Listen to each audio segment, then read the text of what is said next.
Court will come to order. All rise. Circuit Court in Florida County is now in session. The Honorable Judge Nick Thompson presiding. I pledge allegiance to the flag of the United States of America and to the republic for which it stands, one nation under God, indivisible, with liberty and justice for all. Good morning. Please be seated. Good morning, Your Honor. Good morning.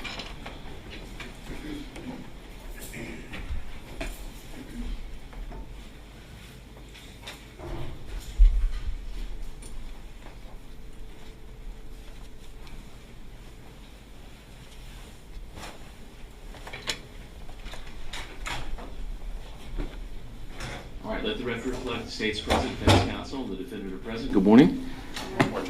All right, do we have the jurors back? No, sir. Not yet? Okay. All right, you can be seated. Find out. I don't just. Mike is down there picking them up.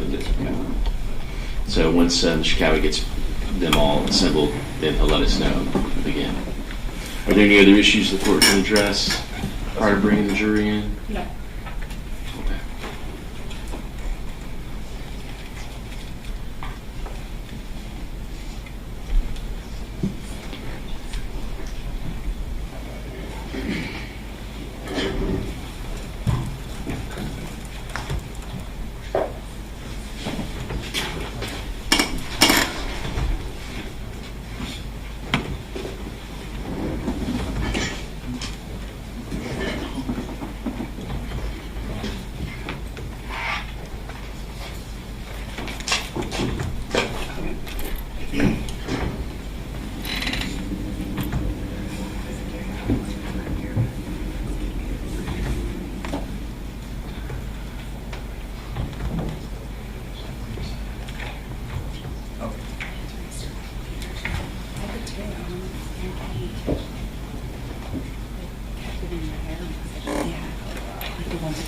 Yeah, that's good. Okay, good. I'm glad that we got it. I know they said like just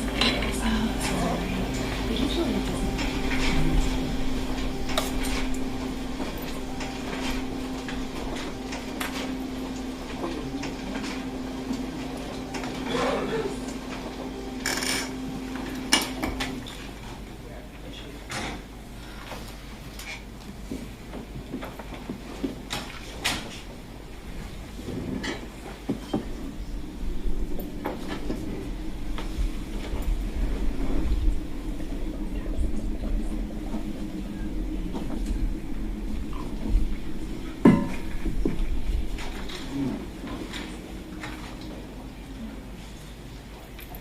Oh, really?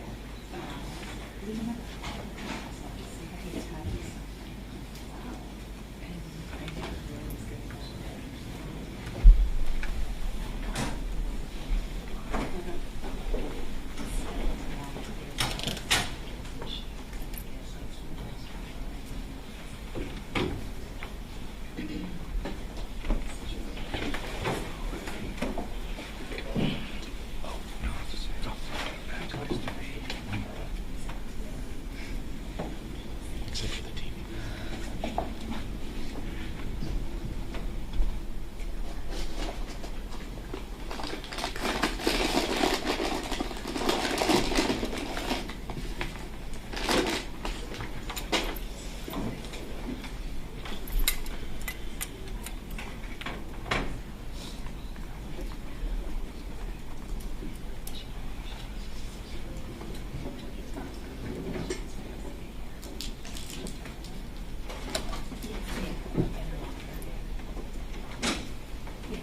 Have everybody?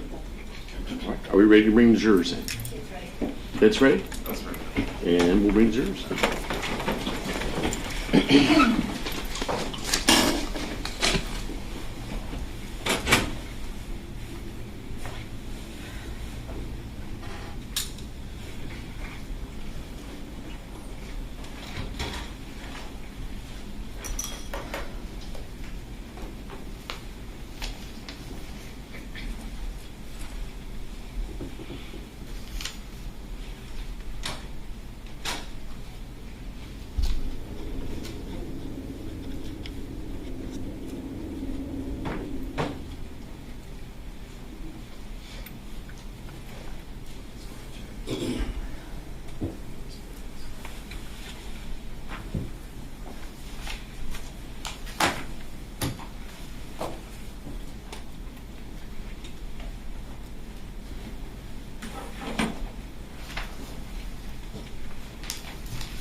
just entering. Yeah.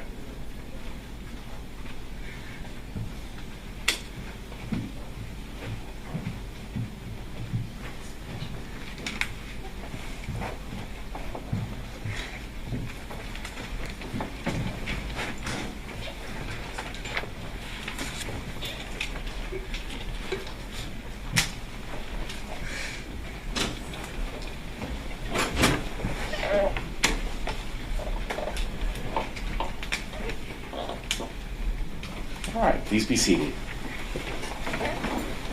All right, welcome back, ladies and gentlemen of the jury. I hope you all were able to get some rest last night. Thank you for being back here on time and ready to start. By a show of hands, was anyone on the jury not able to follow the court's previous instructions about doing any research, looking up anything, or discussing anything about their service as a juror on the case? Seeing no hands, we're ready to proceed. State may call their next witness. The state calls Emma Wright.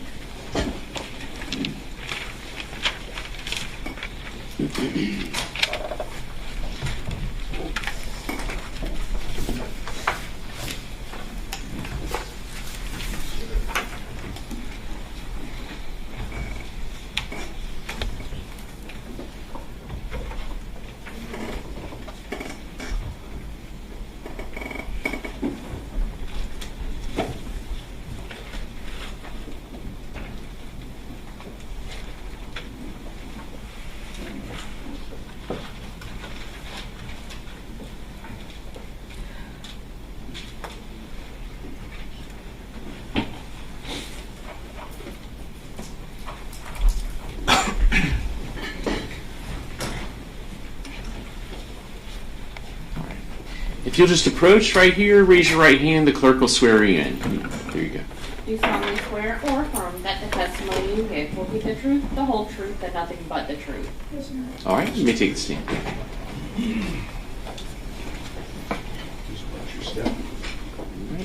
And just sit kind of close up to the microphone, speak clearly and distinctly so that we can hear you. You may begin when you're ready. Thank you. Good morning.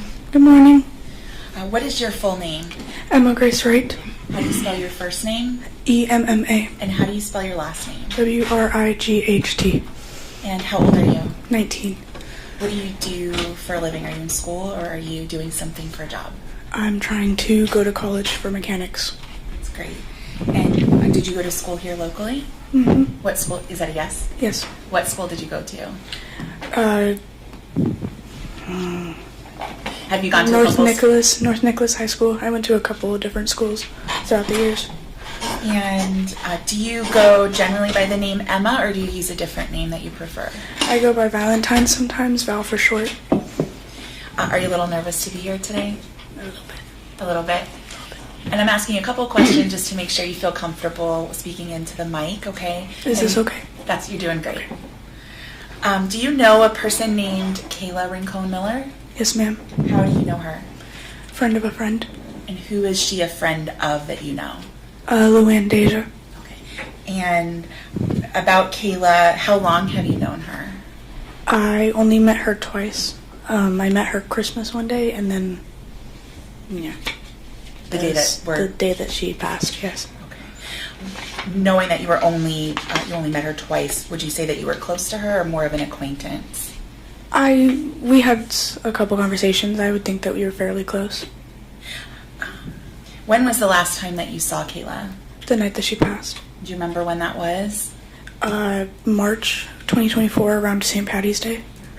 Was that during spring break time? Yes. What were you doing that day? Going to the movies. And I'm gonna show defense counsel what's marked as state's exhibit number 2. May I approach the witness, Your Honor? Yeah.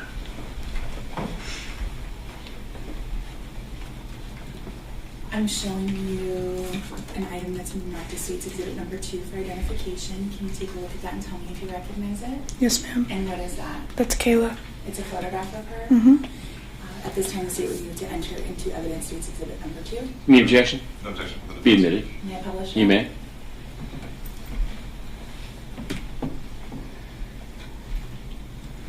Now, Ms. Wright, you said Kayla Rincon-Miller was a friend of your friend Luann, is that right? Yes, ma'am. And this is the Kayla that we're talking about? Yes, ma'am. All right. So on the day, that day in March that we're here about, you said your plan was to go to the movies? Yes, ma'am. How did you come up with that plan and with whom? I was on the phone with Deja throughout the day, and we were planning on going to the movies with Kayla and another friend of ours, but our other friend canceled. Okay. And Deja, is that Luann Deja? Yes. Okay. So you were on the phone and making those plans. What movie theater were you going to go to? Marquee Cinema or AMC? And where did you end up landing? Marquee's Theater. And is that in Cape Coral? Yes, ma'am. And just to be clear, that's Cape Coral, Florida, in Lee County, right? Yes, ma'am. All right. Did you have an approximate time when you were going to meet up there? No, ma'am. All right. Were you going to go for like a matinee or an evening or a late night movie? Evening to late night. Okay. Was it a Sunday? Yes, ma'am. And is it normal for you to stay out late on a Sunday night? No. Okay. What was the reason for you being out late that night? The movie ran late. Okay. What movie were you going to see? The Bob Marley One Love movie. A fan of Bob Marley? Hmm? Are you a fan of Bob Marley? Yes, ma'am. So you were either contacted Luann Deja on the phone, or were you sending text messages? Over the phone call. Okay. And so how did you get to the movie theater? Luann's older brother and his ex-girlfriend, I would assume. They drove you there? Yes. So you went to Luann's house first, is that Yes. right? All right. And what did you do at Luann's house? We did our makeup together and got dressed together and just got ready. And other than the movie, did you guys have any other plans for that night? No, ma'am. Okay. And did you have a plan of how you were going to get home from the movie theater? At the moment, no. Okay. And were you, it was late night, so had you already had dinner? No, ma'am. Okay. Were you going to eat while you were out? Yes, ma'am. All right. So you're going to go to the movies, get dinner, and then find a way back home? Yes, ma'am. So Luann's older brother dropped you off at Marquee? Yes, ma'am. And then what happened? We checked in and sat in the movie theater and waited for Kayla to show up. Okay. And Kayla arrived a short time later? Yes. Okay. Did you guys watch the whole movie? Yes. And what did you do after the movie? We went to the back of the movie theater and smoked Okay. What did you smoke? marijuana. And was that like a marijuana cigarette, or was it like a different form? It was out of a bowl pipe and a cartridge. A cartridge, like a vape pen, kind of? Yeah. So after you did that end your night, or did you guys do something else? We planned on getting food after. And how did you go about making the decision of where to go? We started walking down the street looking at what restaurants are down Del Prado. Were you all looking at like sit-down restaurants or something else? Both? Okay. Did you have a lot of money with you? No. Did Luann have a lot of money with her? No. And what about Kayla? No. So were you kind of limited on the options of where you... Yes. Okay. What places did you consider? Chipotle, Waffle House, and McDonald's. Okay. Did you end up going to Chipotle? No, ma'am. Where was the other place? Waffle House? No, ma'am. And why didn't you go to Waffle House? Too expensive. So between the three of you, you didn't have enough money to go to Waffle House? No, ma'am. Okay. So where did you end up landing on where to eat? McDonald's. Was that in the same location as the movie theater or someplace else? I'd say it was down the street. Okay. How did you get there? We walked. Okay. And what road did you take to get there? I don't know the exact road, but I know it's a back road off of Del Prado. Okay, so not Del Prado, but a road that runs in the same direction as... Yes. Okay. Was that road, were there a lot of cars on the road and other people walking? At the time that we were walking, no. Okay, so it was just you all, basically. Basically. And would you say it's, well lit? Are there street lights, or do you recall? Not a lot of streetlights, no. Pretty dark? Yeah. Now, did you have phones with you? I know Luann had a phone, and I know Kayla had a phone. I had an iPhone on me, but it was from Germany, so it was on Germany and on military time. Okay. And were you using your flashlights to try and light the path, or you could see enough to get down the road? We could see enough to get down the road. Okay. And as you were walking in the direction of McDonald's, what were you guys doing? We were just talking, dancing. We had taken Kayla's phone and started taking photos of her, telling her to make the sidewalk her red carpet basically. Just kind of having fun. Yeah, just being girls. On that walk, did something happen that either drew your attention or put you on alert? Excuse me. Some kids drove past us in an SUV and they were staring at us. I want to talk about that because was it just something that they drove past quickly, or was it a slow roll, or was it fast? It was a slow roll by. Okay. Were you able to look into the vehicle? I was able to make eye contact with the driver. Okay. And what can you describe for the jury what the driver looked like? Blonde bowl cut with a gray collared Nike sweater and sweatpants, I'd assume. Okay. You'd assume, but you couldn't see into the car, is that right? I couldn't see his legs, no ma'am. Was it, you said blonde bowl cut, was the person white, black, Hispanic, or something else? White with blue eyes, I think. Did you see anybody else in the car? At the moment that he was driving past me, no. And at the moment that you saw them, was the car coming in your direction or coming from behind you? From behind us. Okay, so the first that they drove past you, and did the car stop at that time? No ma'am. Okay. Was that the last time you saw that car? No ma'am. Okay, when was the next time that you saw the car? After it had made a whole U-turn in the neighborhood and came back down the other road, the next road down. And was it coming at you head on at that point? At that point, yes. Okay. And what happened when it came head on at you? They flashed their high beams at us, and next thing I know, there are people hopping out of the car and attacking us. Okay. Had you gotten, and I'll get to that part, but at the time that the car stopped and the people had hopped out, would you say that you were closer to the Coralwood Mall where the movie theater was, closer to where the McDonald's was, or somewhere in the middle? I'd say we're in the middle. Okay. And it was just the one car, is that right? Yes, ma'am. Okay. And did everyone in the car that you could see come out of the car? Yes, ma'am. Were you able to look at the individuals who came out of the car? No, ma'am. Okay. Why not? Too many things were going on all at the same time. Were you frightened? Yes. What did you think was going on at that point? I thought it was a prank, a joke, that maybe one of Kayla's or Luann's friends were pulling on us. Now, when the car had gone past, on that slow roll past you, what were your thoughts about what they were doing at that point? We were just thinking that they were weird. We kind of made fun of them while they were driving past us, just saying, like, what are you doing? Did you think they were trying to frighten you, or were they trying to, like hit on you or something else? Who knows? There's speculation. Sustained. My question was, did you think, if she thinks that, can she... Sustained. So at the time the car turned their high beams on and was facing you and the people came out, can you describe the people that came out of the car? No. Okay. And then what about, where were you positioned in relationship to the car when it stopped? I was almost hit by it. Okay.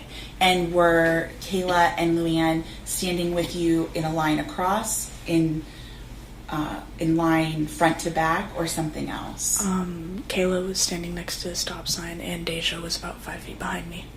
So you were kind of in a line, Kayla, you, Luann. Yes. Is that right? Okay.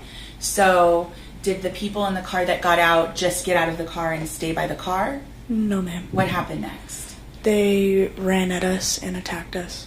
Okay. And by they, was there someone that ran at you and attacked you? Yes, ma'am. Can you describe for the jury what that person looked like? African male, young, about the same height as me, and he was wearing a black t-shirt tied around his face with red shirt and jorts. Okay. And did he have anything in his hands? A gun. Okay. And what was he doing with the gun? Threatening me with it. Was he using words to threaten you or just motions with the gun? Both. Okay. What words was he using?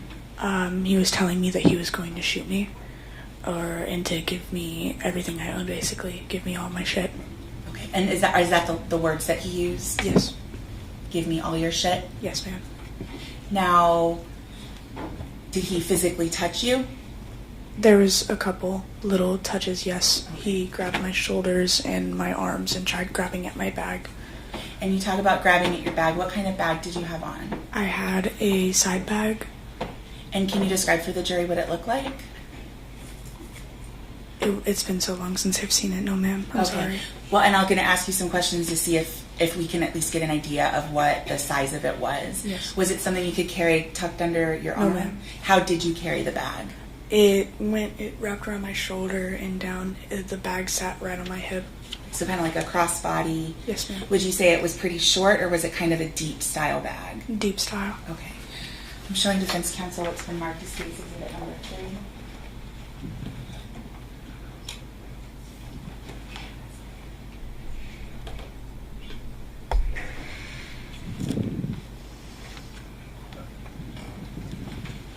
May I approach the witness? You may. That's right. I'm placing what's been marked for identification in front of you as it's been marked for identification State's number 3.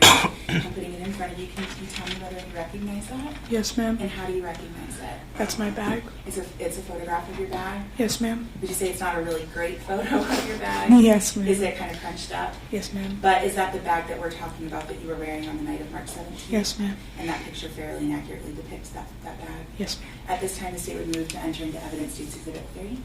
Any objection? No objection. Be admitted. May I publish? You may.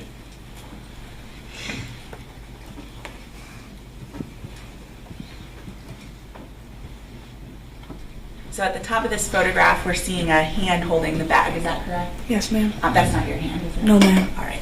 And then it's kind of crunched up. Would you agree? Yes, ma'am. But the strap is sort of a longer strap, and that's what you would have had. Yes, ma'am. Okay. And so the person that was attacking you was grabbing at the bag in what area of the bag? Kind of my chest area. Kind of at your chest, okay. And were you able to push that person away or get away from them? I didn't. I didn't fight back. And was it your understanding that they were trying to get your bag? Yes, ma'am. Did you believe they were trying to hurt you? I would assume. And did anyone go in the direction of Luann? Yes, ma'am. Okay. How many people? I recall 3. Okay. And can you describe them for the jury? 2 African male and 1 white.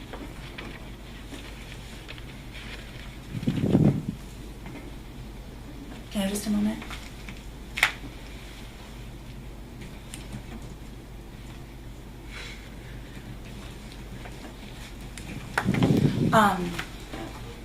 And so were you close by, or were you focused on who was attacking you? I was focused on the person in front of me, ma'am. Okay. And Luann would have been behind you? Yes, ma'am. Okay. So the people come out of the car. The person who comes in your direction, do you know what part of the car they got out of? Passenger side. Okay. And then other individuals went past you to go to Luann? Yes, ma'am. Okay. Did you look behind you? No, ma'am. Okay. So it was in your periphery, essentially, with these other people that you believe you saw go past you? Yes, ma'am. And now, did the people that went in the direction of Luann, do you know what part of the car they got out of?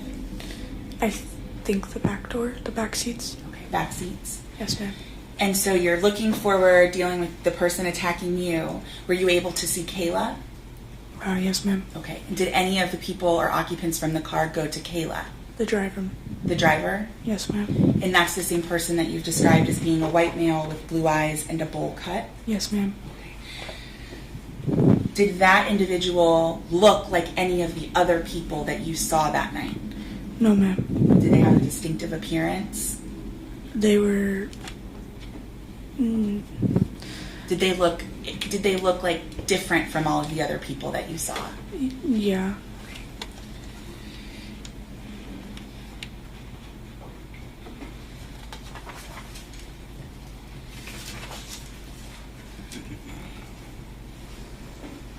So,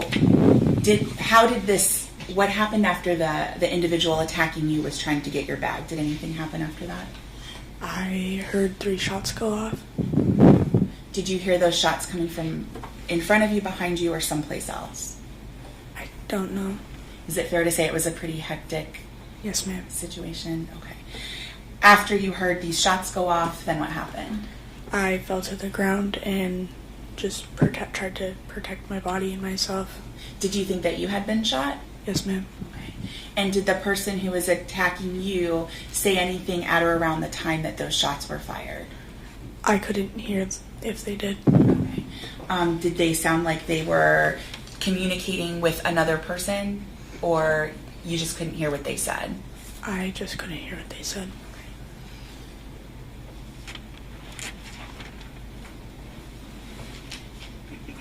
Did the people stay on the scene after the gunshots went off? No, ma'am. What happened next? They fled. Did everyone get back into the car from the seats that they had gotten out of? From what I saw, yes, ma'am. The driver got back in the driver's seat? Yes, ma'am. Other than the driver of the vehicle, did you see anyone with Kayla during this event? No, ma'am. Was he the only person from the car that was with Kayla? From what I saw, yes. Okay. And so he got back in the driver's seat. The person who was attacking you, did he seem shocked that this gunfire had happened? Objection, Judge, speculation. I'm asking her to describe. Overruled it. You can answer that. Yes, ma'am. Did he say anything in shock? He was basically asking, Objection, why'd Judge, you hearsay. shoot? Sustain. Your Honor, the state would contend it's not hearsay, it's an excited utterance. All right, approach.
Ms. Wright, between the time that you heard the shots and the occupants of the vehicle got back to their car, can you estimate for the jury how long that time frame was? No, ma'am. Was it 20 minutes? No, ma'am. Was it 10 minutes? Maybe the span of 5 minutes. It took them 5 minutes to leave where you are to get back to the car, or was it seconds? Seconds. So in that short amount of time, did the person who was attacking you say anything to the driver of the car? Objection, Yes. Judge, hearsay. Overruled at this point. You can answer the question. Did he say anything to the driver? He was asking, why'd you shoot? Did all of the people who had come out of the car get back into the car? Yes, ma'am. And what happened once they got back into the car? They drove off. Did they do that slow roll again? No, ma'am. Did they drive at a high rate of speed? They drove at a high rate of speed. At that point, who was left there at the scene where this occurred? Just me, Deja, and Kayla. You said you dropped to the ground. Yes, ma'am. Did you kind of check yourself over to see if you'd been shot? Yes, ma'am. What about Luann? Did you think check in with her? I made sure she was okay. And did you check in with Kayla? Yes. Was she okay? No, she was not. Can you describe for the jury what you saw when you got up to where Kayla was? She was on the ground bleeding. What did you do at that point? We immediately called 911. And we say we. Who called 911? Luann. And what did you do while she was calling 911? I took the phone from her so I could tell the 911 operator where we were at the time. Was Luann pretty upset? Yes, ma'am. Was Kayla awake? Yes, ma'am. Was she pretty upset? Yes, ma'am. Was Luann having a hard time describing what was going on to the 911 call taker? Yes, ma'am. Once you took the phone from Luann, what did Luann do? She took care of Kayla. You guys are in high school, right? So limited first aid experience. Yes, ma'am. But you all tried to stop the bleeding? I think Luann tried to. Did someone from EMS or the police department arrive there with you? Yes, ma'am. Did it take a little while for them to get there? I'd say it took about 10 minutes. So did EMS arrive or did the officer arrive? Officer. Okay. What did he do on his arrival? He bandaged Kayla up and tried to take care of her, locating exit wounds, all of that. Would you say that this was a pretty frightening experience that you went through? Yes, ma'am. Was there, initially you said you couldn't see all of the people because there was a lot going on, is that right? Yes, ma'am. Okay. Do you feel that, excuse me, I strike that. Once law enforcement arrived, did you try to provide information about what occurred Yes, ma'am. as soon as they got there? Yes, ma'am. Were you questioned multiple times by the officers on scene? Yes, ma'am. Did you provide additional information as it came to you? Mm-hmm. Yes. Yes. Did your mom arrive on scene? Yes. Okay. Did Luann's family arrive on scene? Yes. And what about Kayla's family? Yes. Okay. And ultimately, did Kayla's family go to the hospital once she was taken to the hospital by ambulance? They had to go straight to the hospital because Kayla had already been taken by the EMS. All right. May I have just a moment, Your Honor? You may.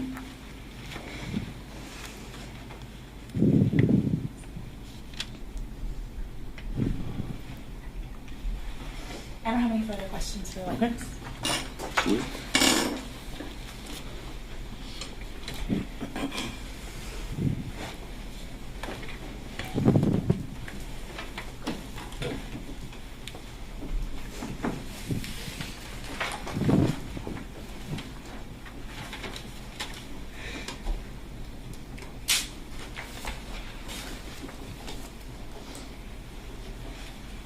Thank you.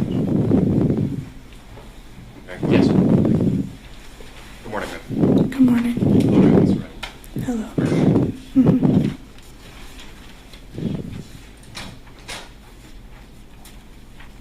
You described at least 3 people getting into the car, is that right? Yes, ma'am. So 3 people. Yes, sir. I'm so sorry. That's all right. I've been called worse. So one person ran up to you, right? Yes, sir. One person ran up to Kayla. Yes, sir. One person ran up to Luann. Yes, sir. And there was also the driver, is that correct? No. The driver was a group of the 3.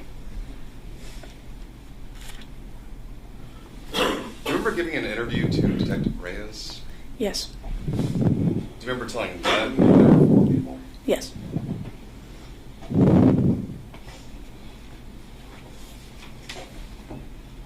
Is it fair to say that you gave that interview to Detective Reyes much closer in time to the event that Yes. happened?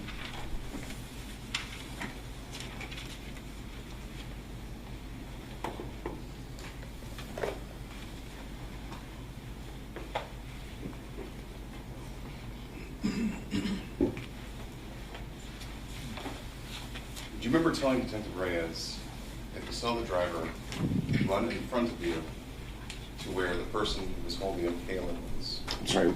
Can you get by the microphone? I couldn't hear you. Do you recall? Objection is to improper impeachment. I didn't. The Let question me hear the asked- question first. Do you recall telling Detective Reyes that you saw the driver run in front of you to where the person was already with Kayla? Who's... No. No? No. Would looking at your interview refresh your recollection? Yes.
may I rephrase the question?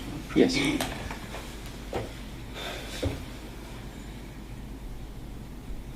saw the driver run in front of the car and go straight to Kayla, is that right? Yes, sir. And you don't know if that was because he saw the driver saw Kayla fighting with the other dude, your words, or if it was because he knew Kayla. Yes, sir. Is that fair? Yes. So there was somebody else there with Kayla. I think so.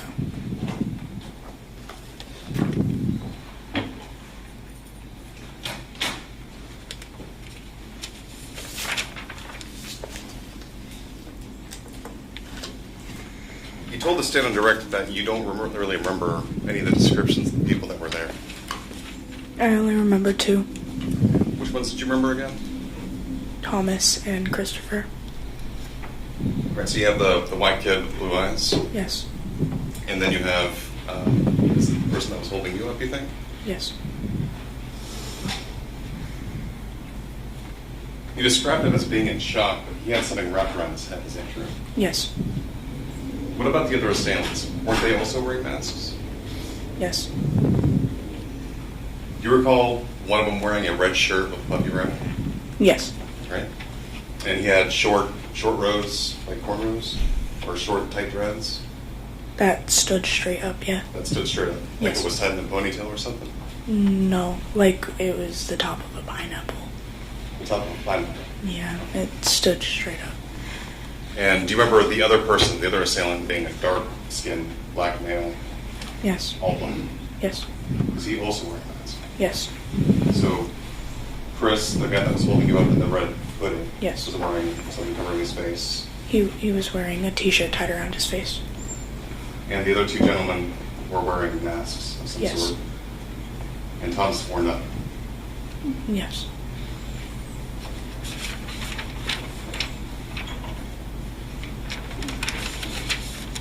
When the car first passed by you,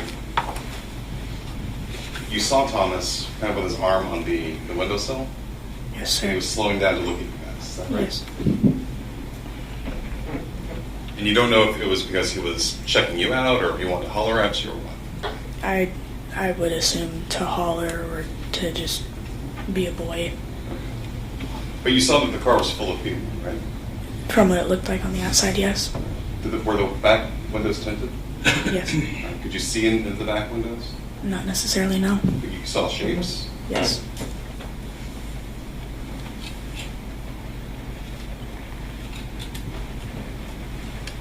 You testified on direct.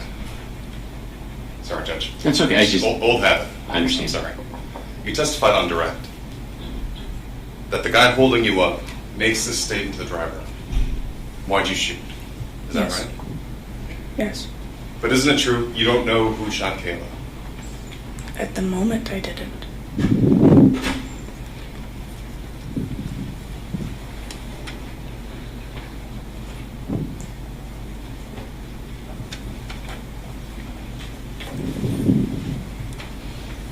So that night you don't know who pulled the trigger. Is that true? Yes, sir. You heard 3 shots go off. Yes, sir. Your ears are ringing. Yes, sir. There's a commotion going about. Yes, sir. Everyone's yelling at each other. Yes, sir. But you can't make out any of the words. When they were running back to the car, no. Okay.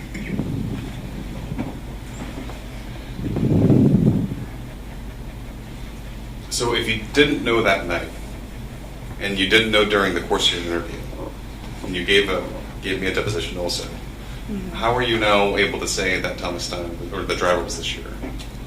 Does that make sense?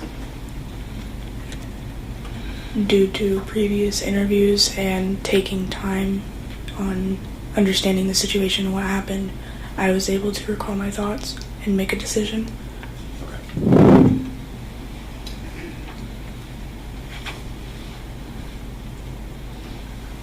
So when the driver, do it again, Judge.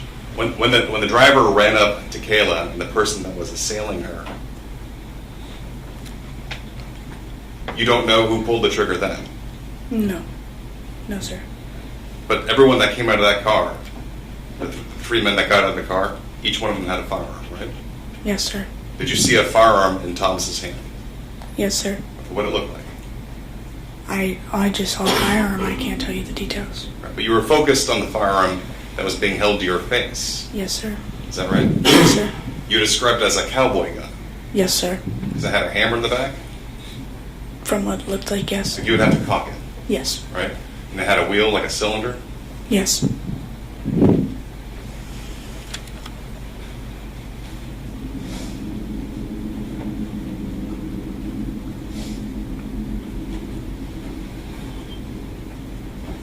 Do you know if the person that was holding you up fired his gun? No, sir. You don't know. He didn't shoot his gun. How far were you from him? I was right in front of him, directly in front of him, about 2 feet away from him. Okay, you were watching him the entire time? Yes, sir.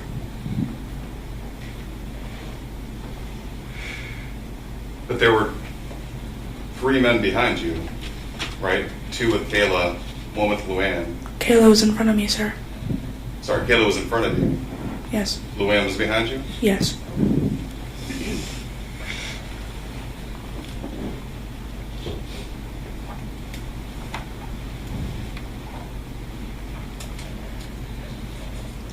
Isn't it true that you saw the driver go around the front of the car to Kayla and start fighting with both of them? Objection has to be answered. Ooh. I'm sorry, you finish your question? Yeah. Did you see the driver come out in front of the car and start tussling with the 2 of them? I saw the driver go straight for Kayla, not for the person that was already brawling with Kayla. Okay. Have you ever given a different answer? I think so during my first 2 interviews, but after that I started getting my memory straight and I started getting my thoughts correct. And then you also gave me a deposition, right? Yes. And Ms. Miller was there? Yes. And Ms. Wolf was there? Yes. We had a court reporter there? Yes. You were sworn to tell the truth? Yes. Do you recall telling me that he fought the 2 of them? That there was a tussle? I don't recall, no.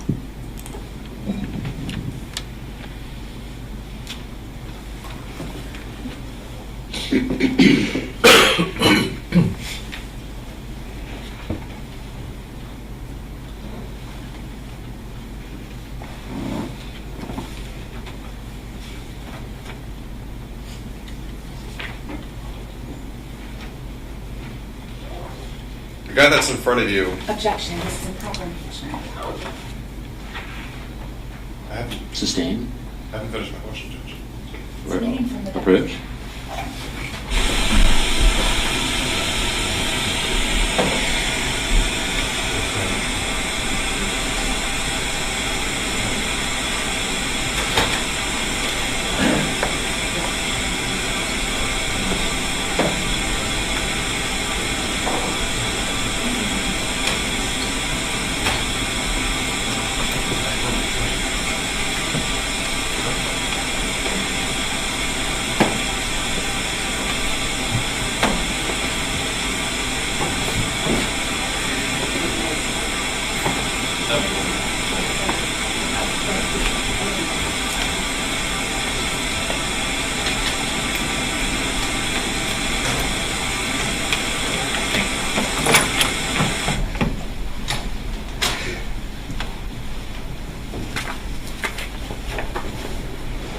Did the person in front of you ever strike you with his gun?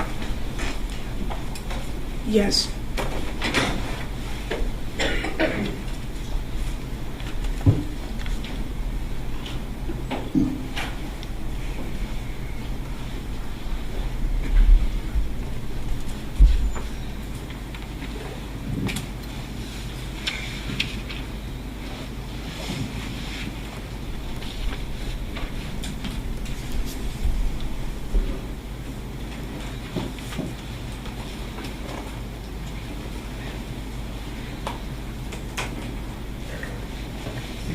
Just bear with me. You may.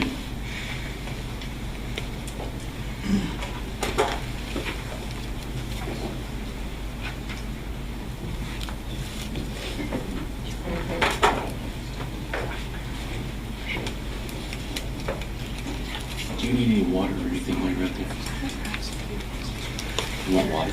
Can I use this? Yes, that's for the witnesses. Is there water in it? Okay.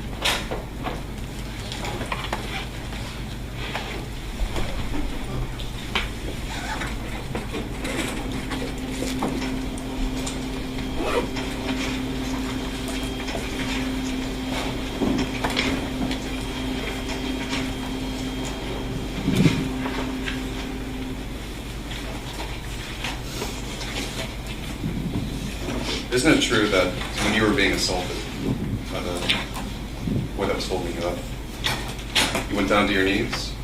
Yes. Yes, You sir. had scratches and bruises on your elbows and knees? Yes, sir. And you lost sight of what was happening in front of you, is that true? Yes, sir. Isn't it true you don't know who pulled the trigger? I told you. At the moment, no. At the moment. At that time, no, I didn't.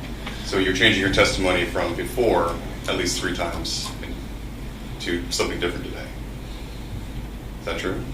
You asked me this question already. I'm confused. Judge, I'd ask the court to direct her to answer the question. No, she said she's confused. You can ask the question again, or you can rephrase. You've given 3 different accounts where you said you didn't know who the shooter was, and today you're changing your testimony. Is that correct? I'm saying the facts, yes. Judge, I would ask her to answer the question, yes or no. Are you changing your testimony? Well, I think she answered your question. So you're changing your testimony, is I that said correct? yes.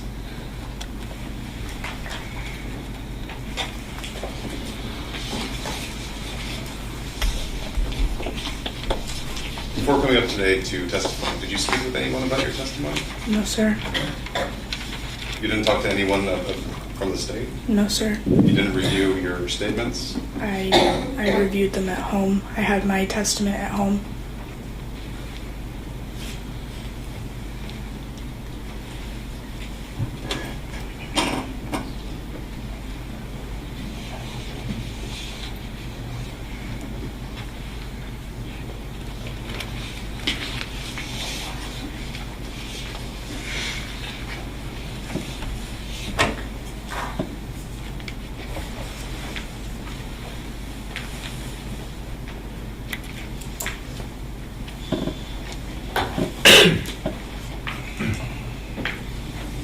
I just want to clarify something.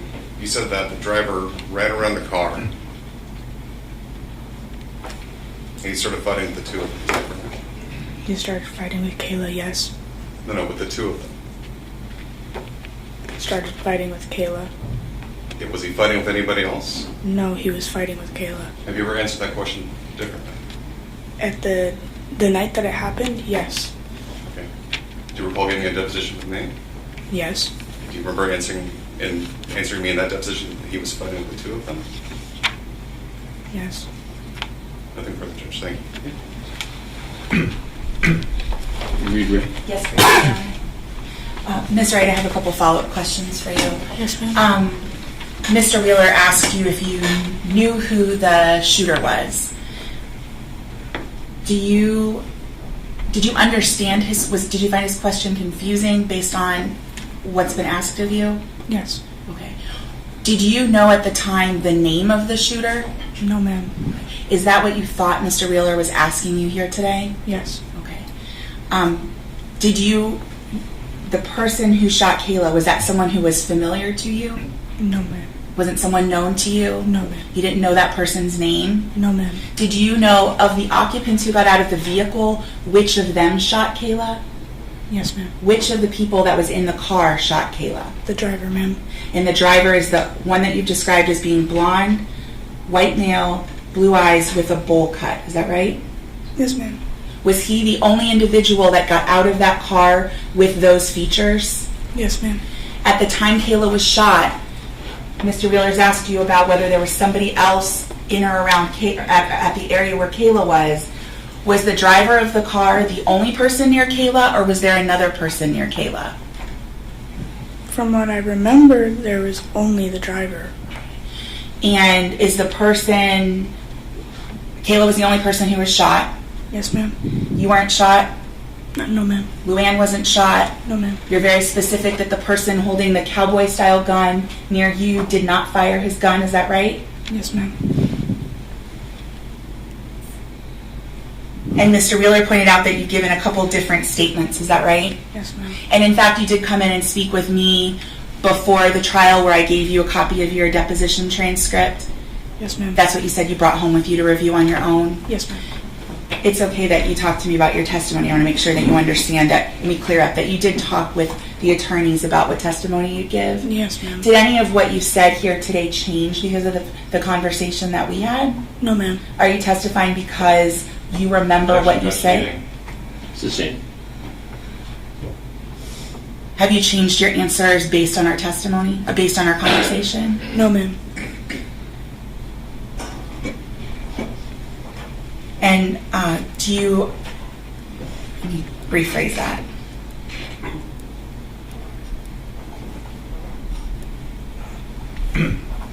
Did you find the questions asked of you during the deposition to be confusing?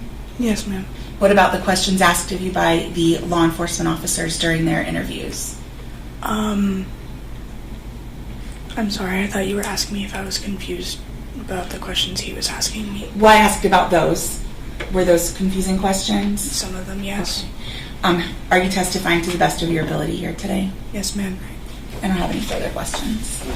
Should we cross that? You may. small area? Yes.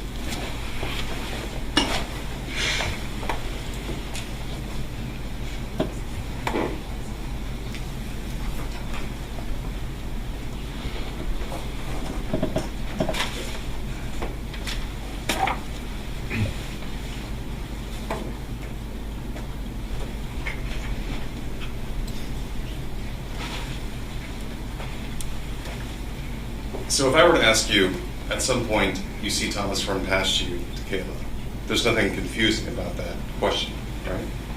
Yes. And if you were to answer, he runs over to Kayla and the person that she's fighting with, there doesn't seem to indicate any confusion, right? Yes. So when I asked you if you spoke with the state regarding your testimony, and Yes. you said no, that wasn't accurate. True? True. Ms. Wolf has said, we spoke about your testimony. Yes, because we did. I just didn't understand what you were asking me. Okay. Is there anybody else that you spoke with besides Ms. Wolf? No, sir.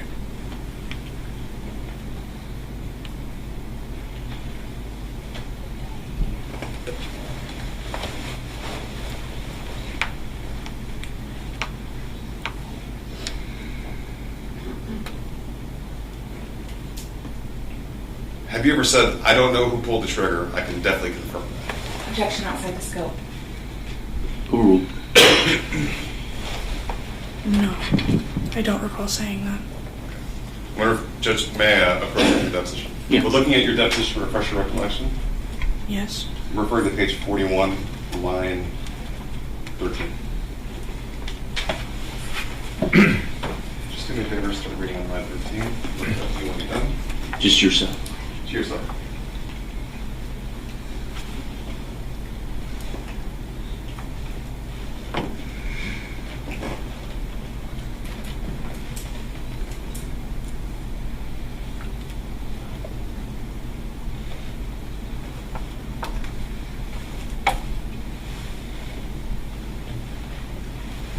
Okay, you done reading? Yes, sir.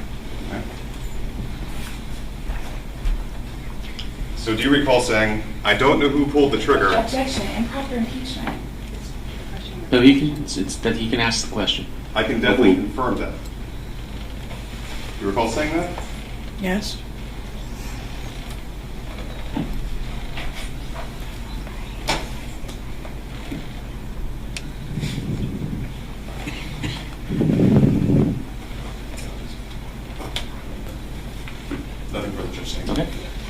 Anything else? All right, you can step down. All right, and she can be released. Any objection? Very well, she's released. State and call their next witness. The state calls Leanne DeJette. Yeah, Coach DeForest. Ma'am.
Ma'am, if you'll just face the clerk and raise your right hand, just swear. Do you solemnly swear or affirm that the testimony you give will be the truth, the whole truth, and nothing but the truth? All right, we'll take a stand. Just watch your step.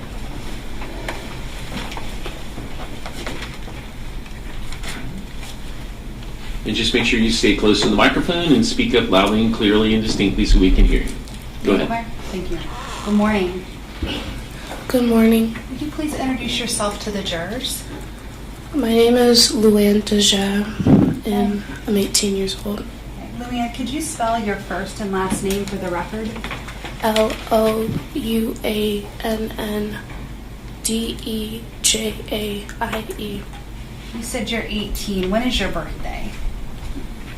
December 17th, 2007. Do you go to school currently?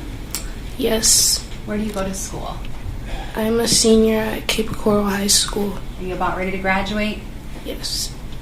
Do you know someone by the name of Kayla Rincon-Miller? Yes, I do. I'm going to just put State's Exhibit 2 up, which was already introduced. Is And this if you'll raise your volume a little bit, it'd be helpful. Yes, Thank you you. do. Do you recognize this photograph? Yes, I do. And is that Kayla, your friend? Yes. How long have you known Kayla? I've known her since Hector Caffrod Elementary School. Okay. And is that where the two of you met? Yes. Have you been friends with her since she was in elementary school? Yes. I want to take you back to March 17th of 2024. Do you remember what day of the week that was? I think it was a Saturday night. Okay. Could it have been a Sunday? Yes. Do you typically go out on Sunday nights? At that time I did. Yes. Okay. And did you have school the next day? It had been spring break, so no. And on that day, March 17th, did you make any plans? I had talked about going to the beach with my friends, and I had wanted to go to the movies. Okay. Did you end up going to the beach with your friends? It was plans for the day after the movies, so no. So that was something you were going to do the next day? Yes. And who did you make plans to go to the movies with? I made plans with my friend Val or Emma. I made plans with Kayla and Edward. Okay. And who is Edward? Edward is my friend that I met freshman year. And was Edward friends with Kayla also? Yes, we had some classes together and had hung out briefly. Now, you mentioned you've been friends with Kayla since elementary school. Yes. Do you know how well Emma and Kayla knew each other? They had only hung out once before that night, and it was with me as well. And how long had you known Emma? I think you may have called her Val. How long had you known her? I had known her since maybe 7th grade. When you made plans to go to the movie, which movie theater did you decide to go to? We decided to go to Marquee Cinemas. How did you end up getting to Marquee Cinema? I had asked my older brother for a ride. And did he give you a ride to the movie theater? Yes. And who else did he, if anybody, did he give a ride to the movie theater that night? Me and Emma had gotten ready together at the house while Kayla was on the phone, so he had brought me and Emma over there to meet Kayla at Marquise. Okay. So Kayla did not ride in the car with you? No. Did she end up meeting up with you? Yes, she did. Was she on time to the movies? We had already gotten some popcorn and had grabbed our seats while waiting for her, so there was a little wait, but she didn't miss much of the movie, no. Okay. When she arrived, did you go to meet her, or how did she know where to find you? She had texted me that she was there, Okay. and I went to go and grab her from the bathroom where she had been waiting. Okay. Do you know if she had a ticket to get into the movie? She did. She did have a ticket? Or she had snuck into the movies, actually, and I had met her in the bathroom to come and sneak her in. Did she have enough money to get into the movies that night? She had a little change that I think she had been saving just for an emergency or something. So did the three of you watch the movie together? We did, And that was you, Emma, and Kayla? yes. Was there anybody else with you that you knew at the movies? No, that night Edward wasn't able to make it. After the movie let out, where did you go? We had went out back to behind Marquee Cinema. And why did you go out back? We were talking about the movie Okay. and smoking. All right. What were you smoking? It was a vape pen. Okay. Did you each have your own vape pen, or were you all sharing one? We were sharing. How long would you say you stayed behind the movie theater? We had stayed there thinking about what to do next. And I think that it was maybe 15 minutes. What did you decide to do? We then proceeded towards, we walked over towards the side of the plaza, and we were just still thinking about what to do. And, we were thinking about maybe getting something to eat. Where did you decide to go to get something to eat? As we were walking down the street, we saw Chipotle and we saw Starbucks, and Emma didn't want Chipotle, and Starbucks was closed, so we had just said, let's walk down to McDonald's. And how far would you say McDonald's was from the theater? I would say that it was a long walk. Okay. But it was close enough that you were able to walk. Yes. And did you take a side street to get there? We went in the back street. That was kind of the back street where Chipotle and Starbucks had kind of connected to. And would that have been somewhat of a shortcut to McDonald's, or why did you decide to take that side street? It was more of a shortcut and convenient. We didn't think too much about it. All right. And as you were walking, can you just describe to the jurors how you were together or how you were walking? We were walking side by side. What were you doing when you were walking down the street? We were laughing and just talking about random things. And at one point, before we continued walking, I had took pictures. We had took some pictures on her phone, When you say her phone, whose phone are you talking about? Kayla's phone. Describe what kind of pictures you were taking. I had told her to go underneath the street light and to do a runway. And it was just a picture that, I knew that she could be able to have posted maybe the next day. On some kind of social media account? Yes. And when you say runway, what do you mean by runway? I just remember laughing and, telling her to, treat it like her runway and that, that you look so good. Your Honor, may I approach the witness? You may. Before I approach, you said that you were using Kayla's phone to take these runway clips or videos. Yes. For the record, I'm showing defense counsel states Exhibit 5. All right. There's Kleenex up there, and there's water if you need it. Leanne, I'm approaching you and showing you states Exhibit 5. It's your disc. Are these your initials on this disc? Yes. Did you have an opportunity before court yesterday to watch this video and see and recognize what was on it? Yes. And what did you recognize this video to be? I recognized that it was the photos I had taken of her that night. Are these the runway clips that you were just talking to us about? Yes. And these were that night as you were walking to McDonald's? Yes. Your Honor, may I the state would seek to move Exhibit 5 into evidence. All right, objection. Speedman. Permission to publish? You may.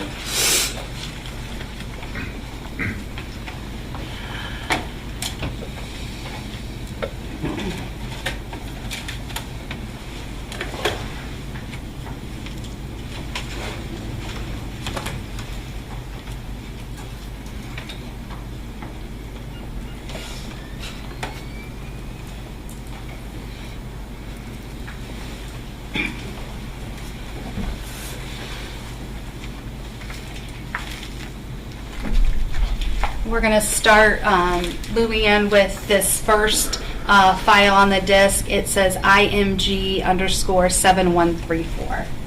If you could stay by the microphone too, that would be helpful. Yes, thank you.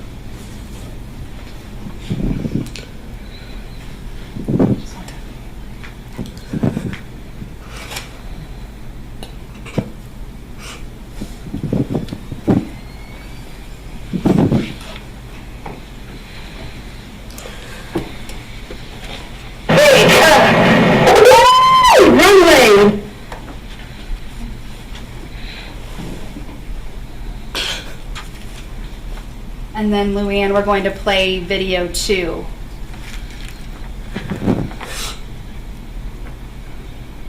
And we already know what the deal is. In this clip, we see Luann, or we see Kayla, and it looks like she has a white purse. Is that the purse she was carrying that night? Yes. And she has like a black strapless top that is just directly above her breast line. Is that what she was wearing that night? Yes. And it might be hard to see in the photograph, but what kind of shoes was she wearing? She had on some green Converse. Thank you. Now, when you were taking these photos and videos, were there other people around that you noticed? At that moment, no. It had just been me and Emma. Okay. So it was just the three of you that you saw at that time? Yes. You just mentioned taking these videos under a street light. What was the lighting like on this road? It wasn't, I think it was maybe the last street light before the road had gone completely dark without any street lights. Were there some buildings along this road? Businesses? I think I remember seeing a Waffle House on the side of the street after those plazas, and maybe a tire place, but it was mainly just empty. And anything that would have been there, any businesses that you passed, like the tire place, would those have been closed? Yes. May I approach, Your Honor? You may. For the record, I'm going to show defense counsel State's Exhibit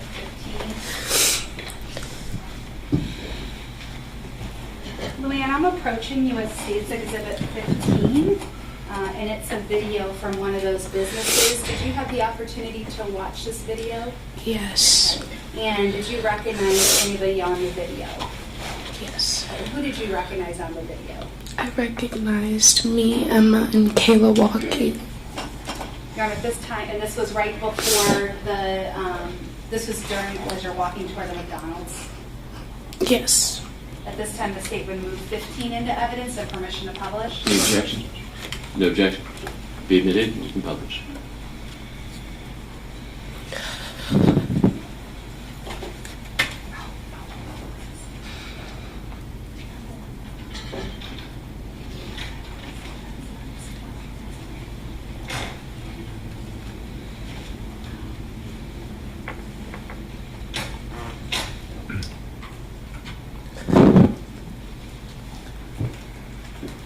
I'm going to wait to publish this video, if I may.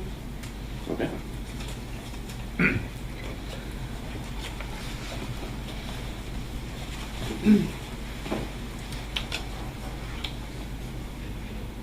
Now, as you're walking, did you notice anything or anybody?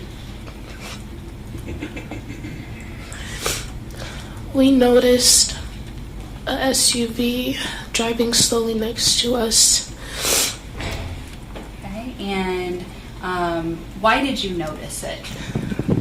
I noticed this because we had all made eye contact with the driver. And what did the driver, if you could just describe the driver's appearance? I noticed a blonde hair with a bowl cut and light eyes that were like blue. Did you recognize them? Did you know them at all? No. When you saw the driver of the car, were you able to see any of the people that were inside of the car? I had noticed shadows inside of the car. Were you able to see clearly enough in the car to have any kind of good description of who might be in the car? I could notice someone leaning from the back seat to kind of see us, or maybe they were talking to the driver.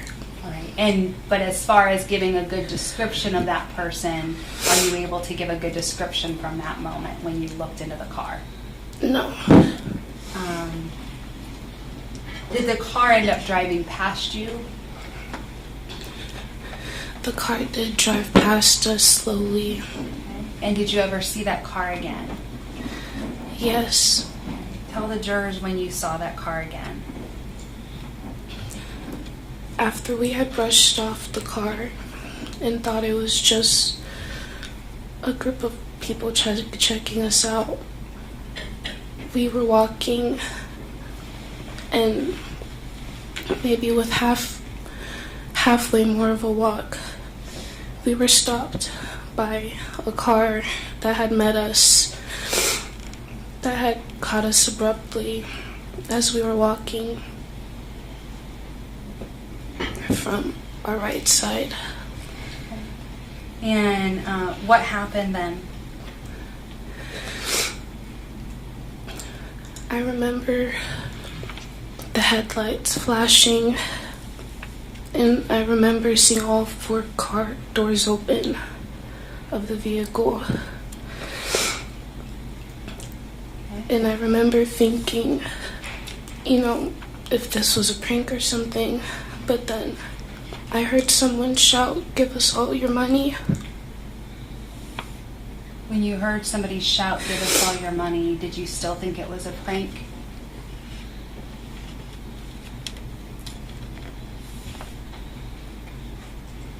At that point, I was scared and I just wanted to say anything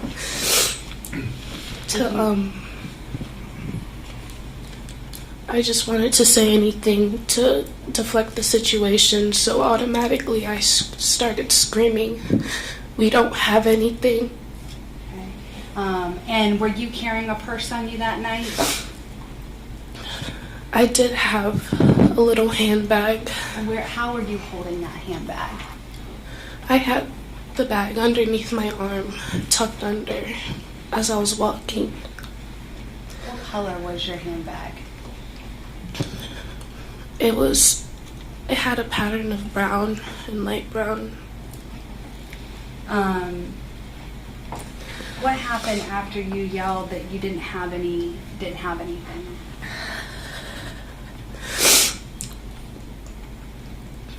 After I had been held at gunpoint, the driver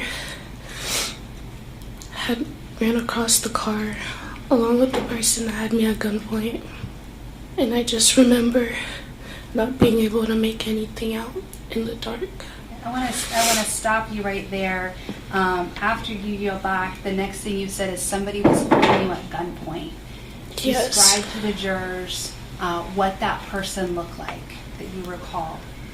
This person had on a red hoodie. A red hoodie? Yes. Was there anything else you noticed about the red hoodie? It may have seemed like he had a ski mask underneath the hoodie that had been covering his eyes, and I could only see his skin color in his eyes. What color was his skin? It was a black person. All right. And you saw the gun in his hand? Yes. How quickly did this all happen?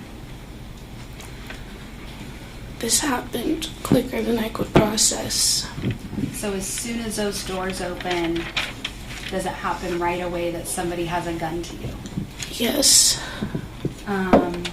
And you said you saw the driver going toward Kayla, is that correct? Yes, I saw the driver and the person that had me at gunpoint. They had went over to where Emma and Kayla were. And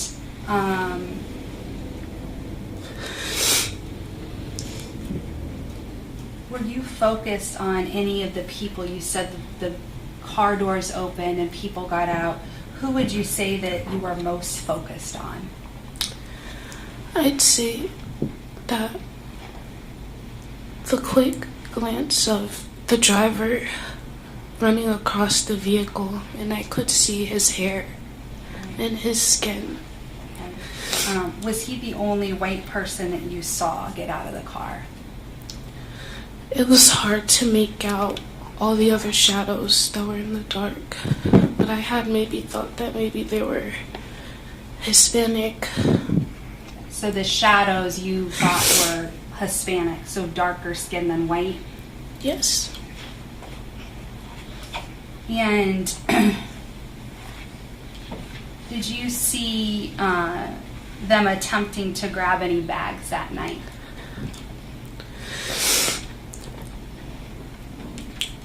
I was trying to see what was going on, and the only thing I could think about was feeling something, a bullet go through me.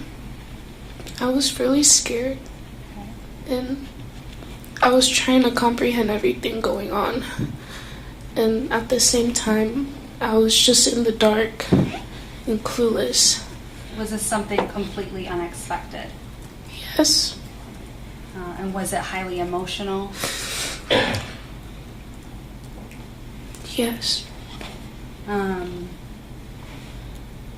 When the guy in the red hooded jacket came towards you with the firearm, did he ever fire it at you? He never approached me. He just held me at gunpoint, and I don't know why, but I was left alone, and they ran over to Emma and Kayla. Okay. Judge, I'm sorry. Can we brief sidebar? Okay.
I don't recall what I just asked you, so I'm going to go back to my questions and see.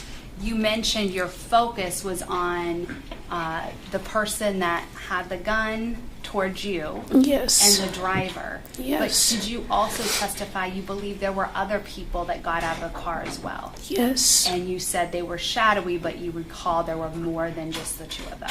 Yes. And do you recall them trying to take Emma and Kayla's bag?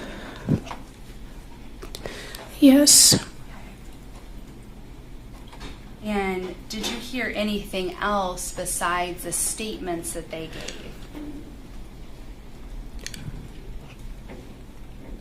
Any other noises? Any other noises? No. You mentioned that you were afraid they were going to shoot you. Yes. Did you ever hear any shots fired? Yes. How many shots do you believe you heard? I remember hearing 3 shots. Okay. And once you heard those shots, what happened next? What did you do?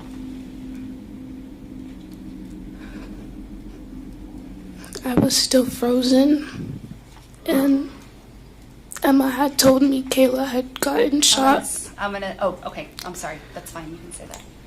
What did you hear Emma say? Emma had told me Kayla had gotten shot. Okay, and so what did you do when you learned that Kayla had been shot? Once I had snapped back,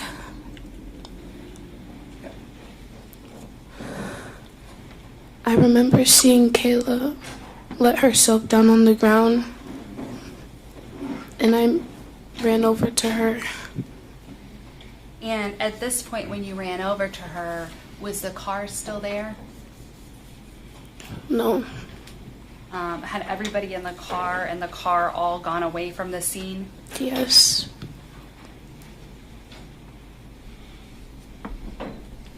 What happened when you went over to Kayla? What did you see?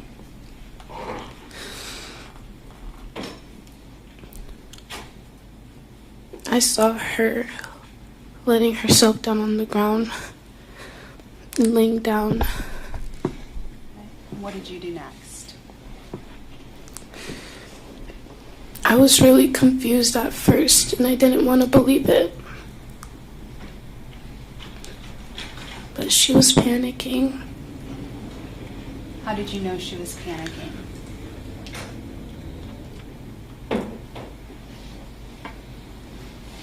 Was she saying or doing anything that made you believe she was panicking? She was just like, I just got shot. And I just remember telling her it's gonna be okay. It's gonna be okay. And I just didn't want to believe it. Did you end up did you see where she had been shot? Yes. And were you able to try to help give her any kind of aid? I had been trying to keep pressure on the wound. And how did you try to keep pressure on the wound? I had my hand on her chest, and I didn't realize where the wound was. Did anyone call 911? I had tried to call 911, but my hands were shaking so bad that Emma said that she would do it. So she got on that immediately when she saw that I was struggling. Whose phone was used to call 911? I think she had used my phone because we were using Kayla's phone. I had Kayla unlock her phone, and she had told me to make phone calls for her. So you had Kayla's phone. Did you try to make any phone calls for her? She had told me to call Tati, And who is Tati? her sister. Did you try to call Tati? Yes. Were you able to get through to her? I don't remember. I don't think so the first time. Did you make any other phone calls for Kayla? I think her grandma. During this time, was Kayla still able to communicate with you? Yes. At some point, did you or anybody on the scene have a conversation with Kayla's mom? I think Kayla was talking to her mom. At some point, did law enforcement arrive? Yes. And did the police arrive before the ambulance did? Yes. Once the police arrived, did they take over for helping Kayla? The ambulance had taken over. And when they took over, what did you do? I was still by her side, but I think the first corresponding officer, he was trying to help her, so I had to step aside. Did you get to go in the ambulance with her to the hospital? No. Did you stay on scene? Yes. Do you know if other people stopped on the scene to try to help as well? Or were you even aware? No. I just remember there being a lot of people. And all those people that you remember, were those people around or near the scene when Kayla was shot? I think that they were neighbors coming outside. So other people came to the scene, but they weren't there when Kayla was shot. Yes. When police started arriving, did they talk to you to try to find out what you saw and what happened? Yes. Were you still in a state of shock at that time? I was frantic, and all I could think about was my friend in the ambulance. But I did try my best, and I just told them about the night that we just had, you know. And so you gave a description of what you could recall to the detectives or the police that were on scene? Yes. And at some point when you were talking to them, did you learn that Kayla had died at the hospital? I had found out the next morning. So at that time when she was taken to the hospital, you had no idea that she had passed? No. I had raced to the hospital to try and see if I could be there and wait for her to wake up. But the hospital told me that it was only family allowed. When did you race to the hospital? After being on the crime scene for maybe an hour or two. So at some point you went to the hospital and you weren't allowed in to see Kayla? Yes.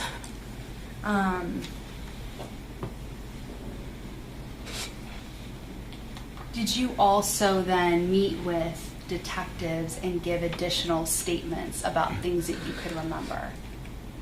Yes. After this incident happened, after the shooting happened, did you and Emma get together and talk and try to remember together what had happened? Yes. And we had both asked each other, you know, if we thought that we were crazy or not. So you discussed what you recall and did you actually at some point both drop out of school or stay home for school for a time? Yes. Ooh.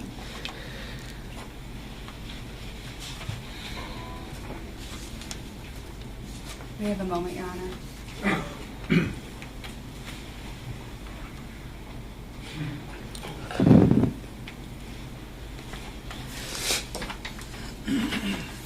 Did you ever get to see Kayla before she passed?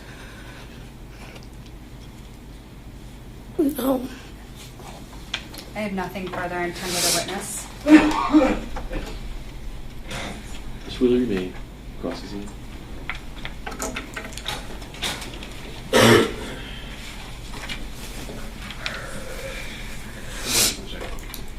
We're almost there. It's okay. Do you need a moment to kind of gather yourself? No. Thank you. When you saw this car drive by you, the car slowed down from like 25 miles an hour down to 5, right? They were just rolling past you, right? Yes. And the only person that was looking at you guys squarely was the driver. Do you agree with that? Yes. There's a white guy, blue eyes, blonde hair, dirty blonde hair. Yes. That car goes down the street, makes a U-turn, comes back at you, and kind of parks the car in front of you, right? I never saw that. You didn't see that? When the car came upon you guys, how were you standing? Do you recall? Sorry, I've been told by the court not to speak into the microphone. Could you re-ask that question? Sure. When the car approached you the second time, do you remember how you were standing in the street? We were on the left side, which had more of the empty land. Was that more towards Del Prado or towards the neighborhood? More towards Del Prado. So you're on the west side of the street? Yes.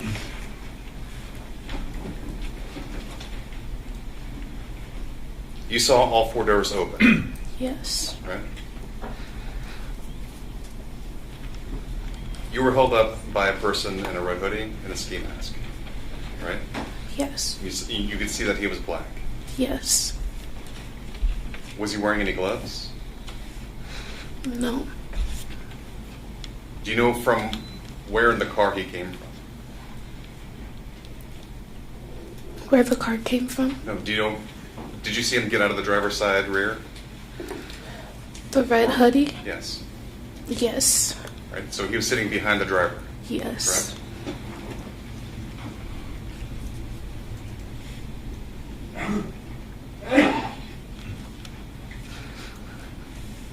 When you got together with Val, you were asking yourselves, are we crazy? Why were you saying, are we crazy? Because there had only been 2 arrests made, and I just remember feeling hassled by a big group of people. A big group of, it just looked like many, it seemed like they were shorter than us almost. But we could tell that it was just young boys. So we just knew we had been ambushed. Were you ever told that it was only 2 people? I have been told that that's all the evidence that they've been able to connect. And that was Miss Miller from the state that told you that. Is that correct? Yes.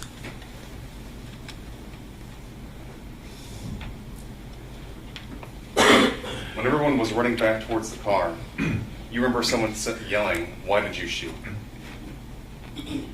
I just remember hearing a why and yelling, just shouting.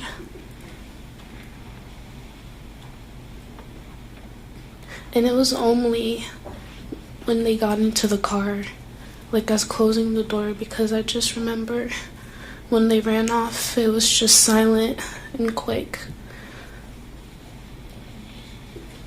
Of the 4 people that were there was 1 person with a mask. Is that true? There's only 1 person without a mask.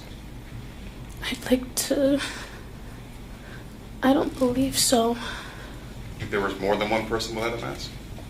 I think that there's another person with the mask or something covering their face. So how many people with masks did you see, or something covering their face? Were there 3? I would say 2. At least 2? The driver wasn't wearing a mask. No. You saw him plain as day. Yes.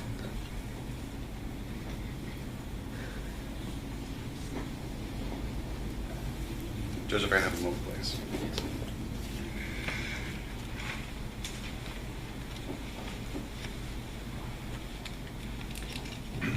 Nothing further, Judge. Thank you. You read Rick? Yes, thank you, Ernie. When you talked about that you and Emma believed there were definitely more than 2 people there that night, correct? Yes. And you met with me and wanted to know why more people hadn't been arrested. Is that correct? Yes. And we explained at this point the only Objection, Judge, evidence. hearsay. Counsel's Ooh. testifying.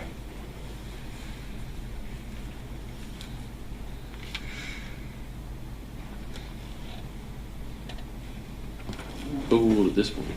And you, I believe, just said that I told you that's all the evidence they've been able to connect, and they being the detectives. Is that right? Yes.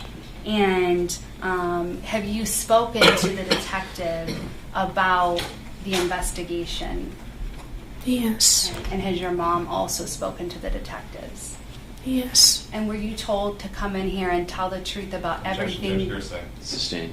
Judge, it's An improper Impul- bolstering. Sustained. and did you come in here today and tell the jurors what you remember from that night? Yes. And was that influenced by the number of arrests that were made? No. Okay. And was that influenced by anything anybody told you? No. Are you telling the jurors what it is that you, Luann, remembered from that night?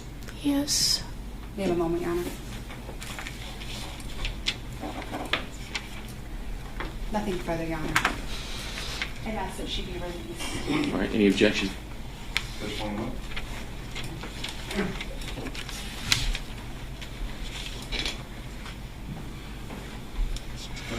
All right, you can sit down. Any objection to being released? No, sir.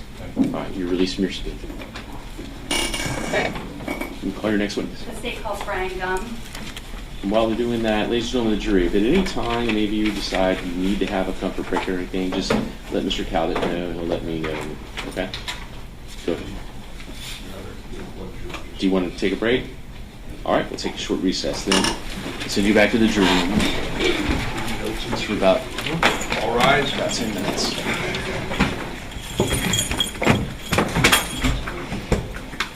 And just leave your notepads on your chairs.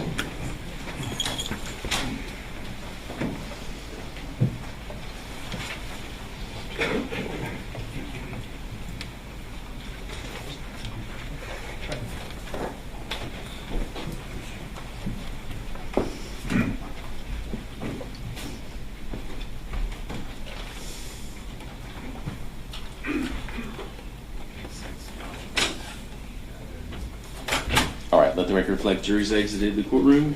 We'll come back in 10 minutes. Yes, sir? Judge, do we want to address our claim that there's a Richardson violation? Sure, go ahead. Testimony of Ms. Wright. Yes, go ahead. Judge, so after having sent the deposition of Ms. Wright, clearly saying that she doesn't know who the shooter is, going through her testimony to the interviews with law enforcement, clearly saying she doesn't know who the shooter is, after meeting with Ms. Wolf, she suddenly knows who the shooter is, but has never been disclosed to the defense.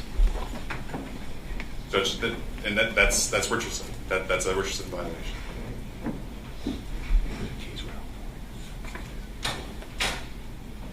Judge, we have State versus Evans, 770, Southern 2nd, 1174. Can you say it again, sir? Judge, State versus Evans, 770, Southern 2nd, 1174.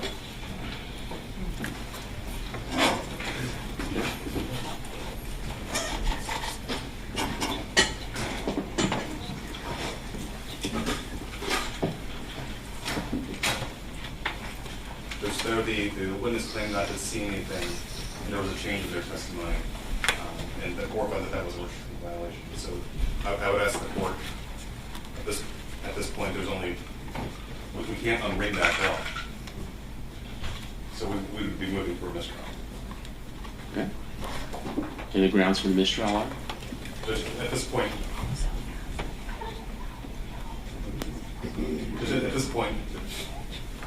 the defense has been ambushed with this change in testimony. We were caught off guard. It was made deliberately to embarrass the defense. I've already given my opening statement, Judge, clearly stating that neither witness knows who the shooter is.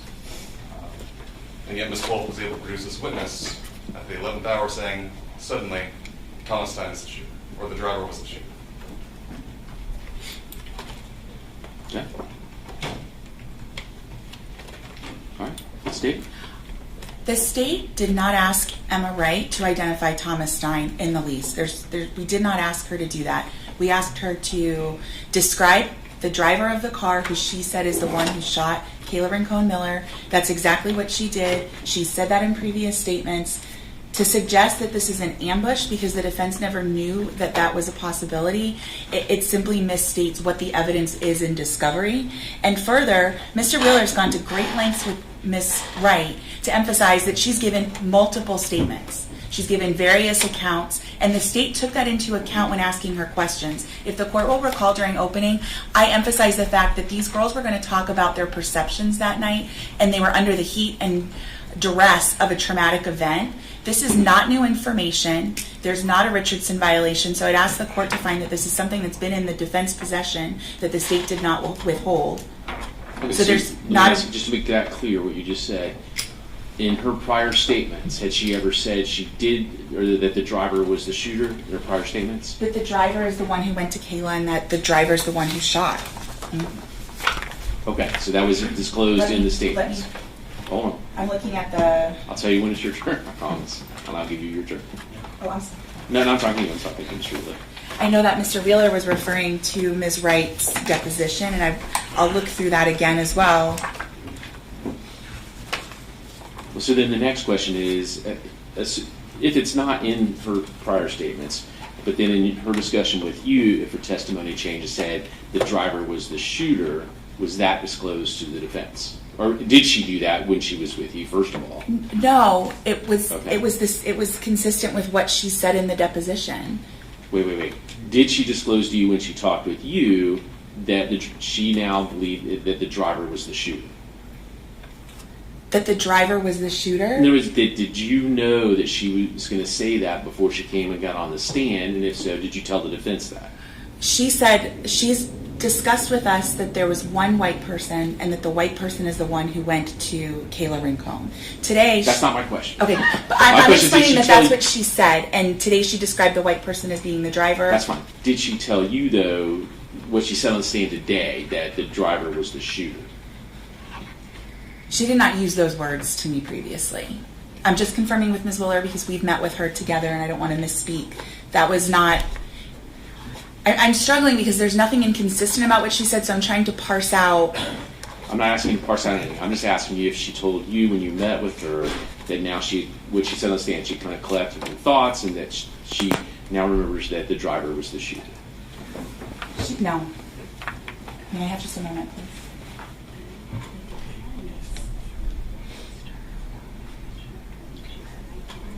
If you need some time to go back and look at your statements or what have you, I can give you some time. I can go upstairs and come back, and I'll give you your journal.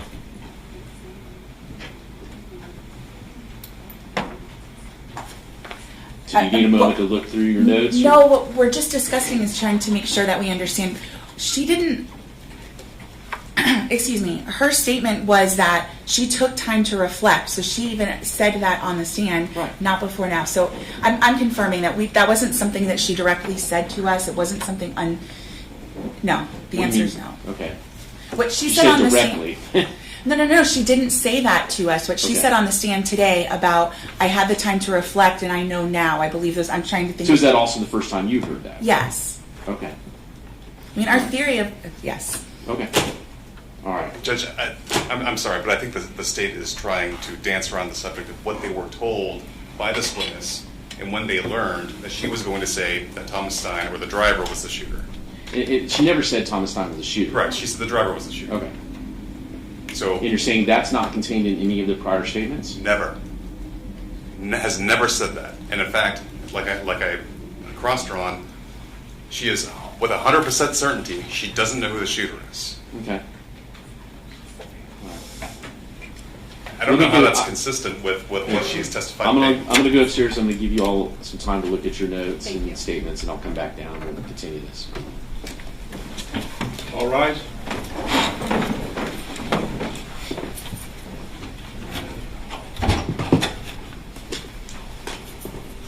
Judge, I'm sorry, one last thing that Wait, your client's here. Everybody's present. Judge, thank you. During the state's opening statement, she said one of the witnesses said that she saw the driver shoot.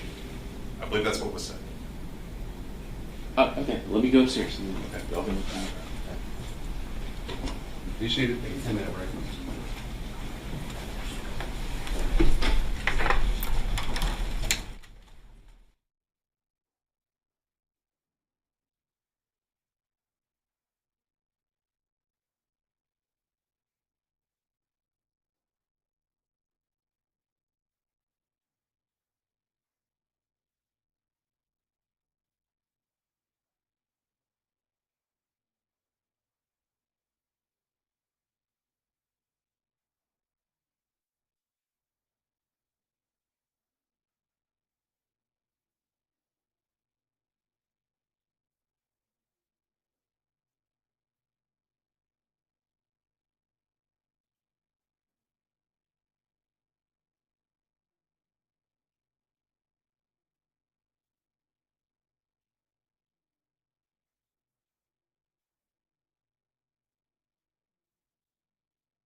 the record will reflect state's present defense counsel, most defense counsel. Oh, okay. I'll wait for Mr. Wheeler, but you can be seated.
For the record, the state's present defense counsel and the defendant are present. I had time to speak with defense counsel. We discussed the fact of what I said in opening. I want to clarify that what I said in opening, it is what it is.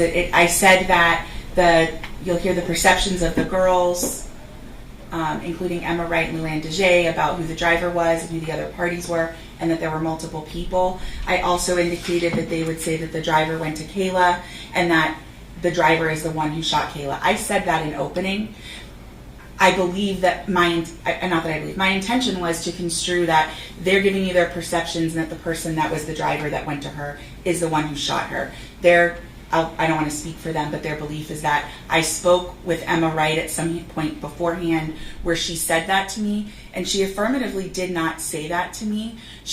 I confirmed with her even after openings when they were all here yesterday. I took a witness in the room. She gives multiple statements because it's an evolving event, as the court could see from her testimony today. And I asked her about how many people went to Kayla, what their appearance was. She still confirms there were at least 4 people who were present. I assured her she has to tell the truth about what she believes she saw, so that was always going to come out. And I also asked her, did she see a gun in the driver's hand? Because both Ms. Miller and I wanted to confirm if we were going to be able to have a witness specifically say a gun was in the driver's hand. And Emma explicitly said absolutely not. I was focused on the person who was attacking me. Those were her words. She never said that she saw a driver with the gun in his hand. So obviously it's not that she's saying she saw him shot. I watched the video. We pulled it up. I did make that a statement that implies that in my opening. I take that, but I contend there wasn't a misrepresentation on behalf of the state. I'll take a step back. There wasn't a Richardson violation because this isn't information that has ever been said until she took the stand today. And I even would caution that the way it was presented from her today, the questions about, did you know who the shooter was? And she says, not at the time. There was a lot of back and forth, and it was confusing for her because I do believe she thinks that when defense is asking her, do you know who the shooter is? She's looking across at who's been arrested. She admitted she's been watching the media coverage. She's not agreeing that, she's not going to say that it's Thomas Stein who's the shooter because that's what she learned since it happened. So I just think that there's been some confusion, and coloring it in a way that it's been disingenuous is possible, but I'm representing to the court that is simply not what happened. And I did bring my witness coordinator in the room with me when I had that conversation with Ms. Wright yesterday. Just, I can present that testimony if you'd like. Okay. All right. Just to be clear, Ms. Wright has never stated that she saw who pulled the trigger or who shot Kayla Rincon-Miller. And I want to be specific because the issue, as narrowly defined as I can see, is has she ever said that the driver was the shooter? Because that's what she said today. Correct. Okay. She has never said that, Judge. Okay, and the state agrees with that? In any interviews with law enforcement, Yes. and any depositions with me, she has never said that the driver was the shooter. Okay. And as the girls have identified Thomas Stein as the driver, or they've indicated that the driver was a white male with blue eyes and blonde hair, the only one in the car. Certainly. I think it's pretty plain that they're trying to say that Thomas Stein is the shooter. Judge, this is a Richardson. This is a discovery violation. Well, hold on one second, because I didn't hear the answer when I asked it. But this, in your contention, and I understand what you're saying, is this is the first time when she was on the stand that you ever heard her say the driver was the shooter. That's correct, Judge. So I'm narrowly defining it. That's correct. Is this the first, Ms. Wolf, I'm sorry, is this the first time the state has heard this witness say the driver was the shooter? Yes. Okay. Judge, that cannot be possible because in her opening statement yesterday to these jurors, Ms. Wolf indicated that she saw that the girls saw the driver, pass in front of her, go to Kayla, and shoot.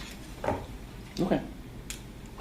Judge, I would ask the court to inquire of the state when they learned this information, because it's at least yesterday afternoon. I think what she's saying, and I'll ask, when was the first time you heard that witness say the driver is the shooter?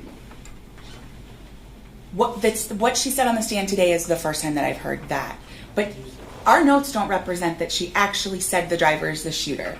Like Ms. Miller was taking notes about what the testimony was, but her placing it that the driver is the shooter, this is the first time that she said that, yes. Okay. Judge, can I play the opening? It's on YouTube. I remember the opening, and I've heard the state's explanation of the opening. She's saying that what her implication on saying that a witness is going to say that the driver was the shooter was not emanating from what this witness testified to today. It was emanating from the reasonable inferences drawn from what they've said in their other statements. That's how I took it. Yes, Your Honor, that's what the state's position is. Okay. Nothing in the witness's statements indicate that, Judge. I can blanketly say that at least they don't know who the shooter is. It could have been the person in front of Kayla. It could have been the driver when he walked up to the two of them. Either one. Mm-hmm. It could have been either one. Judge, at this point, at the very least, since yesterday afternoon, they learned this was going to happen because those words came out of Ms. Wolf's mouth. The state has danced around directly answering the court's question, what did the witness tell you in preparing for the trial? Ms. Wolf keeps saying, well, she never said those exact words. But obviously, Judge, there was a change in the testimony that would allow her to make a statement saying, we know who the shooter is. Right? These girls can identify the shooter. They saw the shooter. Okay. I'll ask directly. Was there any change in testimony in the witness's statements to you in pretrial that changed her testimony as to her in any way identifying the driver as the shooter? Is that broad enough to, Mr. Wheeler? Judge, I would make it even broader. Or more specific enough? I mean, I would make it broader. Was there? Did she ever change her testimony from I don't know who the shooter is to I can now identify the shooter? That's fair. No. Okay. This case has always been a circumstantial case. I just need the answer to the question. Okay, I'm sorry, Your It's Honor. okay. So the representation for the state is that she never changed her testimony from I don't know who the shooter is to I can identify the shooter as the driver. Correct. Okay. But Judge, how can the state then come back and start questioning the witness? Well, your perception that night, right? It was a little fuzzy, and everything was so exciting, and making these excuses for her change in testimony, kind of preloading that into their direct examination in anticipation of what was going to come out of her mouth. How is that possible? How is this not a discovery violation, Judge? Well, they were preparing for it since at least yesterday. I've heard your arguments, and I've heard the state's representations in that regard. At this point, I accept the state's representations that there was no change in testimony that was given to the state prior to starting the trial, prior to the witness taking the stand. Other than, the inferences that you've drawn from the state's statement in opening and indicated some kind of questioning leading up to it, you believe it's different than the representation by the state. But I don't have any evidence to show otherwise at this point, so I accept the state's representation. Anything else? Judge, at this point, I would ask the court to conduct a Richardson hearing to see if it was willful or inadvertent. To see At this point, what was the state in possession of that was not disclosed? Judge, it's the defense's position that they were obviously in possession of this change of testimony before putting her on the stand and before giving her opening statement. Okay, I understand that's your opinion of it. The state's made representations; they're officers of the court, and I have no reason to not accept their representation at this point. But it flies in the face of common sense. How can they one, make a statement to these jurors of what these witnesses saw, and then secondly, ask the question, who shot Kayla? It was the driver. That was not how the testimony played out, is my recollection. Either the question or the answer. Well, regardless, Judge, asking her what she had seen based upon her, air quotes, perception, and her perception's her testimony, Judge. All right, so I've heard the arguments of counsel on this. I've heard the representations from the state. I find that there's not a Richardson violation, and that therefore a Richardson hearing is not necessary. As far as the motion for mistrial, I find that it is not manifestly necessary to declare a mistrial. I don't believe that the statements made by the witness and cross-examined and impeached by the defense would vitiate the fairness of this trial, and so I deny the motion for mistrial. All right. State and call our next witness. Or wait, we got to get the jury in. Yes.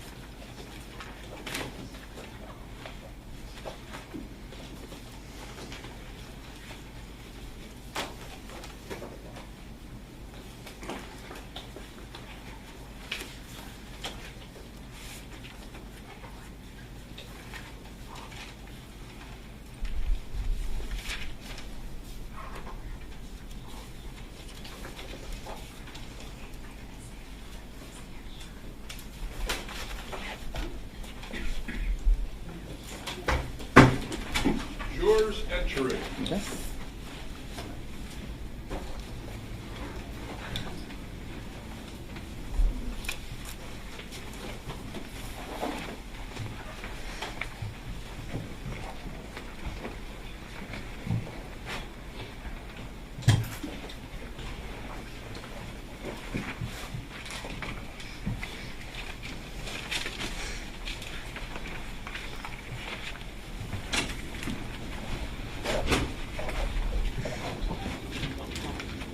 All right, please be seated.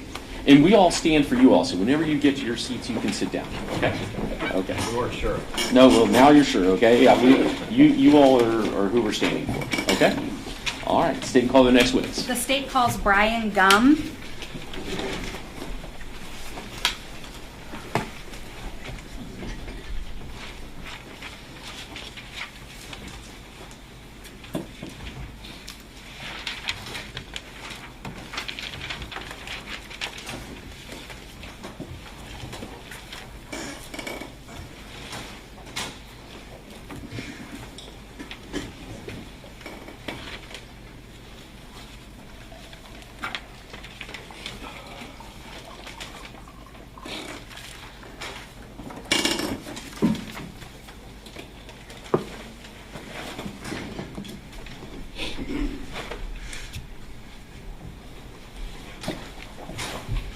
All right, sir. If you'll face the clerk, raise your right hand, she'll swear me in. Do you solemnly swear or affirm that the testimony you give will be the truth, the whole truth, and nothing but the truth? All right, you take the stand.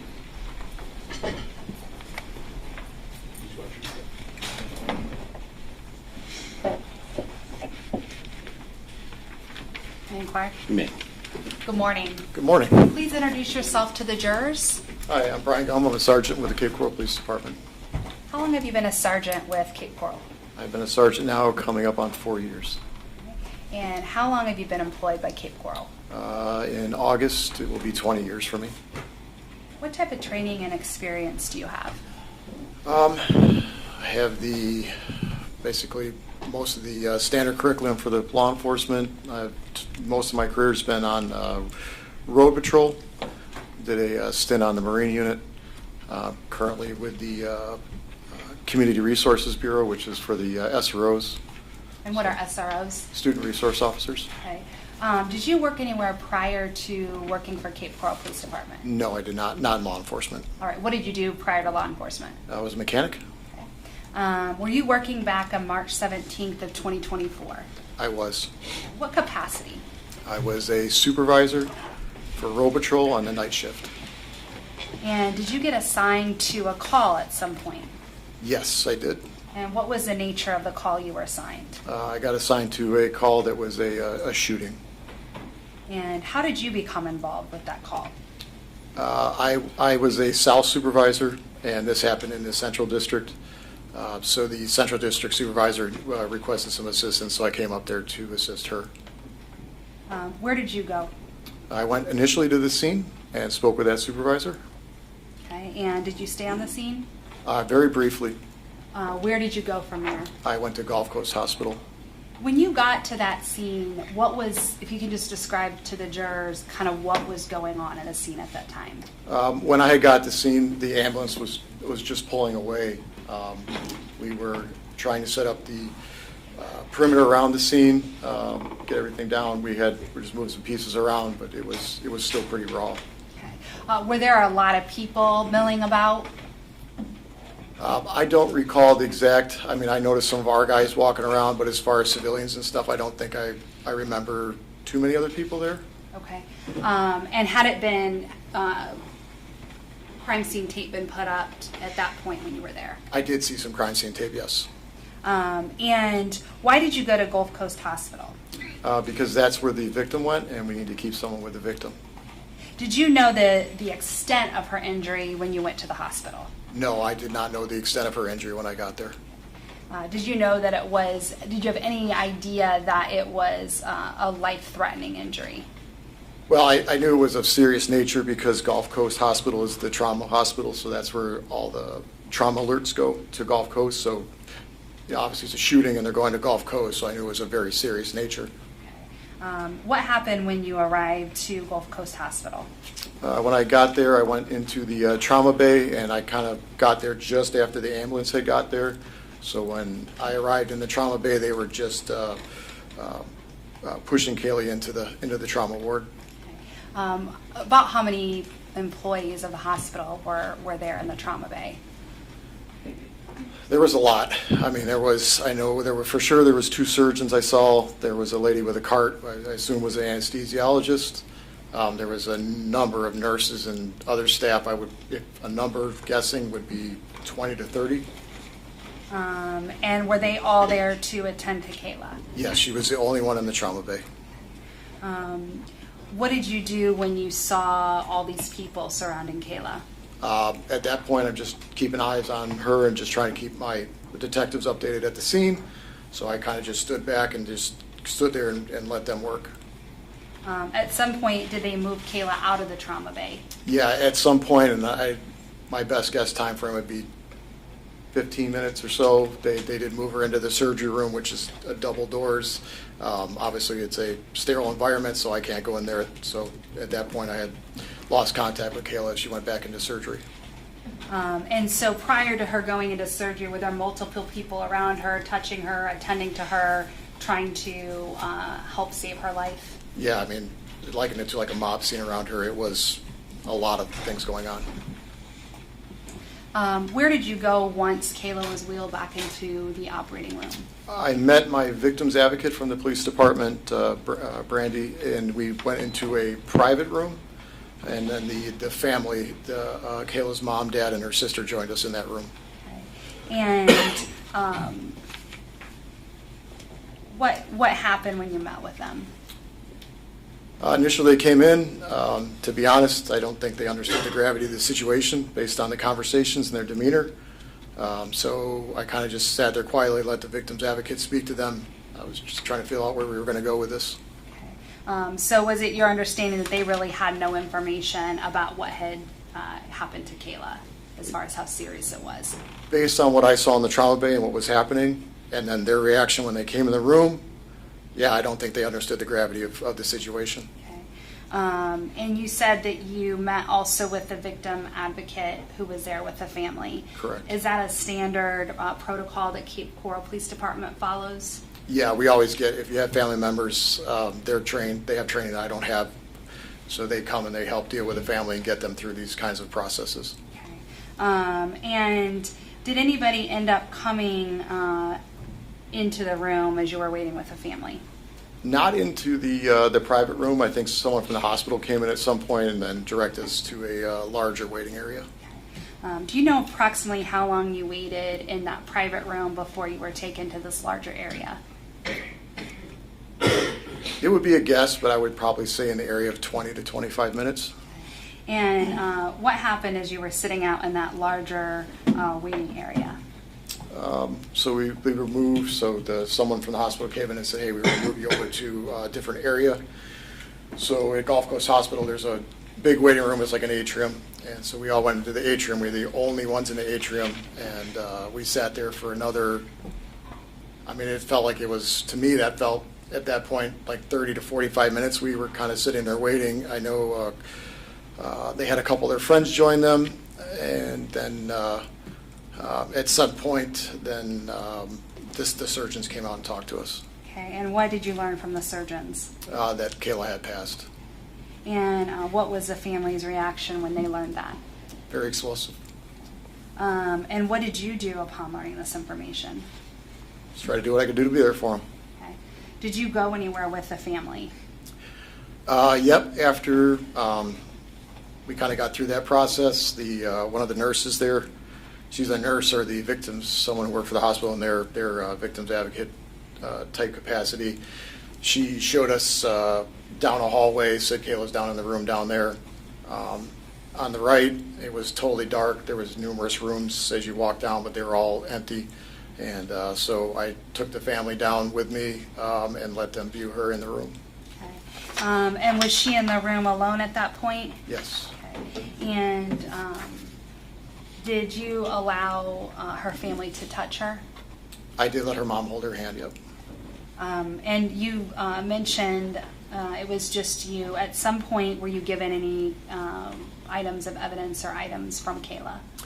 Yes, so either the nurse or the victim's advocate for the hospital told me that there was a bag in the room that was for me. She didn't really tell me what was in the bag. I think she said there was just some clothing items. She said, that's for you. And I said, okay, thank you. And then she did not go down the hall with us, so then we went down the hall where Kayla was. Okay. And did you ever look into that bag of clothing? I did. I'm sorry, into that bag. I did. I opened the bag in the room just to make sure that it was the bag that I was being directed to collect. And were you able, just by your cursory glance, to tell what was in that bag? It was clothing items. Clothing items I do remember seeing, it was kind of vividly in my memory, is a sock that was on the top, and it had like little characters like a kid's sock. And did you then take that clothing and turn it into the Cape Coral Police Department? Yes, so then I collected that. Once I confirmed that that was the bag that was in the room that I was directed to collect, I then took the bag, didn't go through it, I just took it, and then I went from there. We all left the hospital, put the bag in my patrol car with me, and I drove back to the police station, and then I handed that bag directly to evidence technician Lansky. And the clothing that they gave you, was it the clothing that she was wearing when she came into the hospital that night? I mean, I didn't look at it that closely in that bag, but I just pretty much assumed that was the clothing she was wearing, because it did have some blood on it. Okay. And how long did you stay in that room with Kayla and her family? We were there probably no more than 10 minutes. And then at that point, would somebody from the medical examiners come and remove her body for an autopsy? Yes, at some point, yes, someone did come remove her body. Your Honor, may I approach the witness? You may. For the record, I'm showing defense counsel states exhibit 7 and 7A.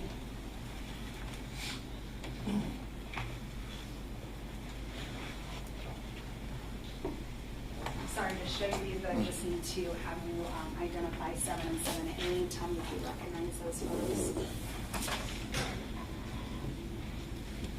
Yes, that's Kayla. Okay. And is that who you saw in the hospital bed that day? Yes. At this time, the state will move 7 and 7A into evidence. Any objection? Be admitted. Turn a permission to publish. You may.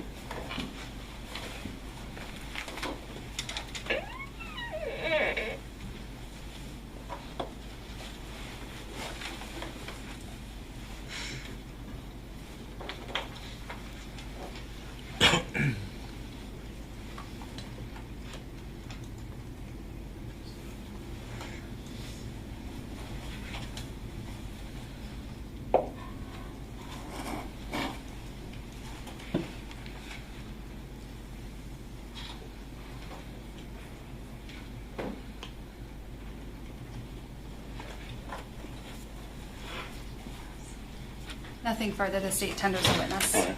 Mr. Wheeler. Morning, sir. Was Kayla's purse with her?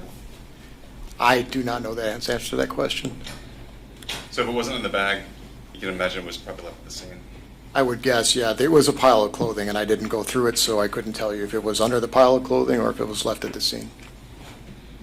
And do you know whether or not the clothing was turned in for ballistic testing? I do not know that, no. When I say ballistic testing, you understand to mean Yes, sir. Gunshot residue. Yes, sir. That kind of thing. Yes, Unburned sir. powder. Do you know the nature and extent of the wound suffered by Miss Rincon-Miller? I never got close enough to see it. By the time I got in the trauma bay, like I said, they were wheeling her into the actual bay, so I wasn't up close by her. And then when we went to go back where they had placed her, she was covered with towels. Did you understand it was a through and through at that time? I did not. Okay. Do you know whether or not if there's a through and through, there might still be bullet fragments inside the deceased? Yeah, it would make sense to me. Okay. Do you know if any ballistic evidence was recovered from Miss Rincon-Miller's body? No one had told me from the hospital, no. Right.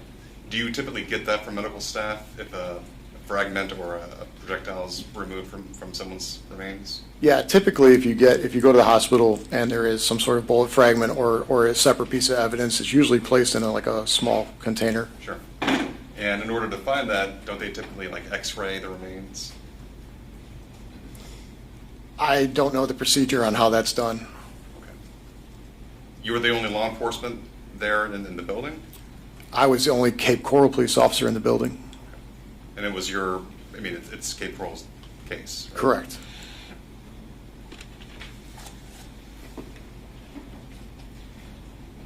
Nothing further, Judge. Thank you. All right. Nothing further. You could- Be excused. All right. You can step down. Is any objection to being excused from this No, sir. meeting? Thank you. All right. You're excused. State and call our next witness. Elizabeth Lansky.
All right. Go face the clerk. Raise your right hand. She'll swear you in.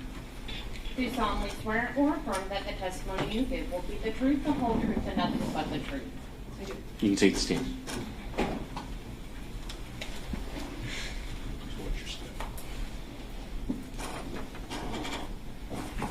May I inquire? You may. Would you please state your full name? Elizabeth Becca Lansky. How do you spell your first name? Elizabeth. And your last name? Lansky. And do you have another name that other people might refer to you by? Lisa.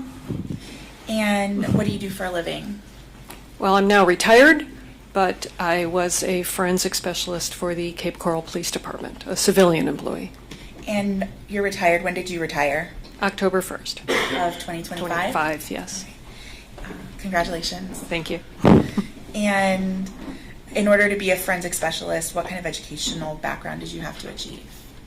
I have a bachelor's degree in biology from Cleveland State University. I worked for 5 years at the coroner's office in Cleveland, Ohio, before coming to the Cape Coral Police Department. I started there in May of 2025, and I have like over 1,000 hours of continuing ed during that 30 years in various forensic topics.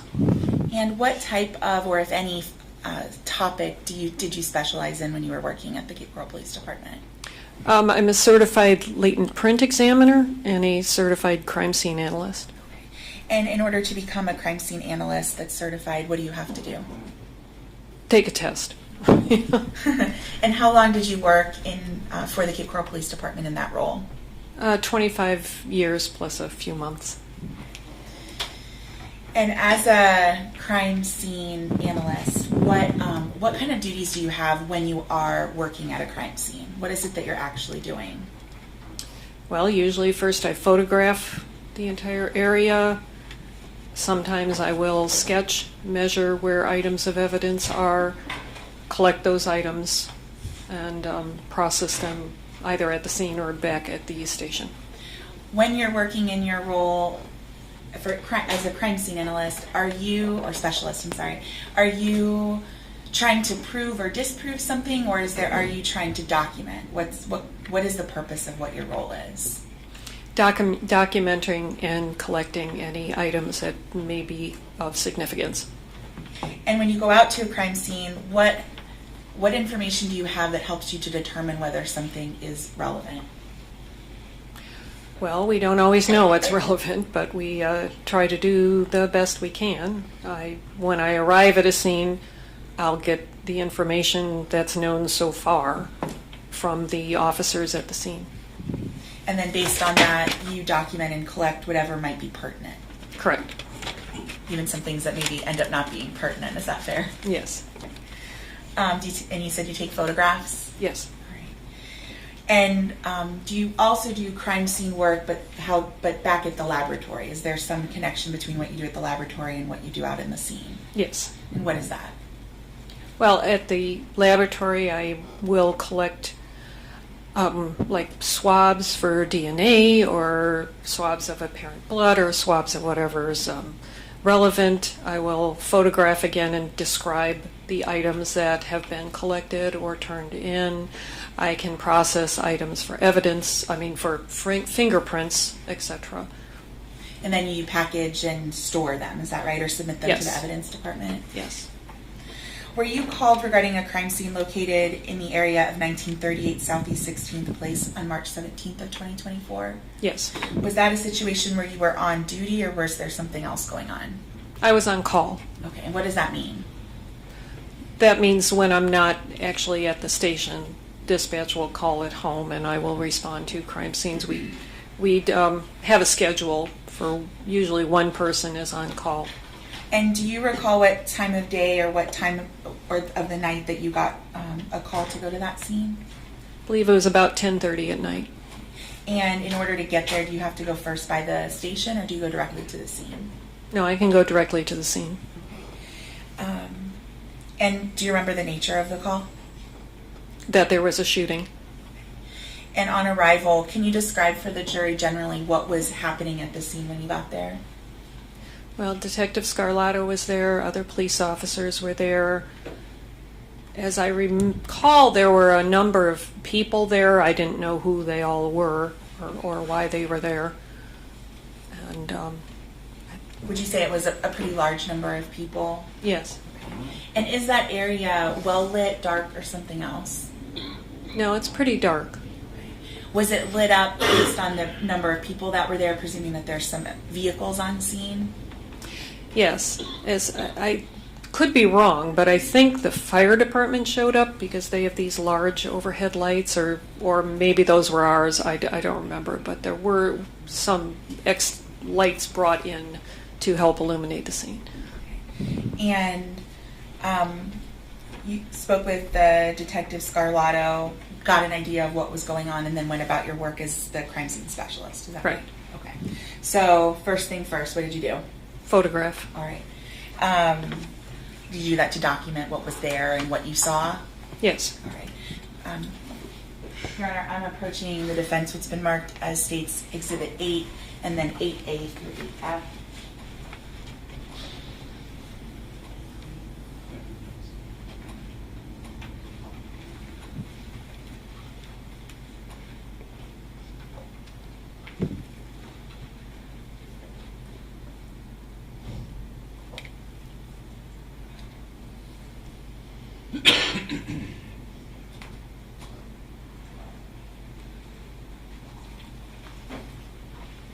May I approach the witness? You may.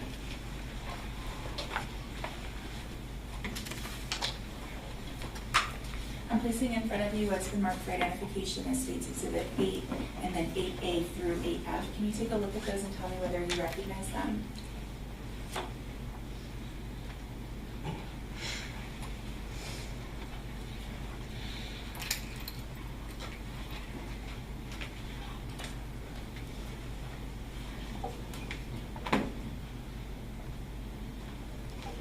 Yes, these are the photographs I took that night. At the scene there in Southeast 16th Place? Yes. They fairly accurately depict that scene that you saw? Yes. At this time, the State would need to enter Exhibits 8, 8A through 8F into evidence. Any objection? No objection. Do you admit it? May I publish, Your You Honor? may. I'm placing first on the viewer State's Exhibit number 8. Ms. Lansky, can you tell us what we're looking at here? That's the intersection. And that's Southeast 20th Street and Southeast 16th Place? Yes. I'm placing on the viewer State's Exhibit 8A. If you could put one of the microphones closer to you. Yes, I apologize, Your Honor. I don't want to get in her way. Just turn it around. There you go. Can you hear me okay? Yes. I've placed 8A on the viewer for the, Ms. Lansky, can you see that? And there are those, is that a photograph that identifies all the markers of the potential evidence that you were collecting? Yes. I'm placing State's Exhibit 8B onto the viewer. Can you tell the jury what we're looking at here in this photograph? Those are close-ups of two of the items that I collected. I'm placing on the screen Exhibit 8C. That's the other shoe. I'm placing on the viewer Exhibit 8D. Let me fix it there.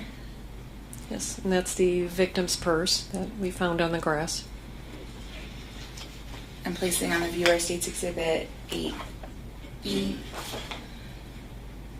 And that's the victim's jeans.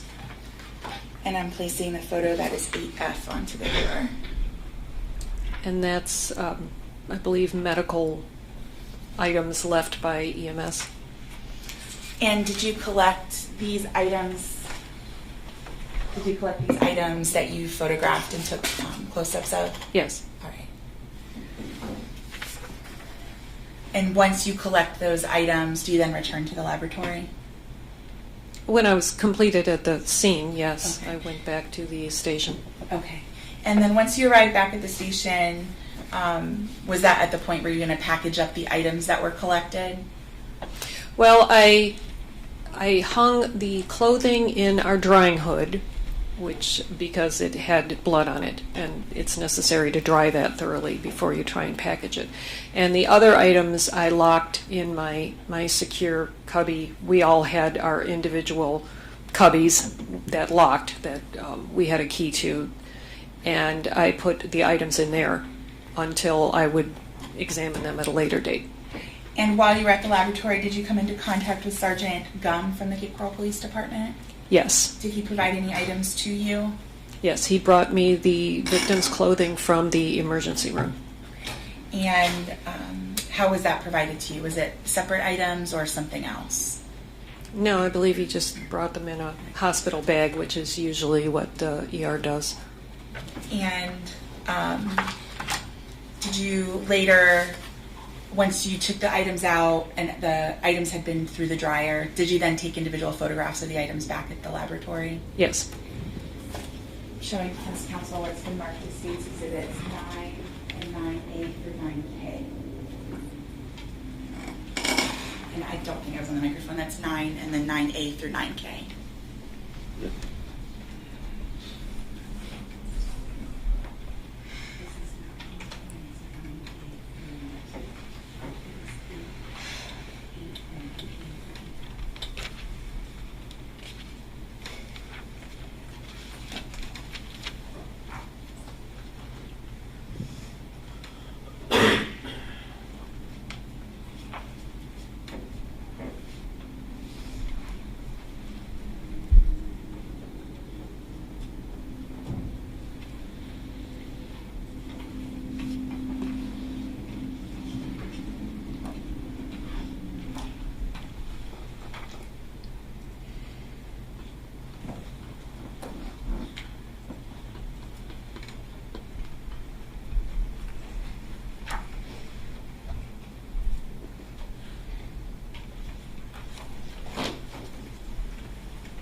May I approach the witness? You may.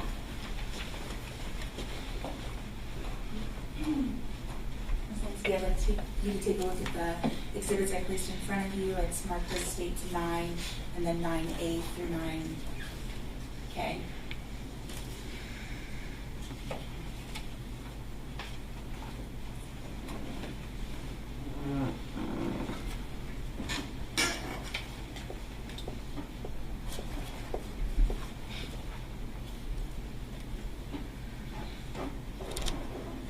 Okay. Yes, those are the photographs I took. And they fairly and accurately depict the items that you collected from the scene and from Sergeant Gum. Yes. At this time, the state would move to enter States Exhibits 9 and 9A through 9K into evidence. Any objections? Sorry, any objections? Judge, I'm sorry, I'm thinking. Okay, sorry. Judge, before you do, can we go on air on this issue just briefly? Yes.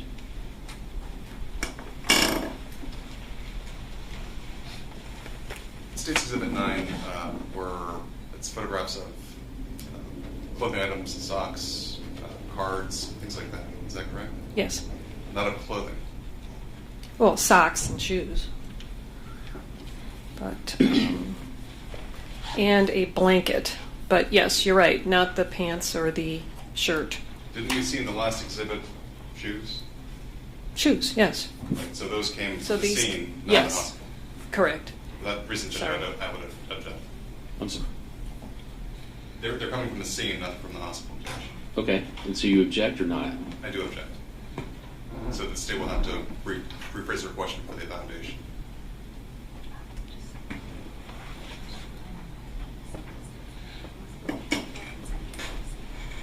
May I approach the witness, Your Honor? You may. Looking at States Exhibit 9, is this an item that came from the scene or the hospital? The scene. 9A, is that from the scene or the hospital? The scene. 9B, is that from the scene or the hospital? I believe those came from, the socks came from the hospital. 9C, did that come from the scene or the hospital? Yes, the sock came from the hospital. 9D, which is The blanket, I believe that came from the scene. and I want you to think whether this is, do you recall collecting a blanket or something else? If you don't recall, that's okay. Yeah, I You don't, believe I this is a don't, blanket, I believe so, yeah. and that you believe came from the hospital? No, I thought the blanket was at the scene, but I could be wrong about Okay. that. I know the jeans were at the scene and the shoes. And then 9E, did that come from the scene or the hospital? The purse was at the scene. I collected that from the scene. And the 9F that photographed, are those items that came from the scene or from the hospital? Those are from the scene. Those were inside the purse. And 9G, did those come from the scene or the hospital? Those were from the scene. They were inside the purse. 9H, did that come from the scene or the hospital?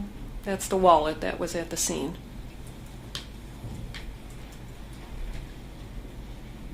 And 9I, did that come from the scene or the hospital? That's the contents of the wallet. Those were from the scene. And And 9J that come from the scene or the hospital? The scene, that's from the other items from the wallet. And did 9K come from the scene or the hospital? From the scene. At this time, the state would move to enter State's Exhibit 9, 9A, and 9K into evidence. No objection, Judge. All right, 2 minutes. May I publish now? You may. I'm placing what's been entered into evidence as State's Exhibit 9 onto the screen. Is that one of the Converse shoes we were talking If you'll turn that Yes. microphone back around. And it's not just for me, it's also for the recorder. Oh, no, I understand. I apologize. Every time I'm moving this, it's dropping a little. That's okay. You can turn it around towards you and come back to where you were. I'm placing State's 9A onto the viewer and tell us what we're looking at. That's the left shoe from the scene. And I'm showing you what's been marked as 9B on the viewer. That's the sock from the hospital. Through 9C onto the viewer. That's the other sock from the hospital. This is the one that I believe we had a question about, and that's from 9D. That's the blanket.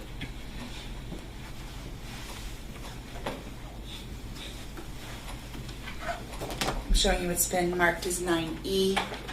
That's the victim's purse that was at the scene. Okay. I'm showing you what's been marked as 9F. That's the contents of the purse that was at the scene. Showing you what's been marked as 9G. That's rings that were inside the purse at the scene. Showing you what's been marked as 9H. That's the wallet that was at the scene. I'm showing you what's been marked as 9I. It's wallet contents from the scene. I'm showing, and just to be clear, was this all of the money that was collected? You lay that out when you take a photograph of it in order to document? Correct. And we're looking at 2 $5 bills and 3 $1 bills, is that correct? Yes. Showing you what's been marked as State's Exhibit 9J. And that's other contents of the wallet that was at the scene. And finally, 9K. I'm going to put that this way. It's other contents of the wallet that was at the scene. And just to be clear, we're looking at, is that a school identification that was contained? Yes. The notation of it being Kayla Rincon-Miller's. Yes. And in the bag of items you received from Sergeant Gum, did you receive a black shirt? Yes. That's not pictured here, is that right? Not in those pictures, Can I no. have just a moment?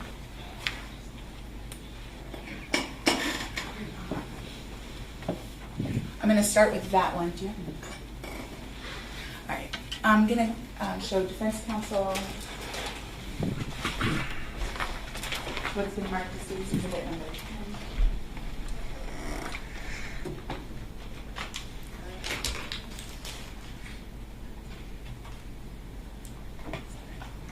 Sure.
Many of the items that you photographed, I'm going to ask you about here. Not many, but several of them. May I approach the witness now? You may. I'm approaching the witness with what's been marked for identification as State's Exhibit number 4. Can you take a look at that for me? Tell me whether you recognize it. Yes? I'm not speaking loudly, so may I approach the clip? Yes. Okay. Thank you. And we've provided some gloves, and I'm asking Ms. Lansky to take a look at that bag, and that's the shirt that you received from Sergeant Gum. Yes. Does the packaging appear to be in the same or substantially same condition as the last time you saw it? Yes. Okay, I'd like for you, at this time, the state would move to enter State's Exhibit number 4 into evidence. Any objection? No objection, Judge. You admit it? And I'd ask you to publish by having Ms. Lansky put Yeah. open the bag and then hold the shirt up. You may.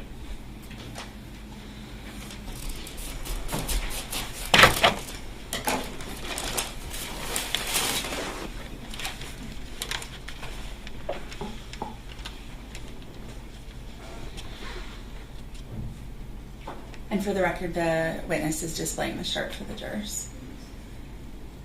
Judge, can we have the witness stand? I'm sorry.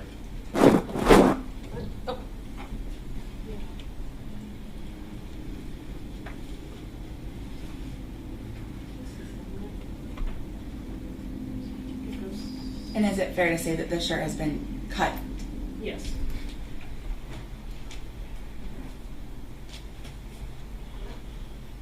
Thank you, Ms. Lansky. I'm going to put that one back. May I approach the witness? You may. I am showing you Ms. Lansky what's been marked as State's Exhibit number 10. Can you take a look at that and tell me if you recognize it?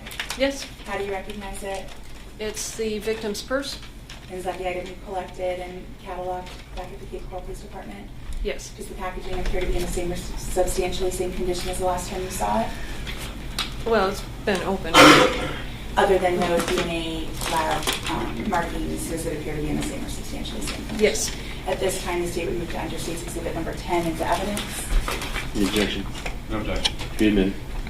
At this time, the state moves to publish. You may. Yes, please.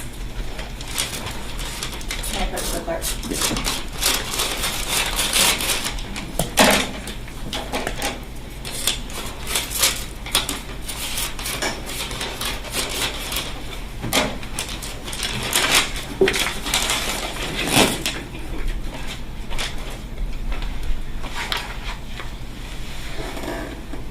Thank you.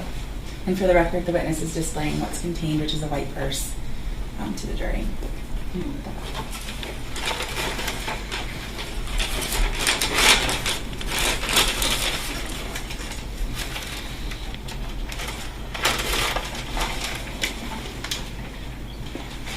May I approach the witness, Your Honor? You may. I'm not going to necessarily ask you to open these ultimately, but because it's for now. I'm showing you what's been marked as State's Exhibit number 11. Can you take a look at that and tell me if you recognize it? Yes. State's Exhibit 11 is the red wallet. That's also what you collected and what you took a photograph of, is that right? Yes. Does the packaging appear to be in the same or substantially same condition as the last time you saw it? Yes. At this time, the state would move to enter State's Exhibit 11 into evidence. Any objection? No objection. You admit it? I'm showing you what's been marked as State's Exhibit number 12. Can you take a look at that and tell me if you recognize it? State's Exhibit 12 is the contents from the red wallet. And does the packaging of this item appear to be in the same or substantially same condition as the last time you saw it? Yes. And the state would move to enter Exhibit 12 into evidence. You No object? objection, Judge. You admit it? I'm showing you what's been marked as State's Exhibit number 13. Can you take a look at that and tell me if you recognize it? Yes. State's Exhibit 13 is contents that had apparently fallen out of the purse at the scene. And does the packaging from that appear to be in the same or substantially same condition as the last time you saw it? Yes. The state moves to enter Exhibit number 13 into evidence. Any objection? No. You admit it? And that last Exhibit number 14, can you take a look at that? Tell me whether you recognize it. State's Exhibit 14 is the contents from the white zippered purse. And that's what you collected and took photographs of, is that correct? Yes. Does that appear to be in the same or substantially same condition as the last time you saw it? Yes. The state would need to enter Exhibit 14 into evidence. Any objections? No, sir. You admit it? I'm not going to have you open anything. Okay.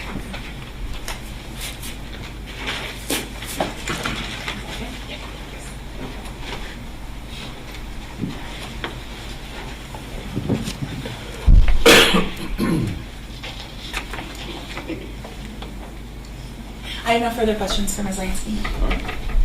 Sweet.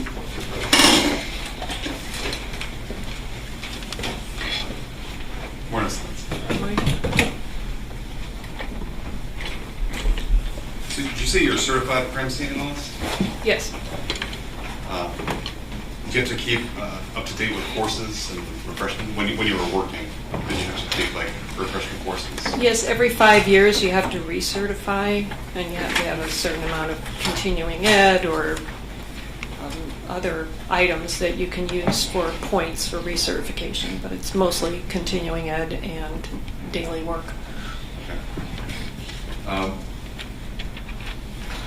The clothing that you received from Sergeant Gunn in the hospital, the shirt that you displayed to these members of the jury, did you do any type of DNA testing? Not that I recall. Do you know what an MVAC is? No. It's the vacuum machine for the DNA. They can like suck up little pieces of it. No. Well, we don't do DNA at the Cape Coral, obviously. We send it to the state lab. All right, so do you use FDLE? FDLE? Yes. Do you know if the shirt was ever sent to FDLE, to your knowledge? I don't know. Recovered from the scene, there was a piece of broken jewelry. Do you recall that? From the line search? Sure. That was different. I mean, yes. All right. Do you know if that was ever submitted for DNA testing? Not that I'm aware of, but I don't know. Are you able to swab for DNA? Yes. Would you typically have done that as part of your duties as a crime scene analyst? Well, in that particular case, that piece of broken jewelry you're talking about? Yes. The gold chain? I did not believe it was involved, because when we did that line search, I mean, the intersection that you're talking about basically makes a T. So you have the northeast corner, you have the southeast corner, and then you have the whole west lot. And this was found in the southeast corner, in the middle of this vacant grass and things. So it seemed to be quite a distance from where the incident actually took place. Okay. But I did collect it and document it and submitted it to evidence. Was it a valuable piece of jewelry, or was it like costume jewelry? It appeared to be costume jewelry. So something that if someone had found it, didn't believe was any good, they might have discarded. I suppose.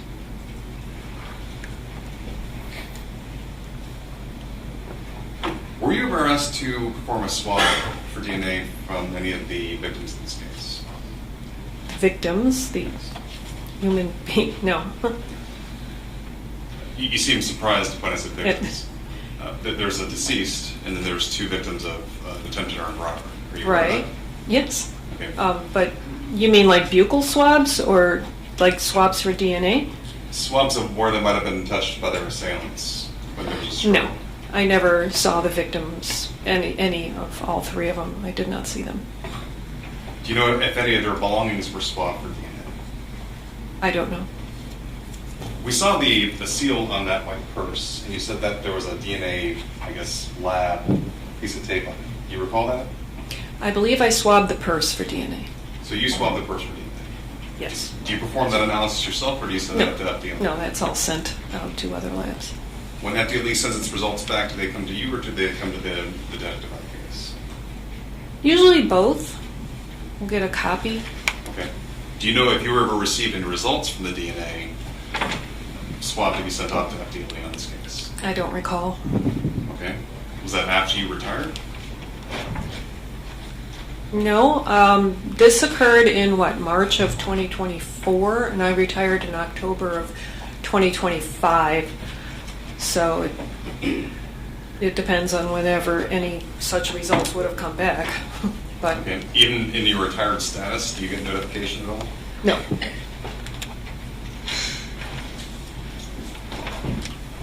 We saw photograph 9G, which were rings that were recovered from the deceased. Did you ever swab these for DNA? No, they were inside the purse. On scene, Yes. right? And then there's no telling what happened while at the scene. She might have taken them off or what have you, right? Sure.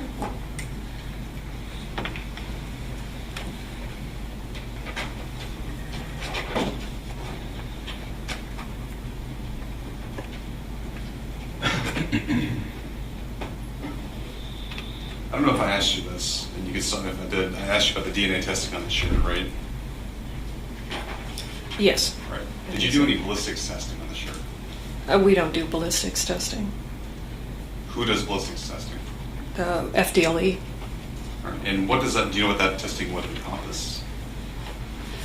Well, I used to do ballistic, a way of ballistic testing like 25 years ago, but what the technology is now, no, I wouldn't be able to guess. What would you look for as a crime scene analyst? For gunshot residue? Sure.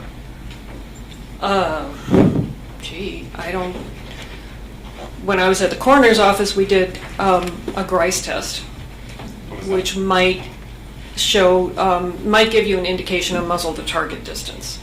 But okay. I don't know if they even do that anymore. That Grice test, that would have like unburnt powder around the... Burnt or partially burnt particles of gunpowder, yes. Do you know if that was even looked for on the shirt? I don't know. Is it safe to say that if that seal that's on that evidence bag doesn't have that DNA tape on it, that no one looked at it? Evidence tape. Evidence. It's not DNA tape. Well, I mean the blue one as opposed to the red one, right? The one that came from the DNA lab. Oh, that I couldn't tell you. I don't know what testing was done on the shirt.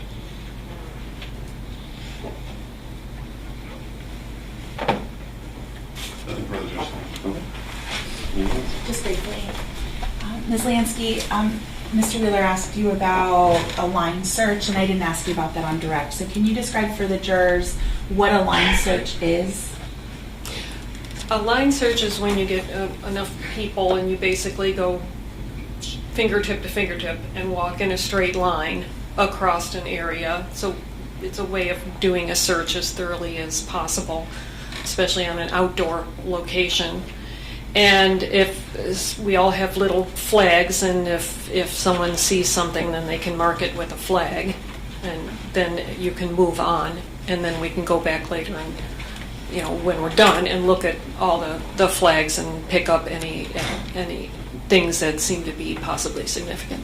And now, did you conduct this line search or participate in this on the night that you were called out to work as crime scene, or was it a different time? No, it was a few days later. Daytime? Yes. And did the line search encompass a larger area than what the crime scene itself encompassed? Yes. Okay. And you described the intersection as being a large west lot and then the two corners on the east side, is that right? Correct. And your understanding of the piece of evidence Mr. Wheeler was asking you about was that it came from a distance from the crime scene, but in that west lot, is that correct? In the southeast lot. Southeast lot, okay. I don't have anything further. It's within the scope of the redirect. Certainly. Okay. In reference to your line search, were you looking for ballistic evidence? Well, we were looking for any evidence, but yes, casings. Right. Bullet casings. Yes. Does Cape Coral PD have a metal detector? Yes. Was it used that day? Yes, I used my metal detector that night, the night I was at the scene. And you were looking for what with the metal detector? Bullet casings. So when you were doing the police search, or the police line? Is that what the line search. The line search. Do you know if anyone else was using a metal detector? No. Were there any bullet casings recovered from the scene? No. Okay. Anything else? No, nothing further, Your Honor. All right. Is she released? Yes. Any objection? No. You may step down and release from your side. All right. It's noon, so is this okay to take a break now? Okay. All right, so ladies and gentlemen, it's about 7 minutes to noon. We're going to break, let you go to lunch. I'll have you come back here at 1 o'clock. Please remember my earlier instructions. Don't do any research. Look up anything, discuss anything about your service as a juror in this case. Don't watch any local news, read any local newspapers, anything like that. And we'll see you back here at 1 o'clock. You can leave your notepads here on your seat.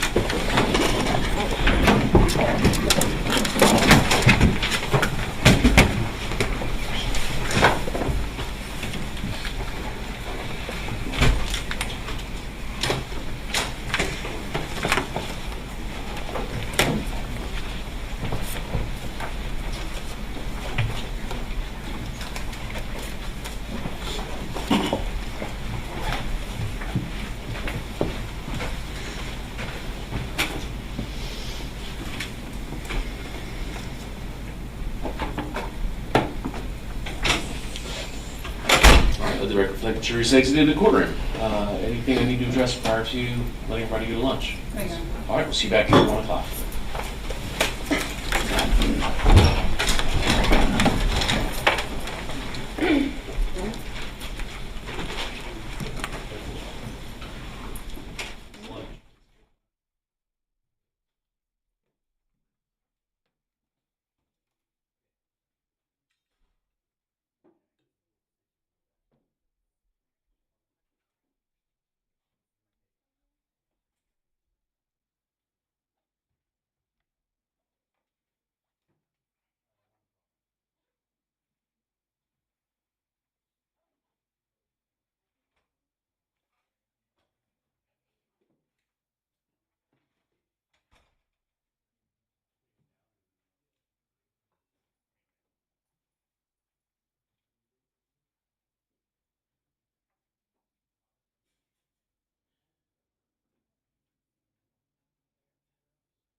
Please be seated.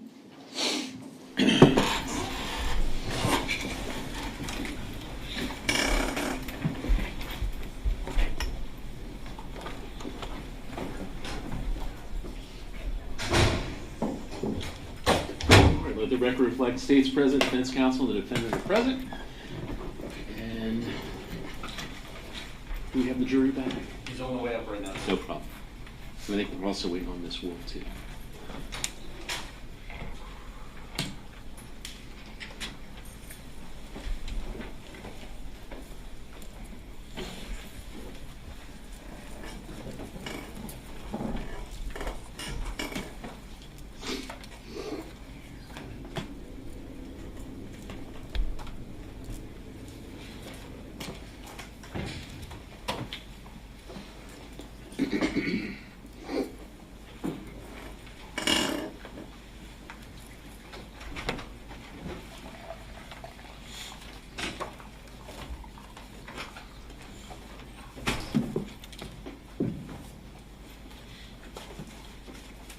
Got it right? One.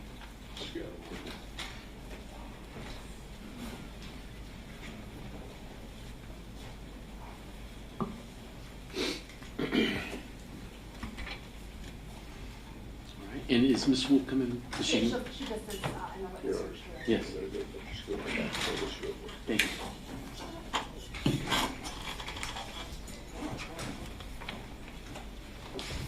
All right. So again, the state defense counsel and the defendant are all present, or are we ready to bring the jury back in? State's right now. All right, defense ready? That's very good. All right, let's bring it back in.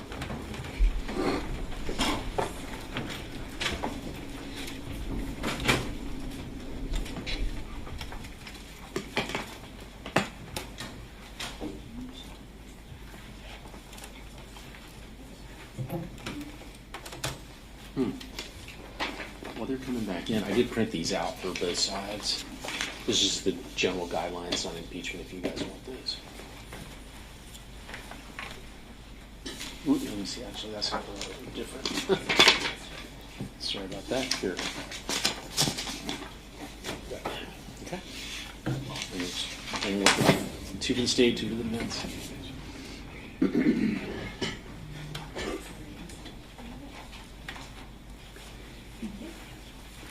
And again, it's noted in the first paragraph, you don't have to use those. That's just a general guideline.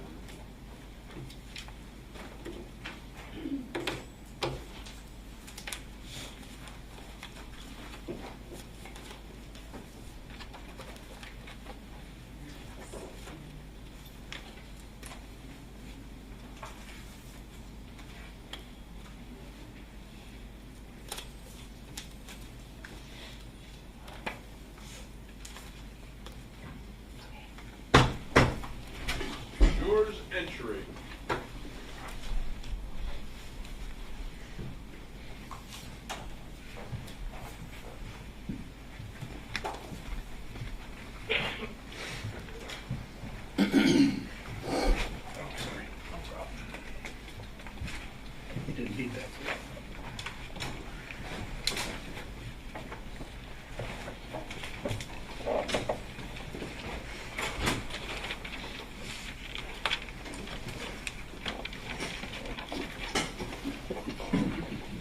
Good afternoon, please be seated. Welcome back, ladies and gentlemen, to the jury. By a show of hands, was anyone on the jury not able to follow the court's previous instructions about doing any research, looking up anything, or discussing anything about their services as a juror on the case? Seeing no hands, ready to proceed, state and call the next witness. Thank you. John Allen Creasy.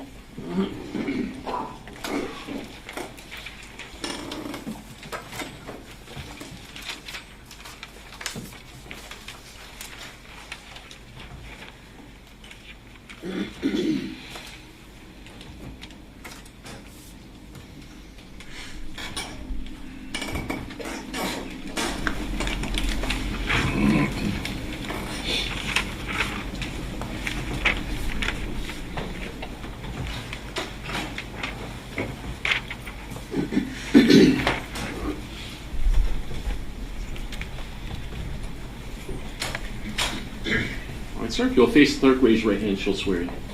Do you solemnly swear or affirm that the testimony you give will be the truth, the whole truth, and nothing but the truth? Yes.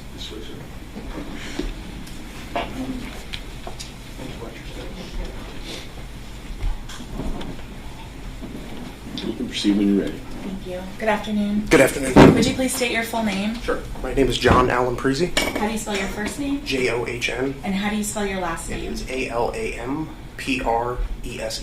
And what do you do for a living? I'm a sergeant with the Cape Coral Police Department How long have you been with CCPD? since 2015. And as a sergeant, what kind of duties do you have? I'm a first line supervisor for our patrol bureau. So I oversee a group of individuals that are on the streets How long have you been in the role of sergeant? since October this year, or I'm sorry, of 2025. And prior to becoming a sergeant, what were you doing? I was a detective.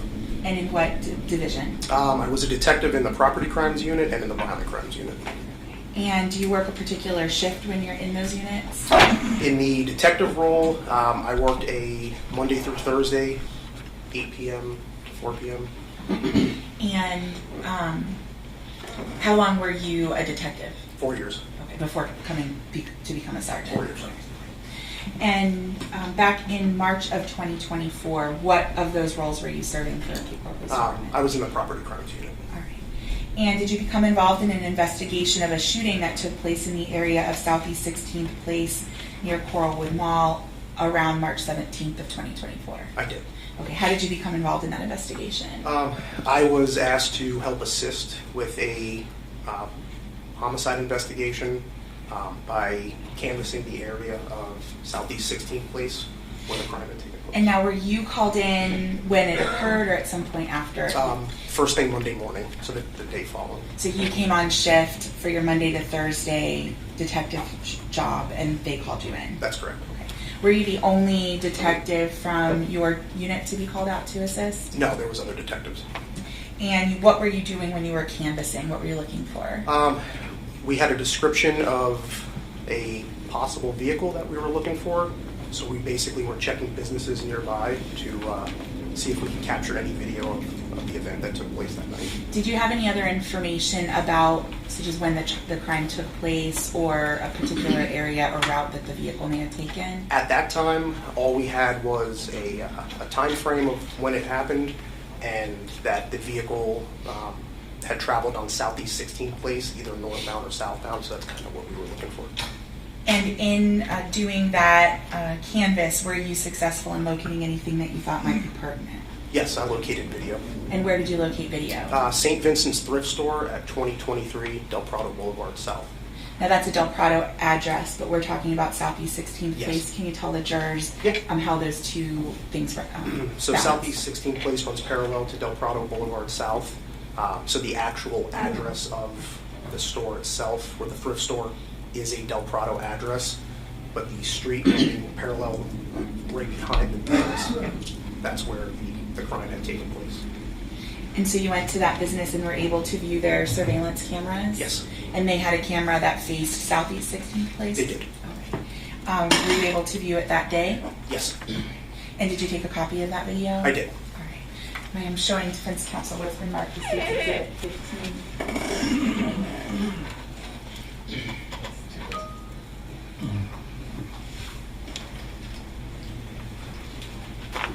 May I approach the witness? You may. Can you take a look at that and tell me if you recognize it? I do. And then tell me how you recognize it? That's my initials right You there. got a chance to look at that? Yes, ma'am. Is it a series of videos? Yes. And does that fairly accurately depict the copy of videos that you took from St. Vincent's after the murder? Yes. At this time, the state would move to enter into evidence states Exhibit 15A. Any objection? No, you're- You admitted. State moves to publish. You may.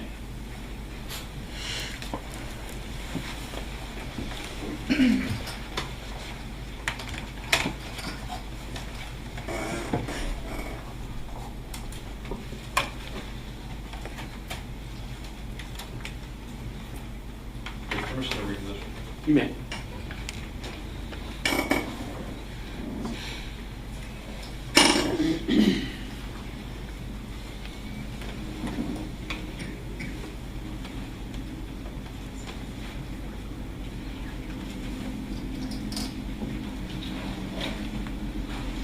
I place the disc in the player, in the computer, and I'm going to open the player.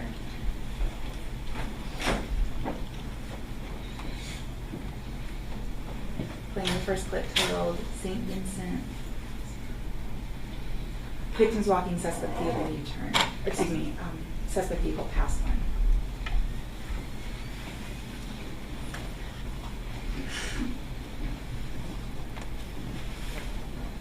I'm not playing it, I'm pausing for a second.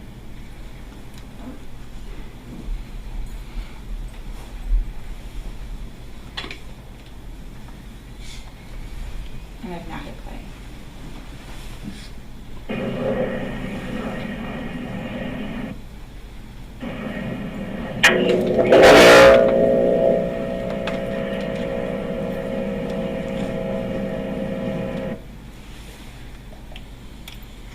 And then the second one, St. Vincent, victims walking, suspect vehicle U-turn.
Gunshot 3.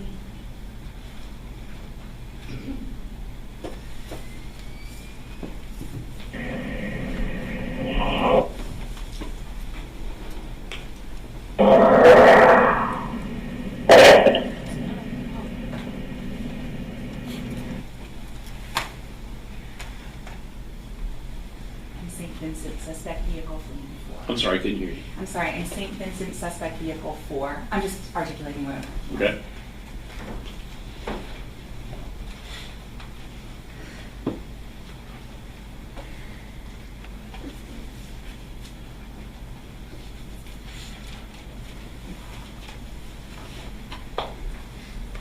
There's a slight buffer, so I'm waiting for that to catch up. I apologize.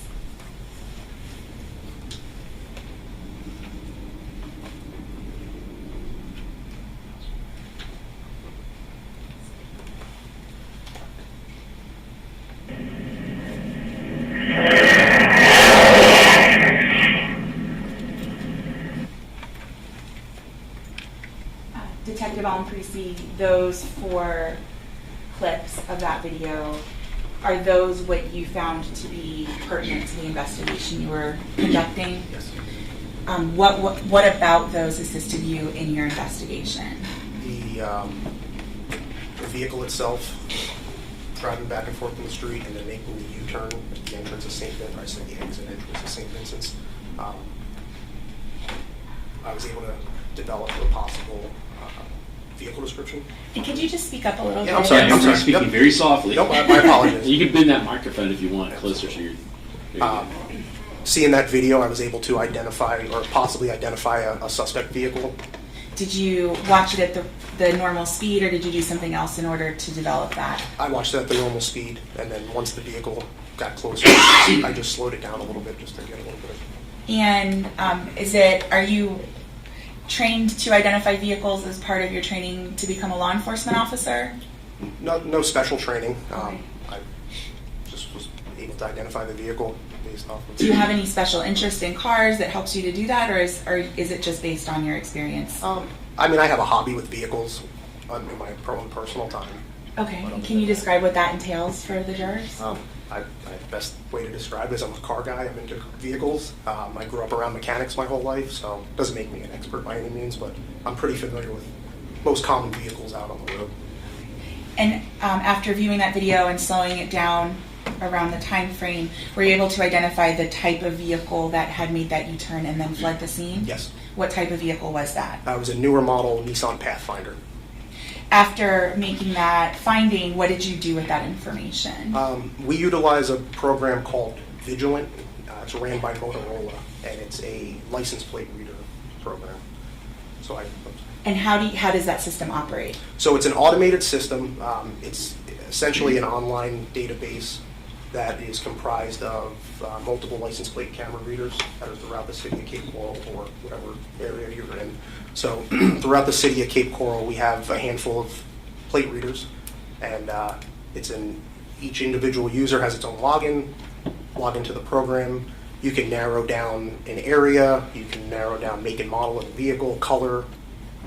And how did you make use of that system as part of this investigation? So based on that identification that I believe that was a Nissan Pathfinder, I just changed the options in the program to a Nissan Pathfinder and narrowed down the time frame that we were looking for and sorted through a handful of results. And were you able to make any findings regarding those results that you looked? Yes, I was. And what was that? So there was a license plate reader hit at the intersection of Pondella and Pine Island Road, which is in Cape Coral, at, I believe, 21:18 hours, which would be 9:18 p.m., on a vehicle matching that description. May I approach the witness? I'm showing defense counsel what's been marked as the exhibit.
May I approach the witness? You may. I'm placing in front of you what's been marked for identification, speaks exhibit 15F, and I'm going to stand up to the podium just so my voice gets picked up on the microphone. Relying on those vigilant searches and you identified a vehicle, did you identify an associated license plate that would have fit the description of the vehicle that you were looking for? I did. And what was that license plate? 15AULC out of the state of Florida. And other than the car that had that license plate affixed to it, were there any other vehicles that the vigilant search returned that matched the vehicle's description? There were other vehicles, but that did not match the description. So other Nissans? Other Nissans, yes. Okay. And so that was the only vehicle matching the description, and it had that license plate number on it? Correct. Okay. What did you do with the information regarding that license plate? Once that information was obtained, I gave that information to the lead detective on the case at the time. Who was that? Detective Frank Scarlato at the time. Okay. I have no further questions. I'll retrieve that exhibit. All right. Sure. No questions. You can step down. Is he excused? Yes. Any objection? No objection. You're excused from your seat.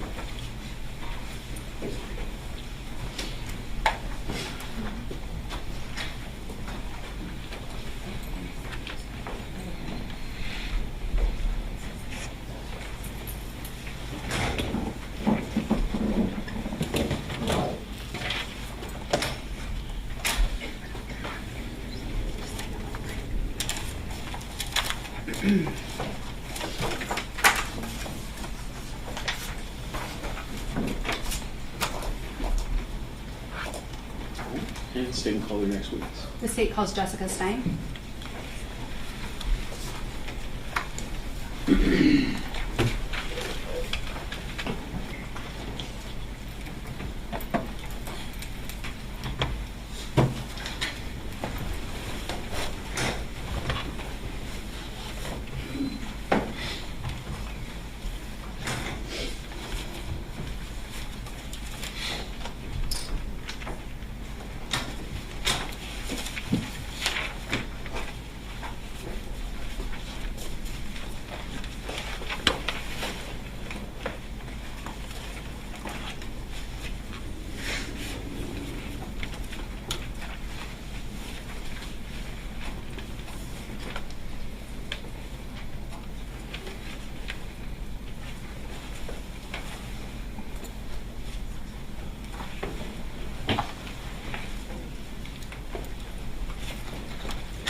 Just face the clerk, raise your right hand, she'll swear you in.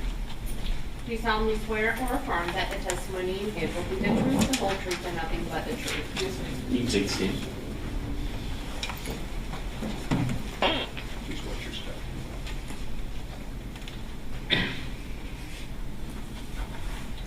You can proceed when you're ready. Good afternoon, ma'am. Please state your name for the record. Jessica Stein. And Ms. Stein, how do you spell your name? Jessica. Where do you currently live? You don't have to give your exact address, but generally. Charlotte County, Florida. Where were you living on March 17th of 2024? West Mariana Avenue. Was it 69 West Mariana Avenue? Yes. Was that in Lee County, Florida? Yes. Who did you live with at the time? Myself and my children. And how many children do you have? 8. And did you live with a partner or a spouse? No. So just you and your 8 children? Some of the children don't live with me. Okay. I was a surrogate mother. Okay. How many children were living with you at the time at the house? 5. 5. And did you have a child named Thomas that lived with you? Yes. And how old was he on March 17th of 2024? 16. Okay. And when is his birthday? October 30th, 2006. I want to talk to you about the day of March 17th. Did you go somewhere during the day? Yes. And where did you go? To the Nokomis Beach. Okay. And is that in the Venice area? Yes. Who did you go to the beach with that day? My children and Thomas and one of his friends. And when you say your children, it would have been Thomas, your 4 other children, and a friend of his. Yes. And what was his friend's name that you took to the beach with you? Jaden. And do you know Jaden's last name? Fernandez. And was he a good friend of Thomas's? Yes. And how did you get to the beach? We drove. And I drove. And what did you drive? What kind of vehicle? A rental car. Okay. And what was the type of rental car? An SUV. Okay. And what was it, the make and model of it? I don't know. May I approach her? You may. For the record, I'm approaching defense counsel and showing State's Exhibit 17. I'm going to have you look at State's Exhibit 17 and tell me if you recognize this. Yes, ma'am. That's the rental car. And that's the rental car you drove to the beach? Yes. Yeah, at this time the State will move 17 into evidence. Any objection? Be admitted. Permission to publish? You may.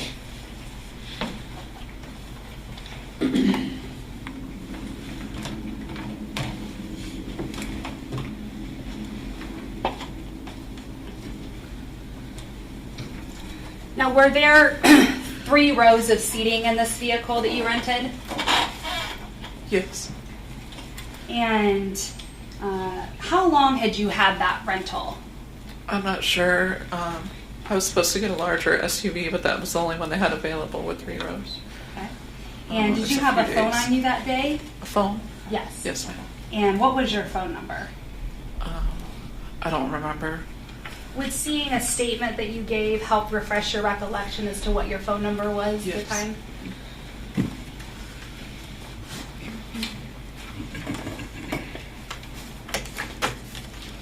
For the record, approaching defense counsel to show which statement.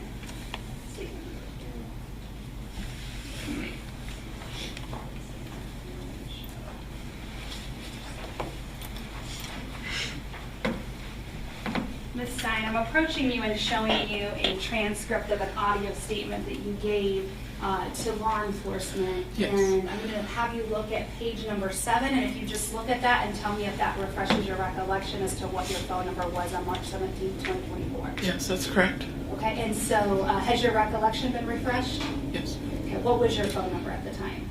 That's 239-202-1932. Did your son Thomas also have his own phone at the time? Yes. And did each of your children have their own phone? Yes. About how far away would you say Nokomis Beach was from your home at 69 Mariana Avenue? I'm not, maybe an hour probably. How long were you and your children and Jaden Fernandez at the beach? All day. And did you eat lunch when you were there? Did you pack a picnic? I think we stopped at McDonald's. And About if you, what- if you can, I'm sorry, if you can speak up just a little louder for us, thank you. And when you left the beach that day, do you recall about what time it was that you left? No. Would it have been in the afternoon, Yeah. evening hours, early evening hours? Yeah. Later afternoon? Yes. All right. And did you drop Jaden Fernandez back at home? I think we all rode together, and I think he just walked home after we got home. Did he live close to your house? Yes, ma'am. And was it common that he would come in and hang out at your house with Thomas? Yes. And so when you arrived home with your children, did Jaden end up leaving your house and going back to his house? Yes. When you got to your house, do you recall where you went in your house? I took a shower and went in my room. And was that often a place you would just hang out to yourself, and that'd be somewhere where you could go and sort of escape and be by yourself? Me and my younger kids stayed in there. And your younger kids did? Yeah. How many of your kids stayed with you? Me and my daughter, Rosemary. Um, She stayed in the room with me. May I approach, Your Honor? You may. For the record, I'm showing defense counsel states exhibit 16C and 16D.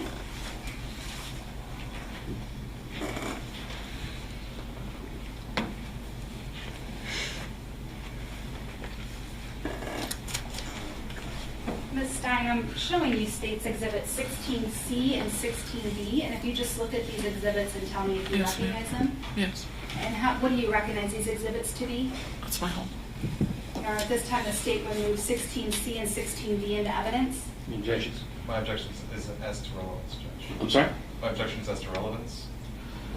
Judge, I think it's relevant to show where she lived at the time as far as any of her home. Oh. Judge, I'm just going to say, Judge, we didn't have any other pictures of any of the witnesses' homes put before the jurors. Here, you guys can approach.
permission to publish? You may.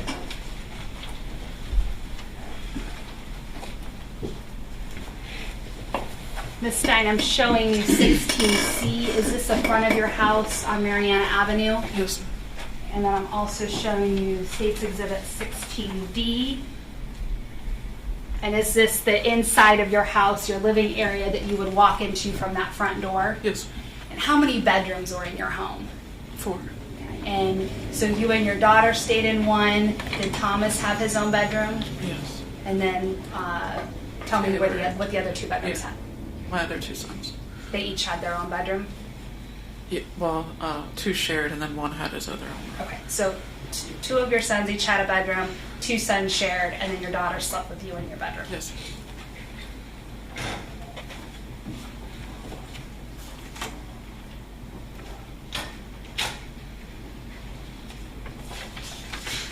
Later on that evening, did another one of Thomas's friends or acquaintances come to your home? Yes, ma'am. And who did you know that person to be? Was there a name you knew him by? Buster. You know, may I approach? Yes. For the record, I'm showing statements 16A and 24A.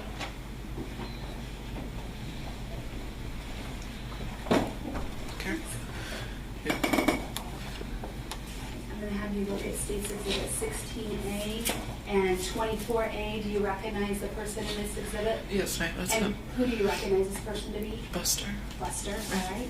All right, this time the state would move 16A and 24A into evidence. Any objection? No, sir. All right, be admitted.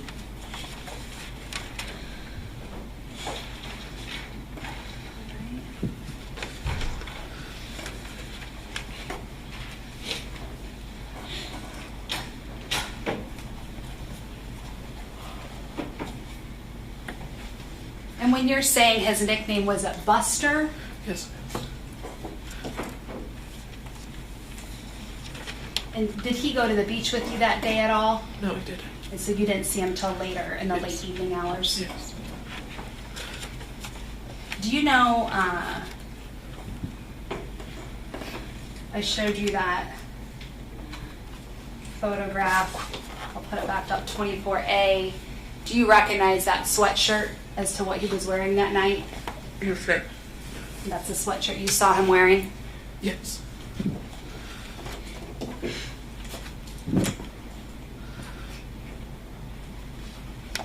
Had you seen him at your house before that night?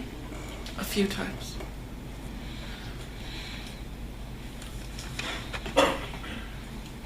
Did you at one point leave Thomas and Buster and see them later on in the evening, in the later hours? I went to the gym with my older son. Okay. And when you came back from the gym, did you see Buster at your house? I believe so, yes. And was he wearing that red sweatshirt any longer, or had No. he changed? I think he had a white shirt on when I seen him again, or no shirt. Okay, so when you first saw him in the evening hours, he was wearing that red sweatshirt with that lettering? Yes. And then later on, he either had a white shirt or no shirt? Yes. And do you know about what time he left your house? It was pretty late.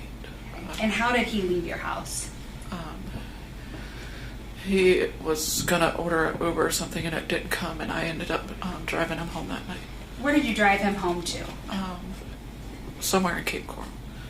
Do you know whose house it was you dropped him off at? I don't. Did you keep the Pathfinder that night? Yes. The next day, did you keep it? I believe the next day I went to Honda and I got a larger SUV. So you returned it that next morning on the 18th? It was the next morning or the day after.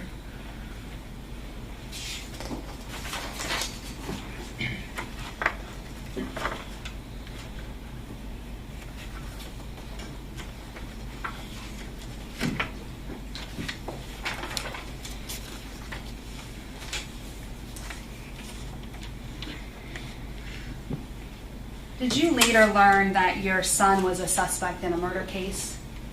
I did later on, yes. And did you own a Glock 27 at the time? I believe so. And was it a gun that you purchased legally? Yes, ma'am. May I approach, Your Honor? You may. For the record, I'm showing State's Exhibit number 19.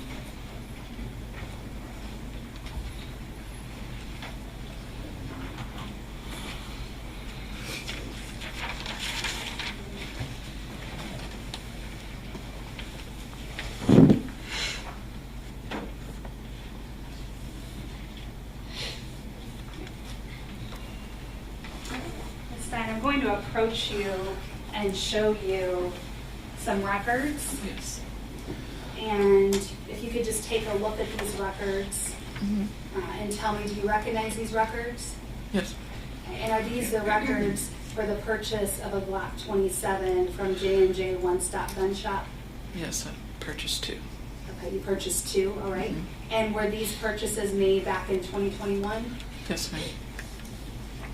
Your Honor, at this time, the state would move State's Exhibit number 19 into evidence. Any objection? No, sir. Be admitted.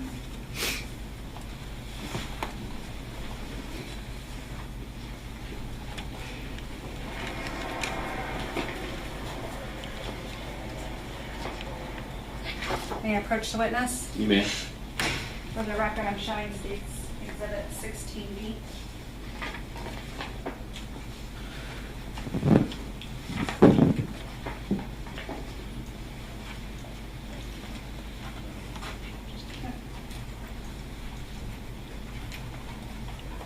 Look at State's Exhibit 16B and tell me if you recognize the person in this photo as well as what the person's holding.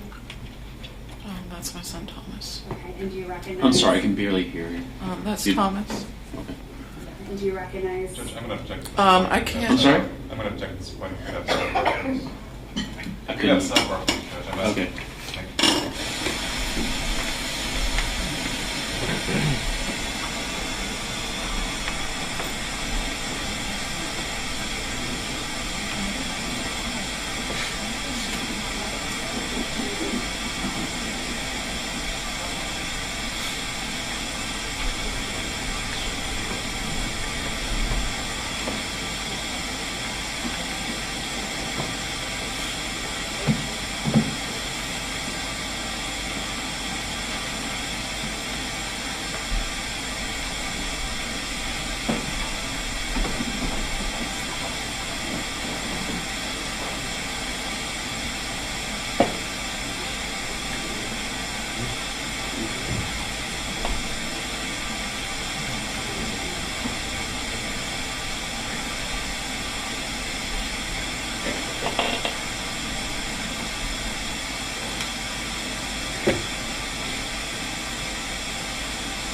Then I'm going to ask you to look at 16B again. Yes. Do you recognize what is in Thomas Stein's hand? It's a firearm. And does that look like the Glock 27 that you owned at the time? I can't tell from the photo. All right. And, ma'am, do you see your son, Thomas Stein, sitting here in the courtroom? I'm sorry, I couldn't hear you. Do you see your son, Thomas Stein, sitting here in the courtroom? Yes. Would you please point to and identify an article of clothing he's wearing? A gray suit. I'm Now- sorry, which, how do you Gray which suit. A gray suit. Okay. The record reflect. This gun that I just asked you about, the Glock 27 in those firearms purchase records, after the murder of Kayla Rincon-Miller, did you ever see that gun again? No. May I have a moment, Your Honor? You may.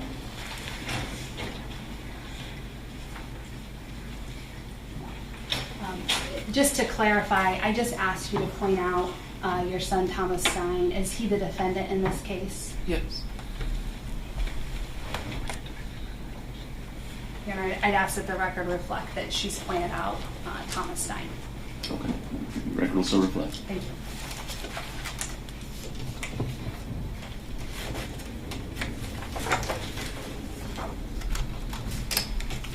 Nothing further. The state tenders a witness. Okay. Based upon the witness's answer, I'd like to approach that for a Okay.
Ms. Willard, whenever you want to cross.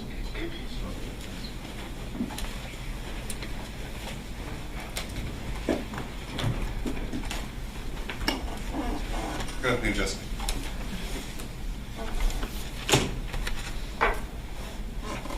To be clear, you and your family hired my firm to represent your son. Yes, sir. We don't represent you. Correct.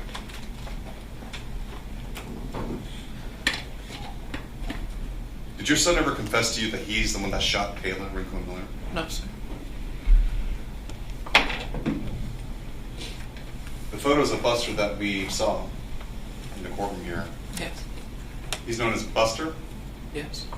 but more accurately, isn't he known as Little Buster? Yes. And his dad is Big Buster. Yeah.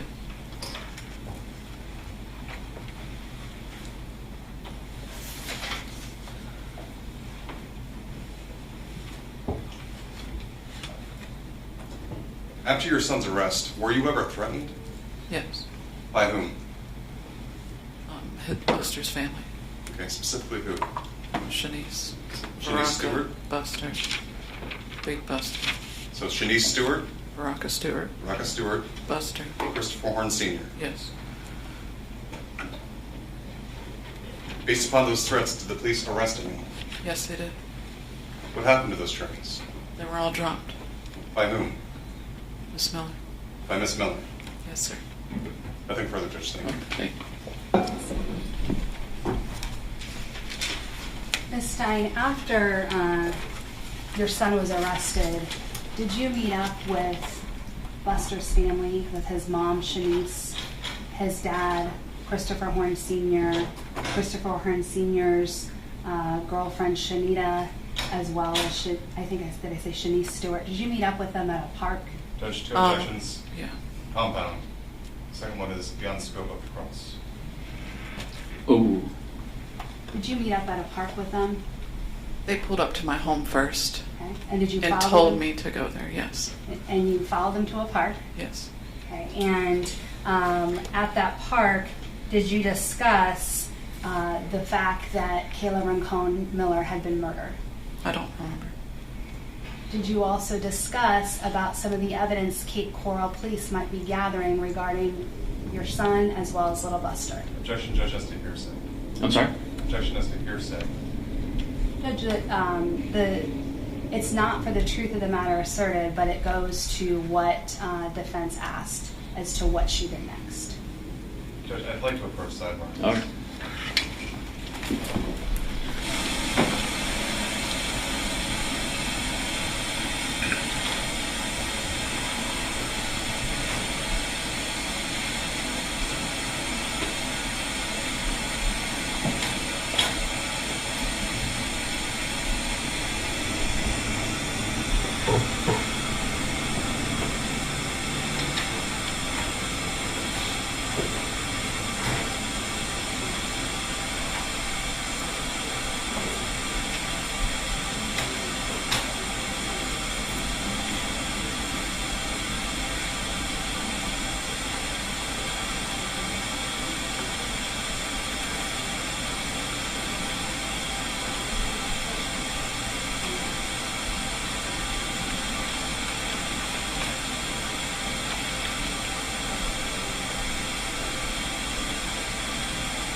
Going back to my earlier question about you going to a park with this group of people.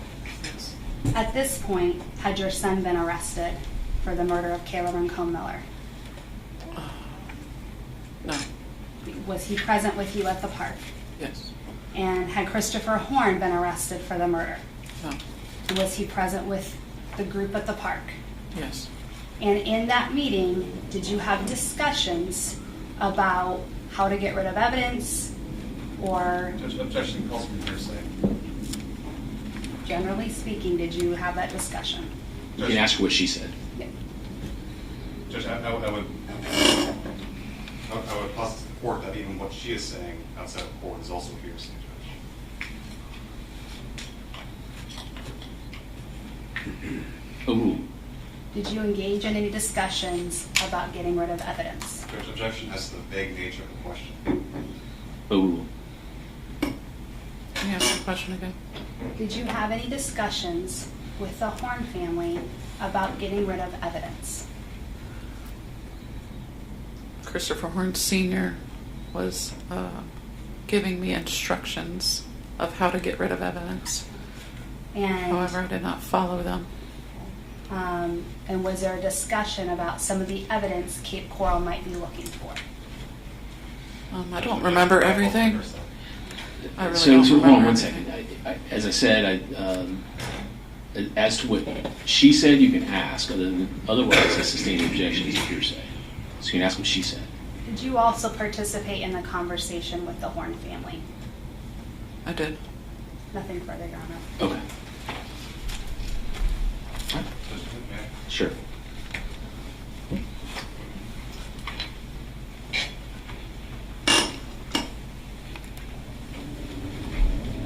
Did the Horne family offer to pay your legal fees? Yes, they did. Nothing. All right. Nothing further, Your Honor. All right. Maybe you can step down. Thank you. Is she released, or you want to keep her on subpoena? I'm okay. She can be released so she can sit in the court. Any objections? All right, you're released from your subpoena. The state calls Frank Scarlato. Oh, I'm sorry. Wrong witness. The state calls Alejandro Martinez.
All right, sir, if you'll face the clerk and raise your right hand, she'll swear you in. Do you solemnly swear or affirm that the testimony you give will be the truth, the whole truth, and nothing but the truth?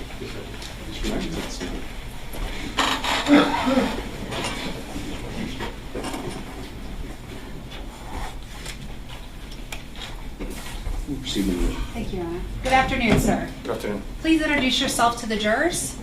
My name is Alex Martinez, or Alejandro Martinez. I'm the Hertz Corporation Corporate Security Manager.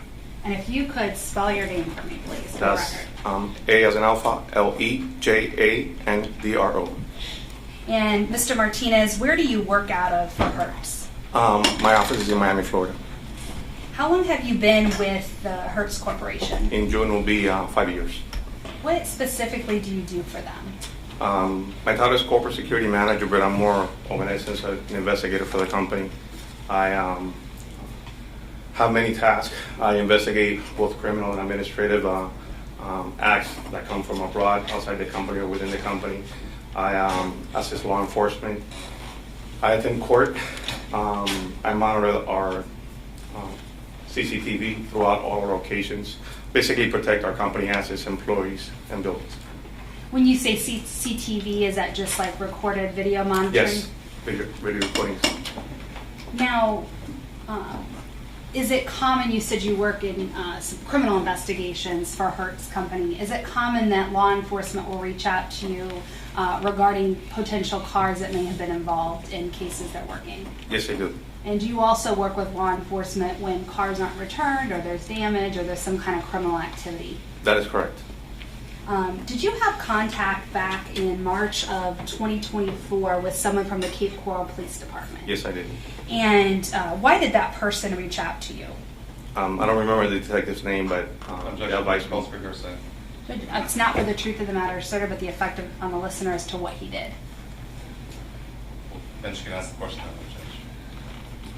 The detective reach out to you? I'll let you make the Go ruling, ahead. sorry. I'll sustain it unless you ask a further question. Did a detective you said was Cape Coral Police Department reach out to you? Yes. And did you provide him some information that he requested you to provide? Yes, I did. And were you given a specific vehicle tag to try to identify who it had been rented to? Yes, I was. And were you able to take that tag and determine who had rented the vehicle? Yes, I did. Your Honor, may I approach? You may. For the record, I'm showing defense counsel states exhibit 18.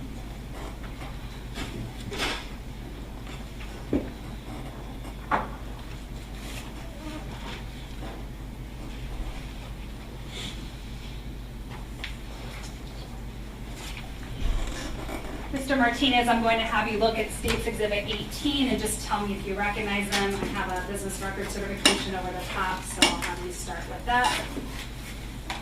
Okay.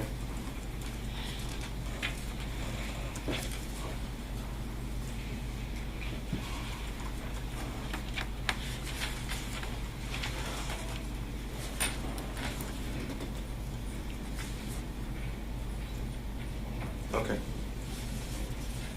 And were you able to determine who had rented, I think I asked you if you were able to determine who had rented that vehicle. Who was it that had rented the vehicle that the detective was calling about? Jessica Stein.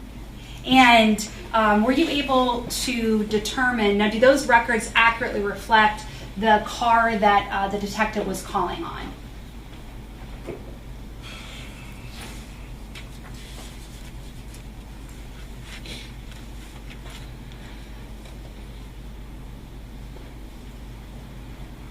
Yes, they do. Okay. And the Nissan Pathfinder the detective was calling about, had that already been returned when he called you? Yes. Okay. And so when it got returned, did Jessica Stein rent another vehicle? Yes, she did. And so is that vehicle that she rented reflected in those records? Yes, it is. Okay. And were you able to determine or give the detective information about when that vehicle was returned? I looked in our video surveillance cameras that we have in all locations, and I gave them the time and date and provided video footage of the exchange. And in that video footage, did it capture Jessica Stein coming into the lobby and returning that vehicle that she had rented? Yes, it did. And was that on March 18th of 2024 that she returned that vehicle? Yes, it is. And do those records, again, reflect the new vehicle that she ended up renting after returning the Nissan Pathfinder? Yes. Now, that Pathfinder that she rented, did that specific vehicle also have GPS data? Yes, it does. And can you just explain how that data works? All our vehicles, depending on the fleet, 75% of our fleet have some sort of tracking data. Sometimes the company, we install our own tracking data, and sometimes it depends on the make of the vehicle. That comes with its own tracking data, has GPS. If a vehicle has cellular phone number to it where you can pick Wi-Fi, we can also track through that number the vehicle. And was this vehicle able to be tracked on March 17th? Yes, I believe so. And did you provide some initial GPS data to the detective about where that vehicle was on March 17th? Yes, I did. And did the detective end up following up with a search warrant to get all of the data, the GPS data, as well as the rental records and the video? That is correct. And so Hertz was able to provide all those records to that detective? Yes, we did. And did that end your involvement in this case? Yes. Do you have a moment, Your Honor? You may. At this time, the state tenders a witness. Briefly, Judge, thank you. Good afternoon, Mr. Martinez. Good afternoon, sir. In terms of your GPS technology that you have on these vehicles, you said 75% of your fleet has it? I'm approximately 75% of our fleet, yes. Okay. And so, depending on the make or model, can you tell how fast a vehicle is going at any particular time? No, not live. No, I cannot. So is it just a kind of like breadcrumbs that you get from where the car has been? That's correct. Approximately every minute or so, it pings where the vehicle is. So it wouldn't tell you if a vehicle stopped somewhere? It will tell me if it stopped, it'll ping, and it'll show me like a history of how long the car's been at that location. Right. So, but if the car stopped momentarily, like at a red light, and then it proceeded forward, it'll have the trail that it's been there, correct? It is. If it's within that minute, those 60 seconds, and it's at that traffic light, yes, it will ping at that traffic light. Okay, it'll ping at that traffic light, but it has to be within that particular window. Yes. That it's reporting the satellite. That's correct. Nothing further, Judge. Thank you. Nothing further. I ask that you be released. Any objection? No, sir. All right. You may step down and release. Everybody in the jury doing okay? All right. Call your next witness. The state calls Frank Scarlato.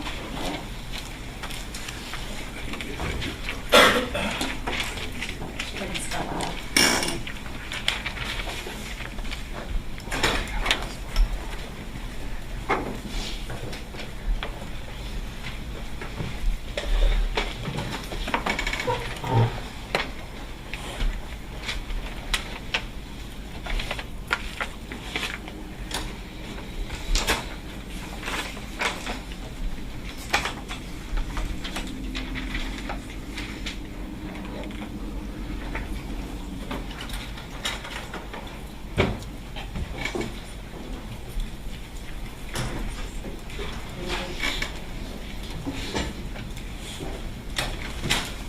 All right, if you'll face the clerk and raise your right hand, she'll swear you in. Do you solemnly swear or affirm that the testimony you give will be the truth, the whole truth, and nothing but the truth? I do. You can take a seat.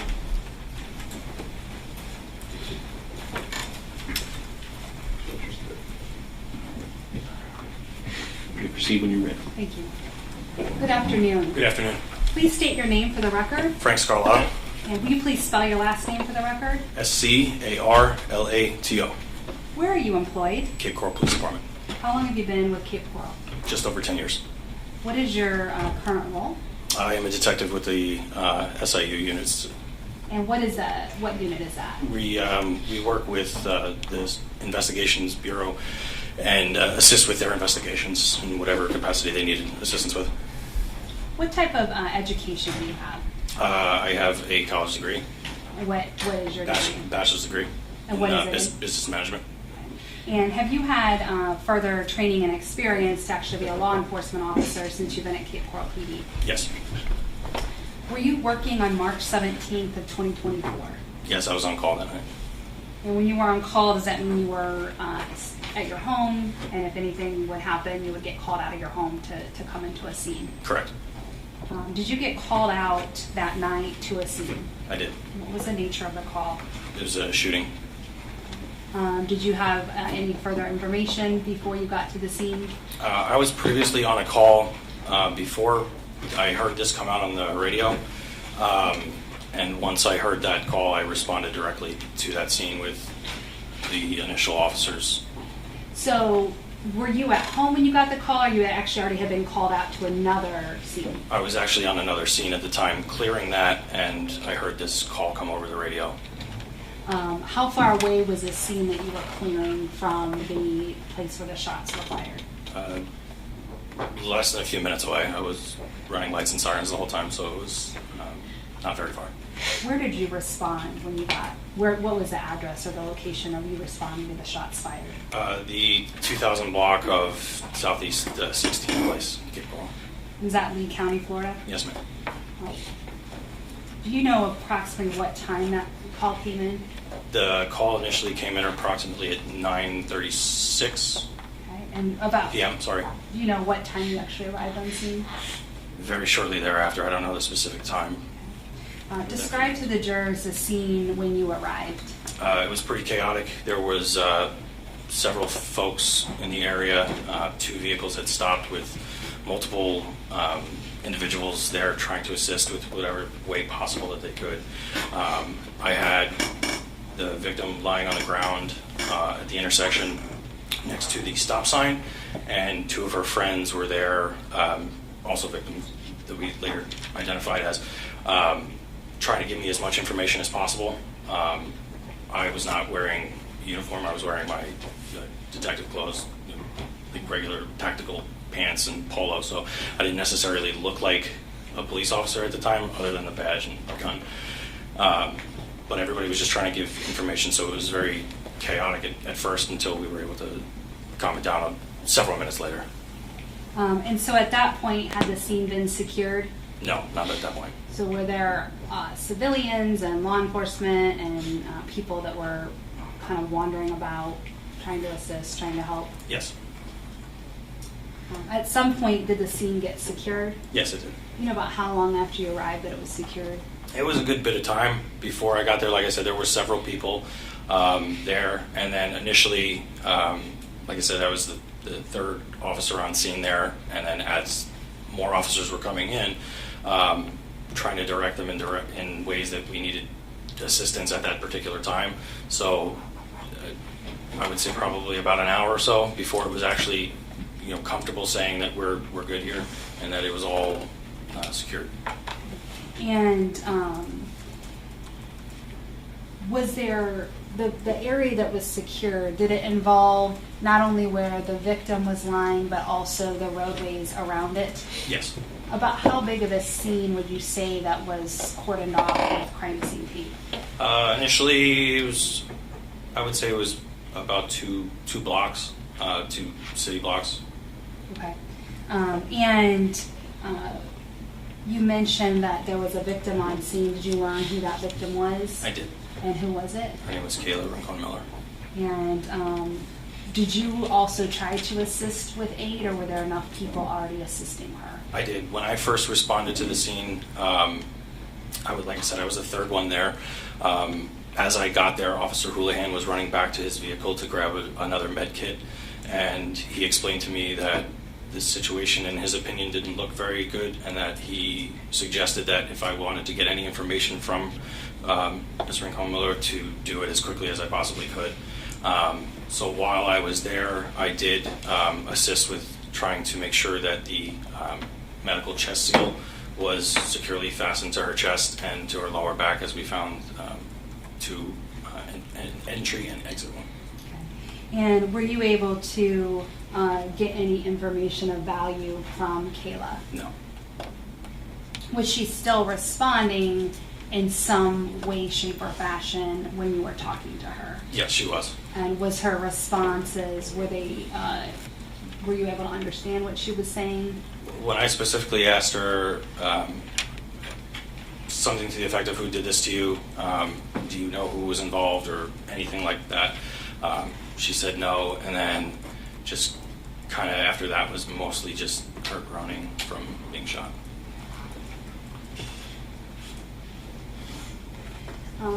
About how long were you there till EMS arrived and took over? It was a couple of minutes. I would say less than 10. To be specific, I wouldn't be able to give you. And did they end up taking her to the hospital? Yes. And while you were on scene, did you learn that she'd been pronounced deceased? Yes. And do you know about what time it was that she was pronounced? 11:35 p.m. And you said the call came out at 9:36? Yes, ma'am. Now, after she was taken away, did you continue to try to investigate and find out what happened? Yes, I did. And did you speak to some other people on scene that were present when Kayla was shot? I did. And I want to start with, if you could just tell the jurors the names of those people that you spoke with. Sure. I spoke with Ms. Luann Deja and Ms. Emma Wright.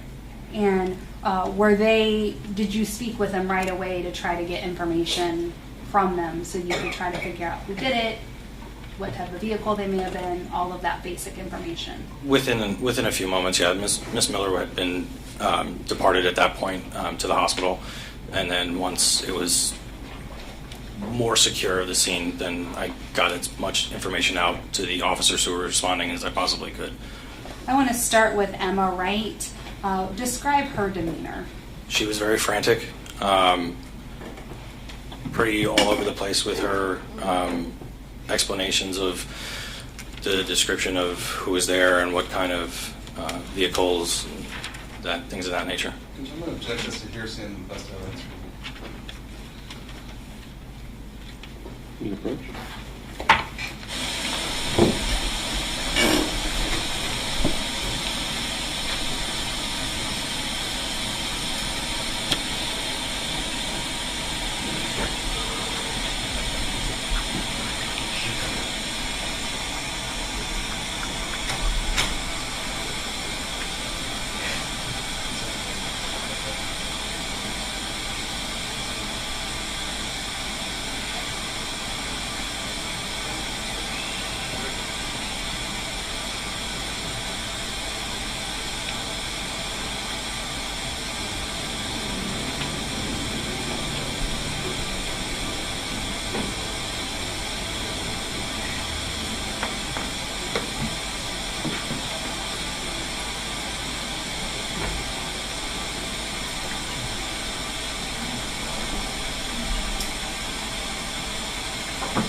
I was asking you, you spoke to Emma, right? And were you able to get some information that you were able to put out over the radio to try to begin tracking the car, tracking who may have been involved? Yes.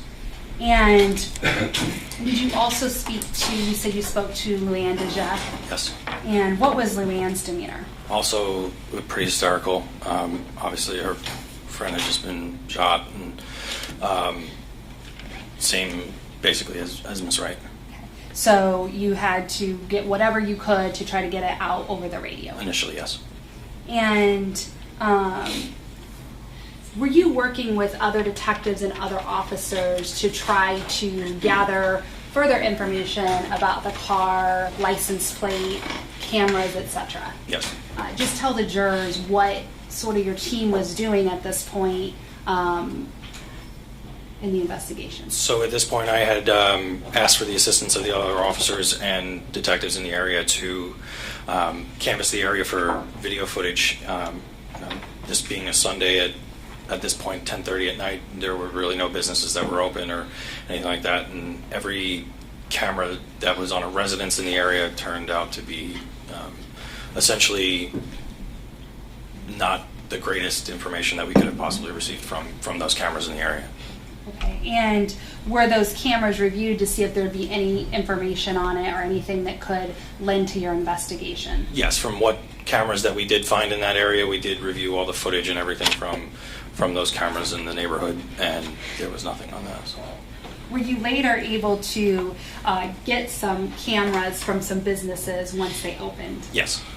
And did you have the chance to review video footage collected from St. Vincent's? Yes, I did. And the St. Vincent's camera, where was that in relation to this crime scene? So it was just the back of St. Vincent's is just south of the intersection by, I believe it's 2 streets south of the intersection of the crime scene.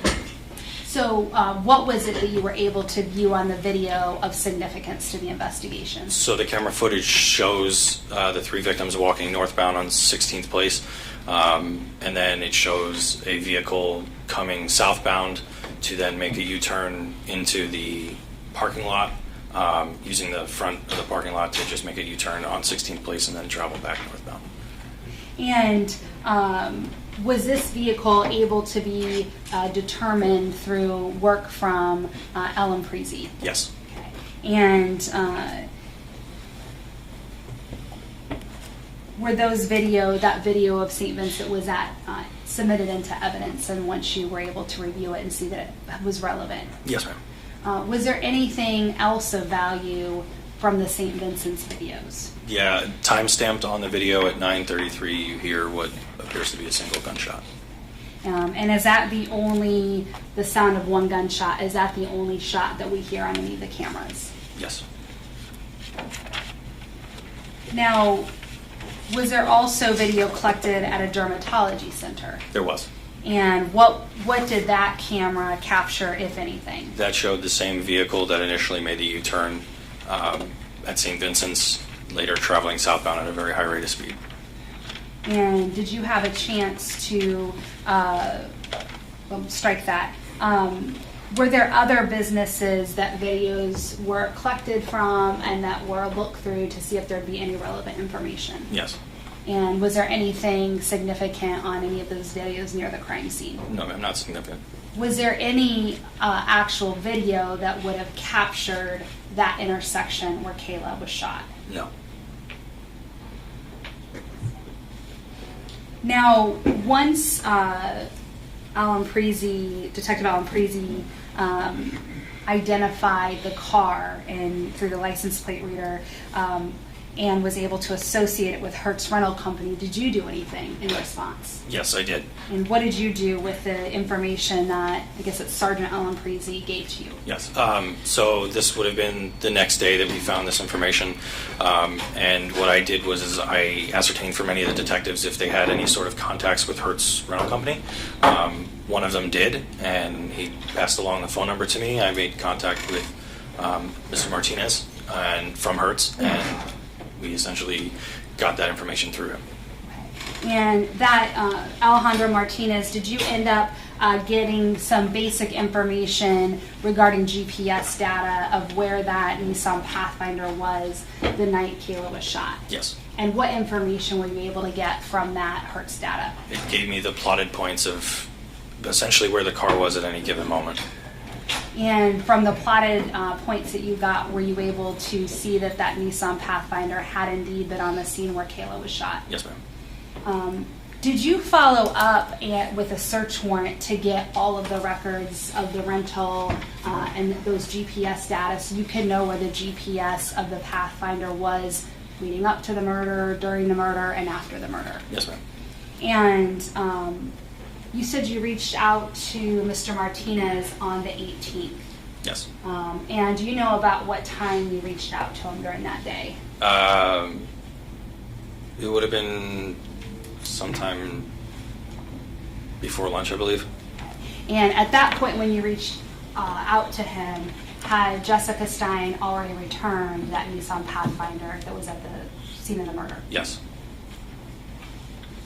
Had it already been rented out to somebody else, in fact? By the time we realized that, yes, it had been. Now, once you found out that it was rented out to somebody by the name of Jessica Stein, did you conduct further search of that? I did. And what kind of search did you do? I searched through the Florida David system to see any information I could find on Miss Stein, and I was able to find some other individuals living at the same residence that was listed on her driver's license. And were you, when you got that information, was the people that were living with her, were you able to go through those people and look further into those people? Yes.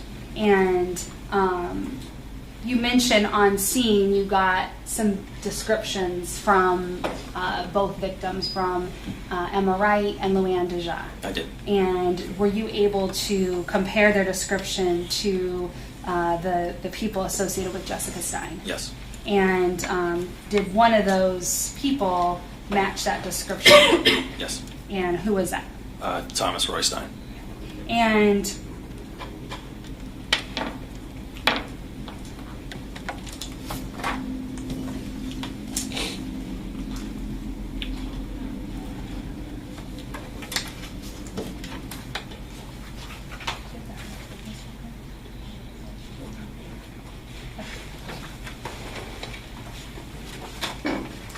now, there also were license plate readers that were able to track that Nissan Pathfinder. Is that correct? Yes, ma'am. And were those records pulled to figure out where the Nissan Pathfinder was traveling that night? Yes. Now, at this time, the state removed 15F, which were just recently identified. There's a notice of intent to rely upon business record certification. Have you shown that to the defense? Yes, this is the one that we just showed.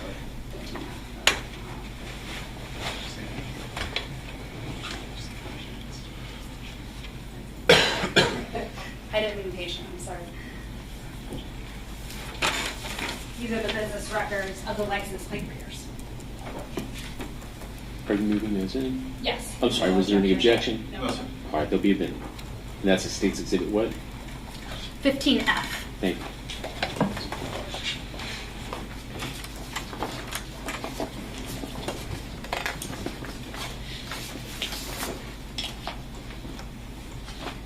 Now, I think I asked about the GPS getting all that data. Did someone from your agency, were they able to plot that GPS data from the Nissan Pathfinder to create mapping of where that Pathfinder was the entire day, yes, on March 17th, as well as to the time it was returned? Sorry, yes. Did you also conduct an interview of Jessica Stein? I did. And was, throughout the course of your investigation, was Thomas Stein eventually detained and arrested? He was. And did you collect a phone from him? I did. May I approach, Your Honor? Ma'am. For the record, I'm showing Defense Counsel State's Exhibit 25.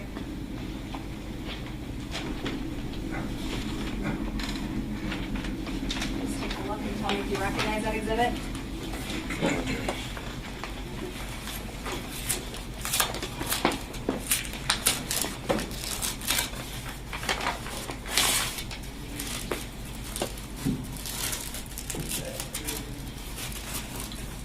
Yes. And what do you recognize that exhibit to be?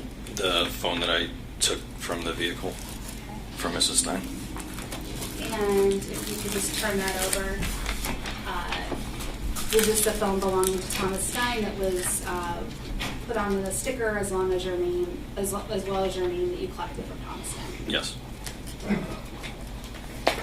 Was this a forensic analysis done of this phone and having it downloaded, the contents of the phone? Yes, it was. Now, at this time, the state removed 25 in evidence. Any objection? No, sir. Be admitted.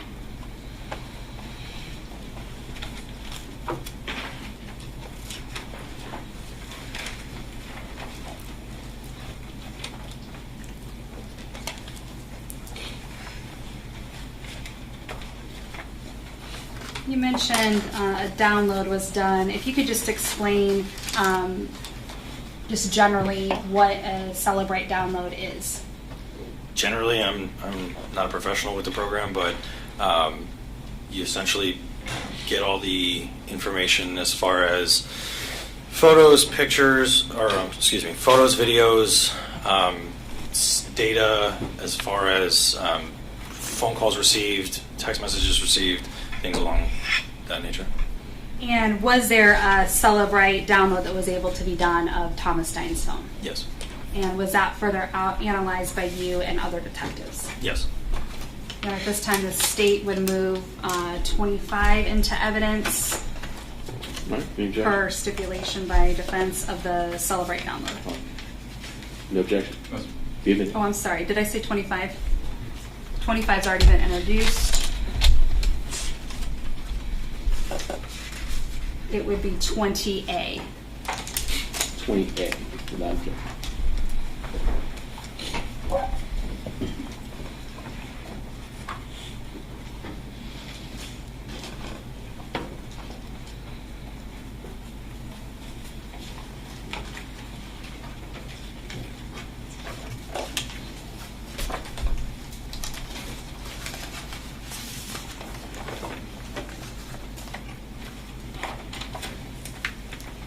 Did you also collect the phone that belonged to Kayla Rincon-Miller? I did.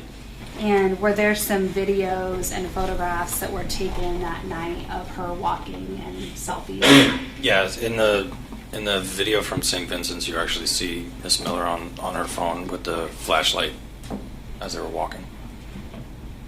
And did you collect that from the scene? Yes, I did. Through your investigation, did you learn of someone by the name of Jaden Fernandez? I did. And was his phone also seized as part of the investigation? It was. And was he in fact an initial suspect in the case? Yes. May I approach Turner? You may. For the record, I'm showing State's Exhibit 22.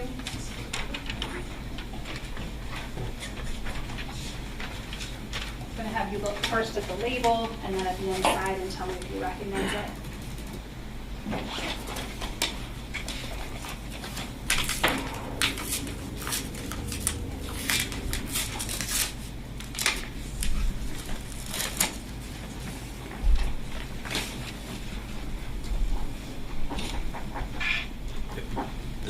What do you recognize this exhibit to be? The phone that I took from Mr. Fernandez. If you all speak up a little louder. Sorry about that. The phone that I took from Mr. Fernandez. All right, this time the state would enter State's Exhibit 22 into evidence. Any objection? No, sir. Be admitted.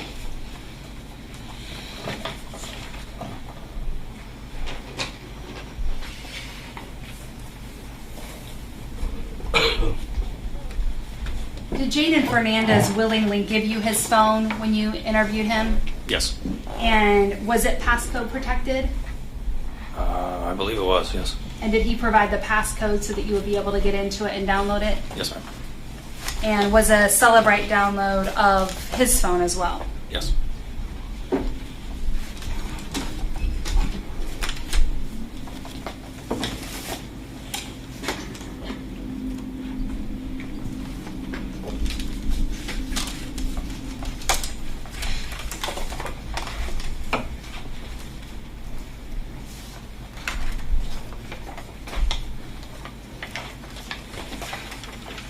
Now, were you able to review the contents of Jaden Fernandez's phone? I did. And did you review it through the Celebrate report or just physically going through his phone? Both. And based on your review of his phone, did you do any follow-up investigation? Yeah, there was some videos found of interest on that. Okay. And was there any video of Jaden Fernandez holding a firearm? I'm sorry, can you repeat it? Yes. Were there any videos on Jaden Fernandez's video of a firearm that was of interest to you? Yes. Okay. And what were you able to do with that video? We were essentially able to slow the video down enough where we were able to obtain a serial number from the firearm. Okay. And what did you do with that serial number from the firearm? That information was passed along to ATF to run a trace on the firearm. Sorry. And what were you able to learn through that trace that was done on the firearm? That the purchaser was Mrs. Stein. And were you able to obtain the records from that firearms purchase? From ATF, yes. And was those records, was it for a Glock Model 27 pistol? It was. And was that was the one that you observed in this video? Yes, ma'am.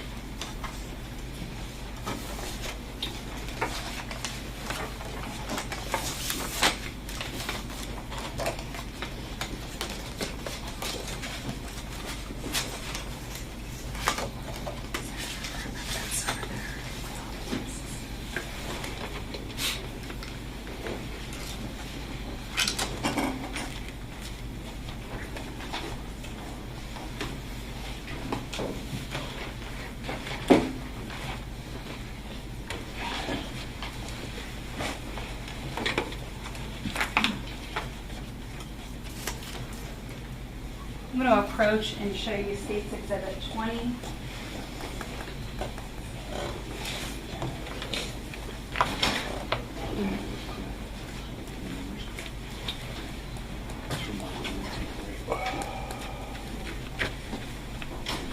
I'm approaching and showing you State's Exhibit 20, and this is the Celebrate download, and were you able to review the Celebrate download as well as Jaden's phone to find some things of relevance? Yes.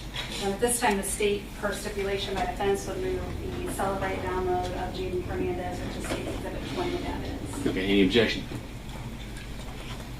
No, no. All right, be admitted. Can I just admit? Miss, okay, can you all approach just 1 second?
For the record, I'm showing defense counsel has been marked as State's Exhibit 23.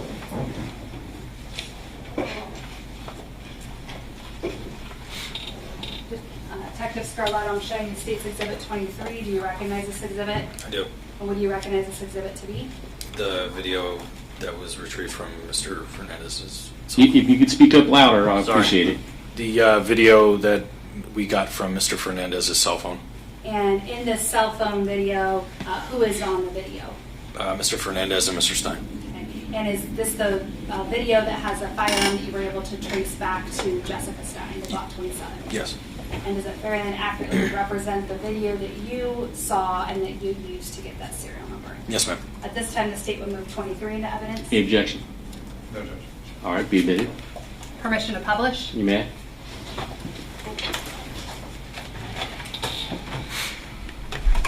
Permission to move, Judge? I'm sorry? Permission to move by the court? Yes.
I'm going to show defense counsel states exhibit 16B, and now I'm showing Detective Scarlato 16B. Do you recognize this exhibit? I do. And what do you recognize this exhibit to be? The still photo from the video that we just played. And this firearm that we see in Thomas Stein's hand, is that the one that you were able to trace back as being the Glock 27 purchased by his mother, Jessica Stein? Yes, ma'am. And was this also the gun that was missing after the night of the murder? Yes. Permission to publish, Your Honor? You may.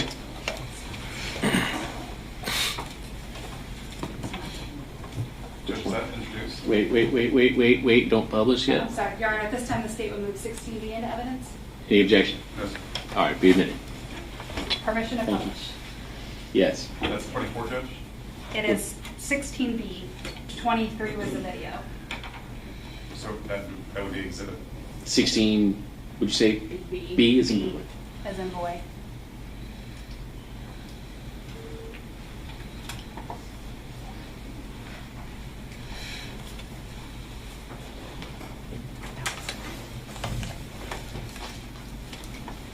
Were you involved in writing numerous search warrants for this investigation? I was. Can you just tell the jurors generally what type of search warrants and well, first of all, let's ask you this, about how many search warrants did you write for this case? Over 20. And what types of search warrants or information were you seeking? So I did cell phone search warrants. I did cell phone data search warrants. I did social media search warrants, DNA, things along that line. And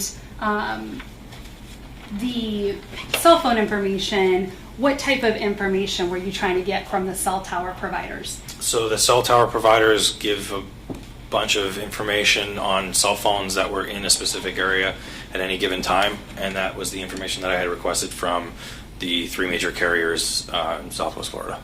And were you attempting to determine what towers the phones are paying off leading up to and during the murder from various individuals? Yes. And were tower records written for Jaden Fernandez? There were. Were tower records written for Jessica Stein? Yes. Were tower records search warrants written for Thomas Stein? Yes. And for Christopher Horne Jr.? Yes. Were there also warrants that were written for other numbers associated with both Christopher Horne Jr. and Thomas Stein based on communications in Thomas Stein's phone? Yes.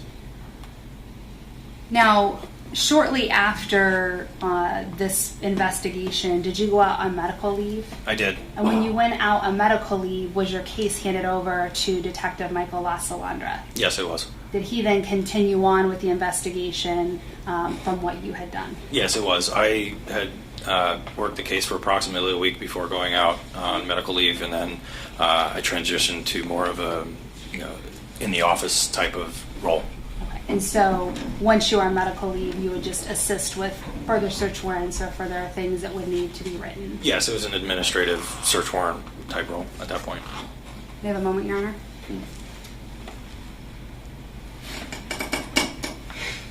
I have nothing further for Detective Scarlato and tender him as a witness. All right. Sure.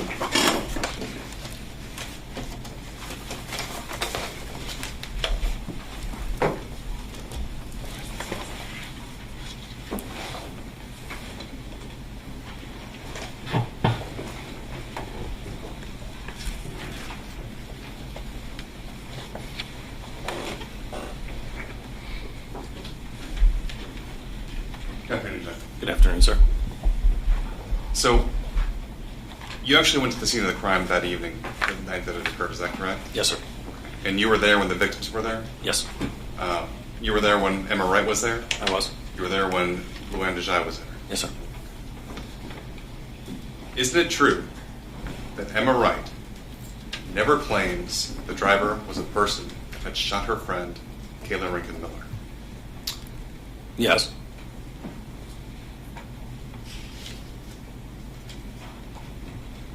Were you able to prepare one of those Cellbrite reports for Christopher Horne Jr.'s phone? I'm sorry, was I?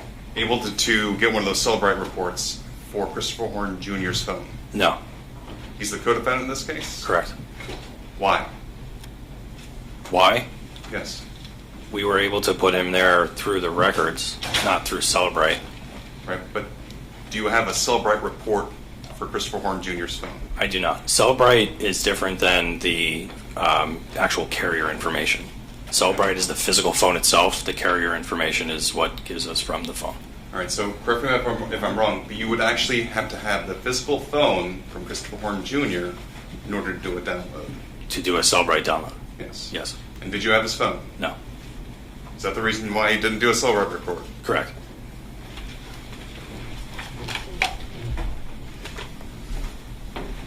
The image that we saw from the state still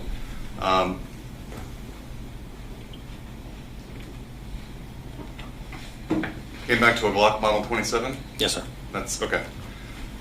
Do you know to any degree of scientific certainty what caliber weapon was used to murder Kayla Rincon-Miller? No.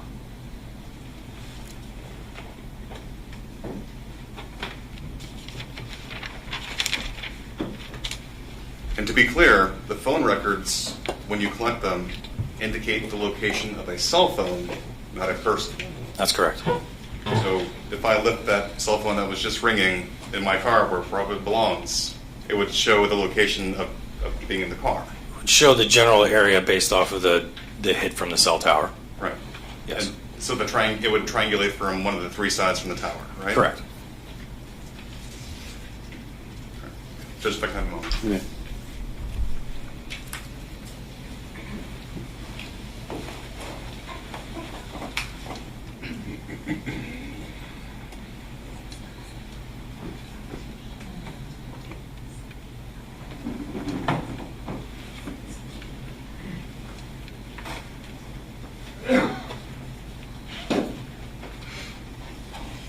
Going back to the night of the murder, when you appeared on scene and Luann Desjai were there and Emma Wright was there, you took a statement from Emma Wright, is that correct? Yes.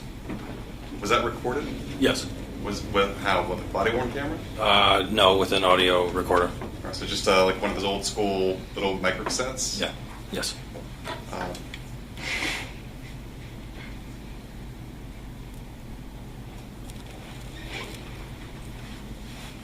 Did you ever ask her who she thought shot her friend? To be honest with you right now, I wouldn't be able to answer that. I don't think so. Would reading a transcript from that recording refresh your recollection? Yes. Again,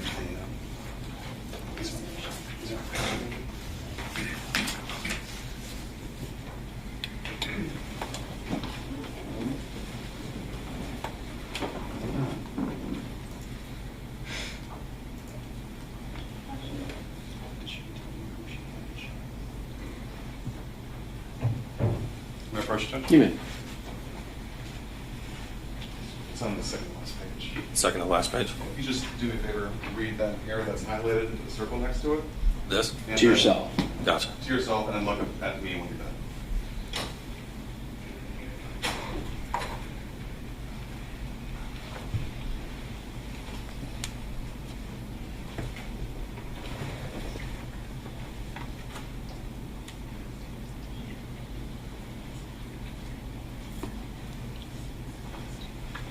Okay. Does that refresh your recollection? Yes. Did she say that it was the driver that shot her friend? No. Who'd she claim that had shot her friend? Someone that was wearing all black and a red hoodie. Nothing further, Judge. Thank you. Just briefly, Your Honor. It's gonna show.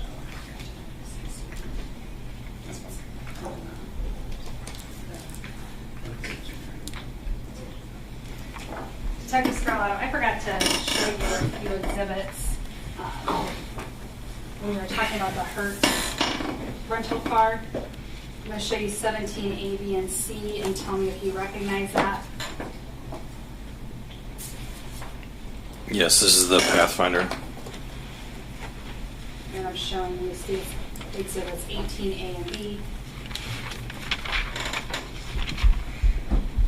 Yes, this is the GPS from the Pathfinder from Hertz and the footage of Miss Stein returning the Pathfinder to the business.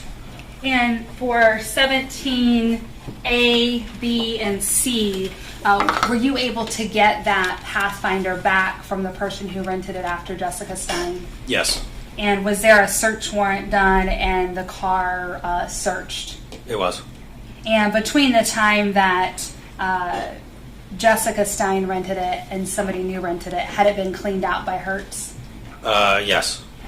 Your Honor, at this time the state will move 17A, 17B, and 17C into evidence. Any objections? No, Judge. All right, be admitted. And then the state would also introduce 18A, which is the video of Jessica Stein returning the Pathfinder, and 18B, which is the GPS data from the Pathfinder. Any objection? No, Your Honor. Be admitted. And permission to publish 17A, B, and C. Okay. Showing 17A, is that just a side view of the Nissan Pathfinder? Yes, ma'am. Showing 17B, is that the back of the Nissan Pathfinder? It is. And showing 17C, is that just a close-up of the license plate? Yes, ma'am. And was that the license plate that you tracked through the license plate reader through the time of the murder? Yes, it was. Nothing further. Wait one second. Anything else? No, sir. All right. Apologize. You step down and is he released? I would ask you remain under subpoena. So you stay under your subpoena, sir. Yes, sir. How's everybody in the jury doing? Want a break? So we'll take about a 10-minute recess, come back here at 3 o'clock. I'll send you back to the jury.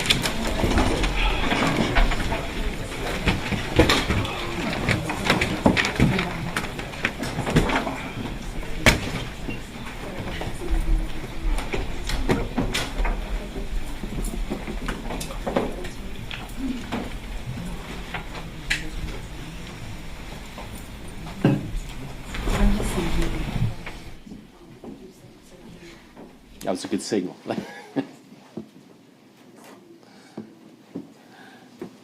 All right. The record reflects the jury's exited the courtroom. We'll be in recess until 3 o'clock.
All right, let the record reflect the state's present, defense counsel, the defendant are present. Are we ready to bring the jury back in? We just have 30 seconds, Sharon. Okay. I'm sitting and text about something I need from the office.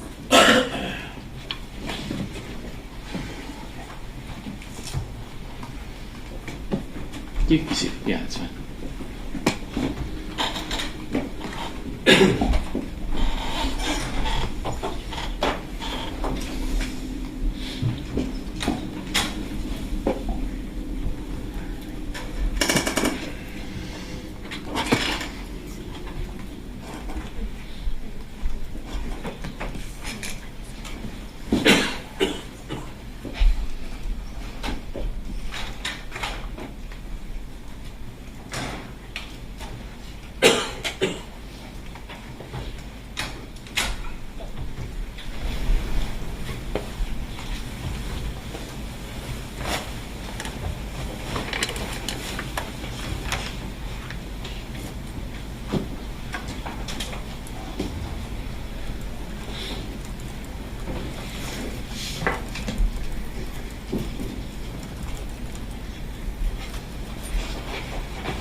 Ready to bring the jury back in? That's great, Judge. All right, let's bring it back in.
Doors entering.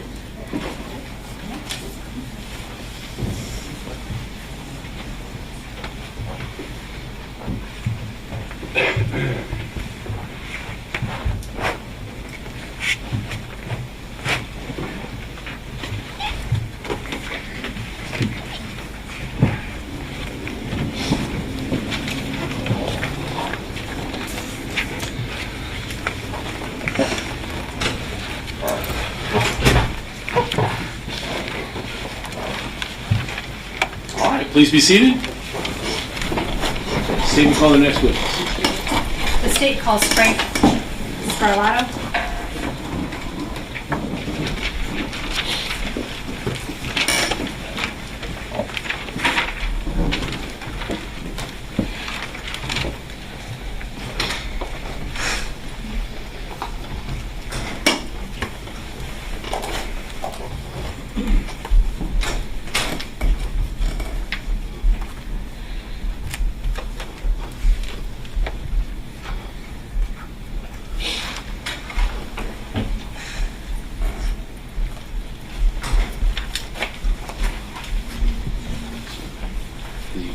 Well, you still understand.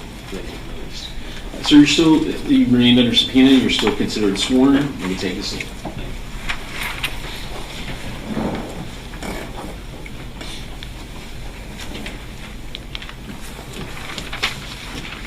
Detective Scarlato, I forgot to ask you a couple questions I realized as soon as I let you go.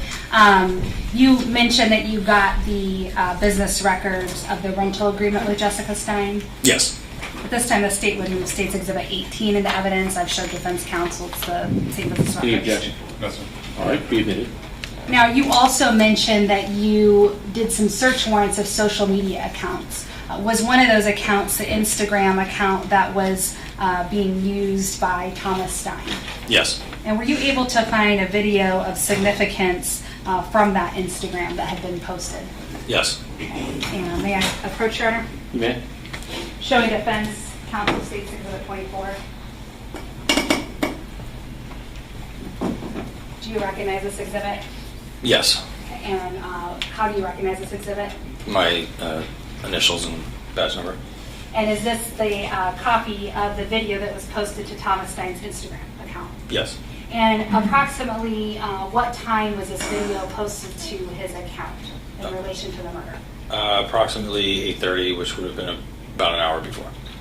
May I, at this time, the state would introduce 24 and ask permission to publish. Any objection? No, Your Honor. Either.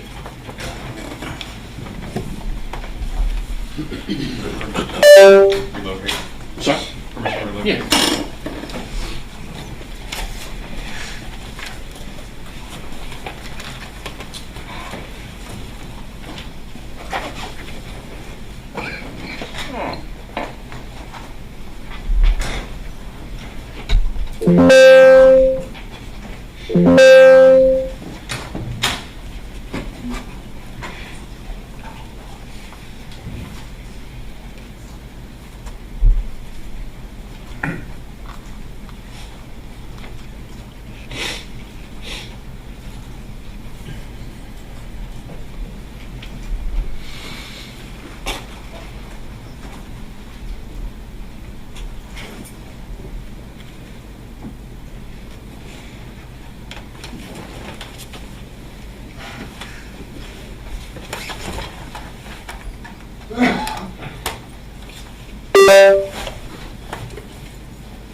What you want, Kalina? What you want, JJ? Turn DJ shit up. Pull up. Turn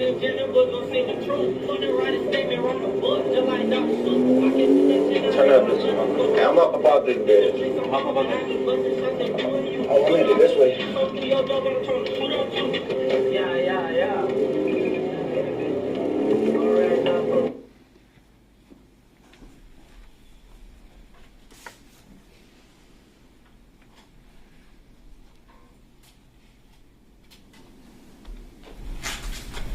And nothing further.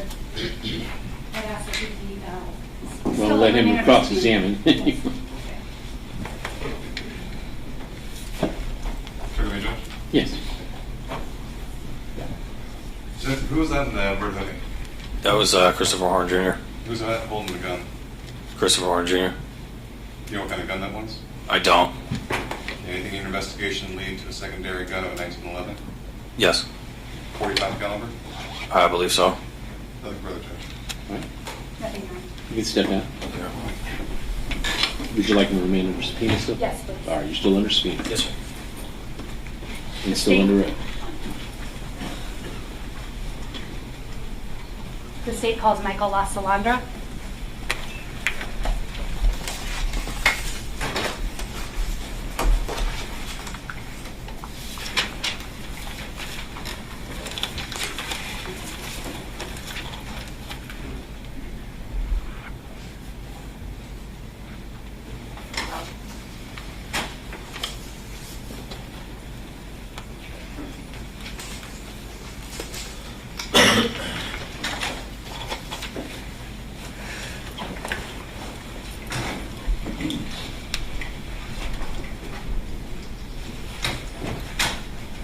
Sir, if you'll face the clerk and raise your right hand, she'll swear you in. Do you solemnly swear or affirm that the testimony you give will be the truth, the whole truth, and nothing but the truth? Yes. You take the seat.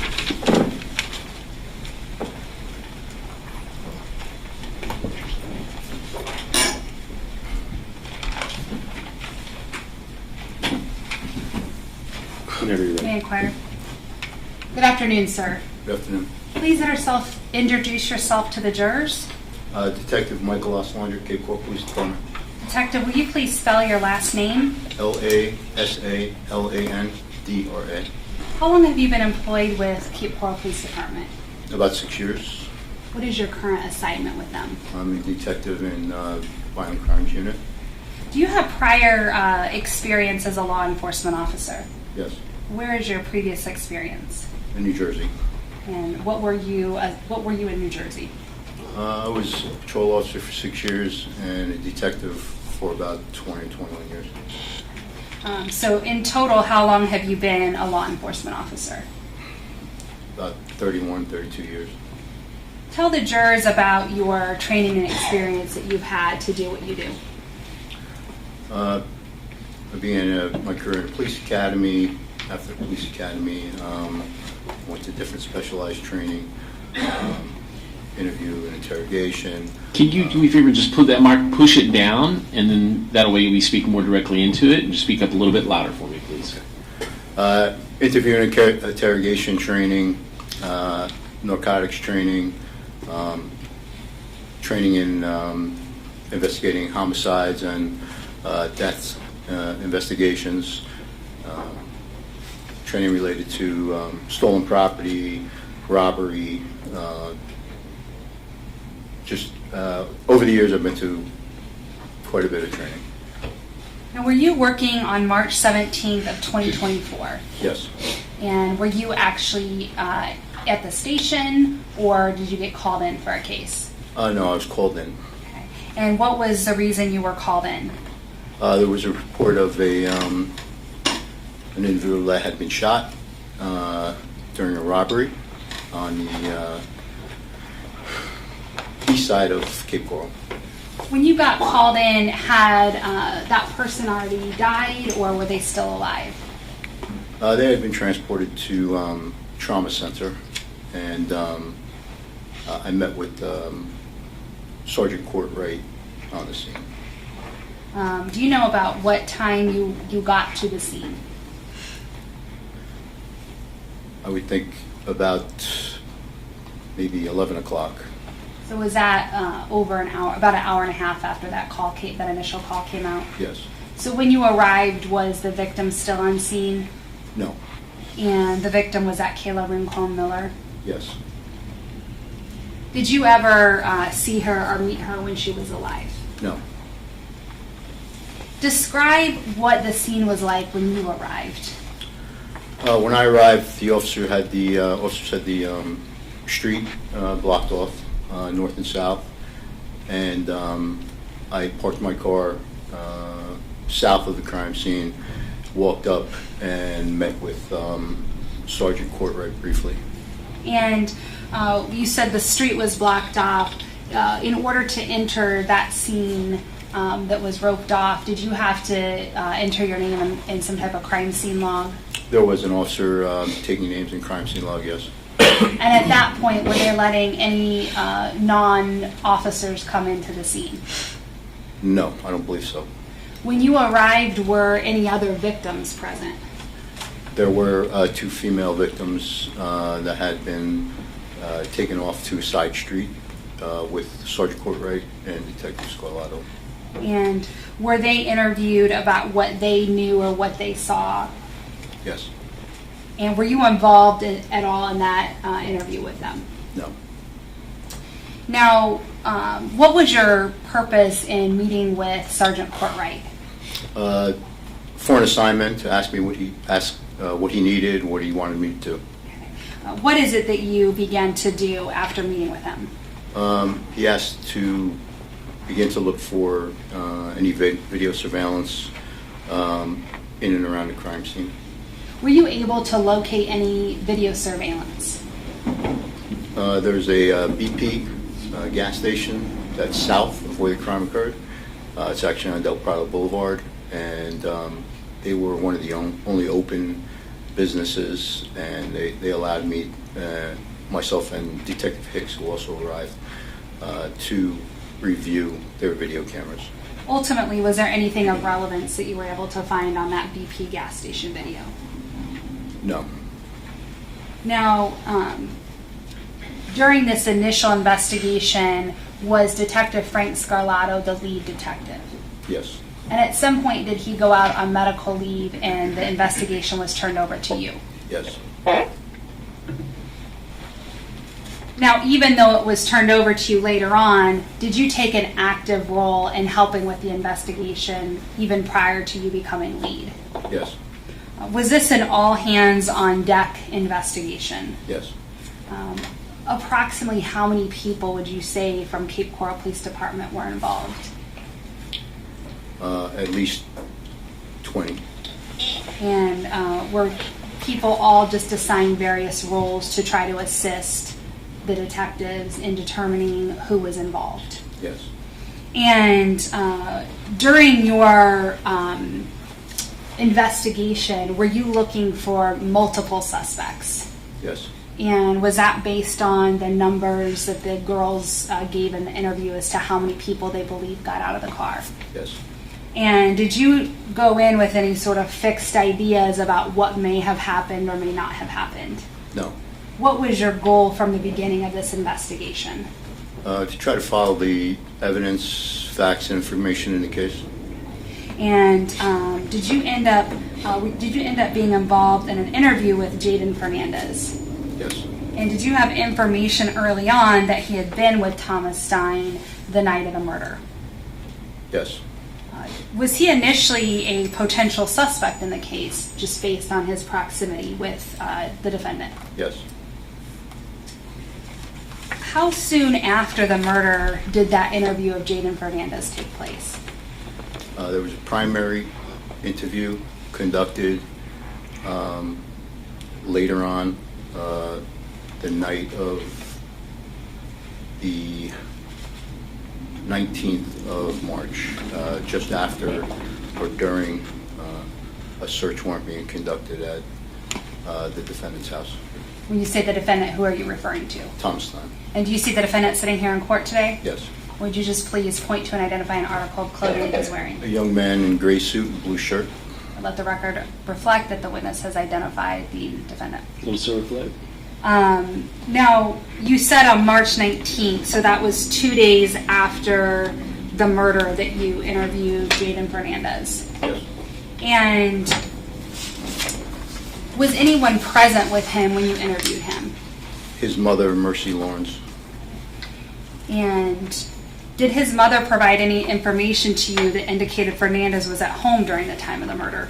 Yes. And what information did she provide to you? She indicated personally that she had seen him there and that she had Life 360 on her phone and his phone, and provided some information, myself and Sergeant Costa, who was there, of the location of his phone at the time. And can you just generally describe to the jurors what is Life 360? Just an app that you can put on your phone to determine the location of someone else's phone that's also on the same app. And did they also have video cameras that they were able to show you regarding his comings and goings that evening? Yes. Now, did you also get phone records of Jaden Fernandez? Yes. And were those able to be analyzed to see where his phone was during this time? Yes. And the phone records, were those tower data records? Yes. And our tower data, if you could just explain generally, what are cell tower data? Like what is that? Cell tower data location is generally your phone communicates with the nearest tower closest to the phone, gives a general vicinity of the device and as it relates to where the tower is. Okay. And the records that you got of Jaden Fernandez, were those able to be further analyzed by Destiny Robovo with your office? Yes. And is she part of your intelligence unit at Cape Coral Police Department? Yes. And was it able to be determined where his phone was during the time of the murder? Yes. And where was that? In the vicinity of his residence. Now, was his phone seized and downloaded? Yes. And a report was created of all that data? Yes. Did you and Detective Scarlato both have the chance to review all the content on Jaden Fernandez's phone? Yes. Was there anything that you found on the phone that you believed was significant to the investigation? There was a number of photos depicting he and Thomas Stein with firearms, pistols. Was there also an image that showed them both in a Nissan Pathfinder dated Saturday, March 16th of 2024? Yes.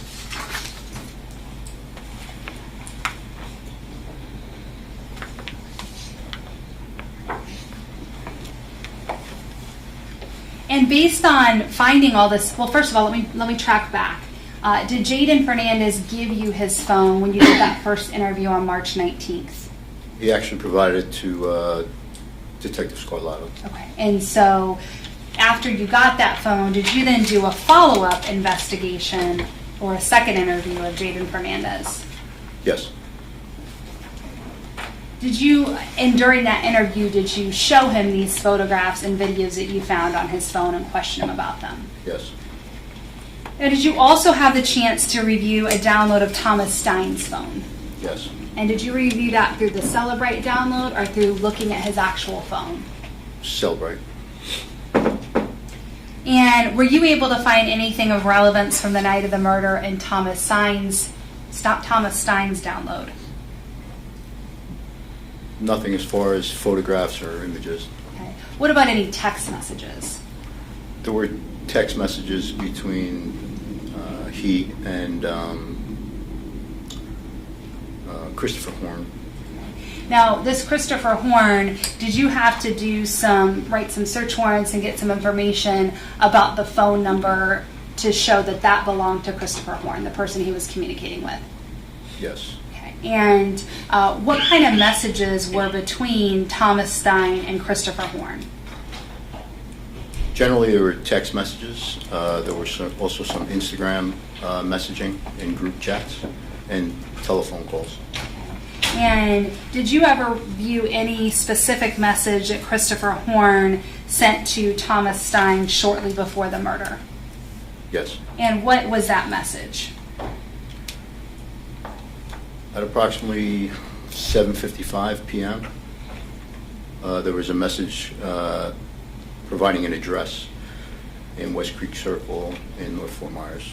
And what was that? Who was that message from that was giving that address at West Creek Circle? It was from Christopher Horne. And was there any additional communication that you saw via text message between Christopher Horne and Thomas Stein? Between 7:55 and approximately 8:16, there was several text messages back and forth. And what were these text messages? What did they purport to be? They started off providing an address, and then some back and forth about where you're at. I'm pulling up, along those lines. Were you ever able to get any video that corroborated the two of them getting together that night? Yes. And where was that video from? There was a ring camera or residential surveillance video from a resident of West Creek Circle. And were you able to get that from the resident and review it? Yes. And what were you able to see on that video? What appeared to be the Nissan Pathfinder driving down the street, and Christopher Horne running up to the Pathfinder and getting into it. What part of the car did Christopher Horne get into? From the video, appeared that he first went to get in the back seat and then came around to the passenger side and got into the front seat. And did these images you saw, this video you saw, did it correspond with those text messages between Thomas Stein and Christopher Horne? Yes. And was that video given to Dustin Robovo to put that into a presentation to show all that? Yes. You mentioned there were other messaging, some other messaging you saw in Thomas Stein's phone that you reviewed. Did you investigate any numbers in that phone to find out who those numbers were associated with? Yes. And how was that conducted, that investigation?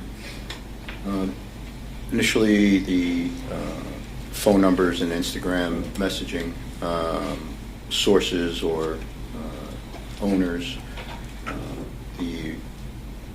their information was obtained either by warrant or subpoena. The phone numbers associated with these people that were acquainted with Thomas Stein, their phones, search warrants were done on their phones for historical tower data. This relative to the Instagram, the account holder information was obtained to identify them. Okay.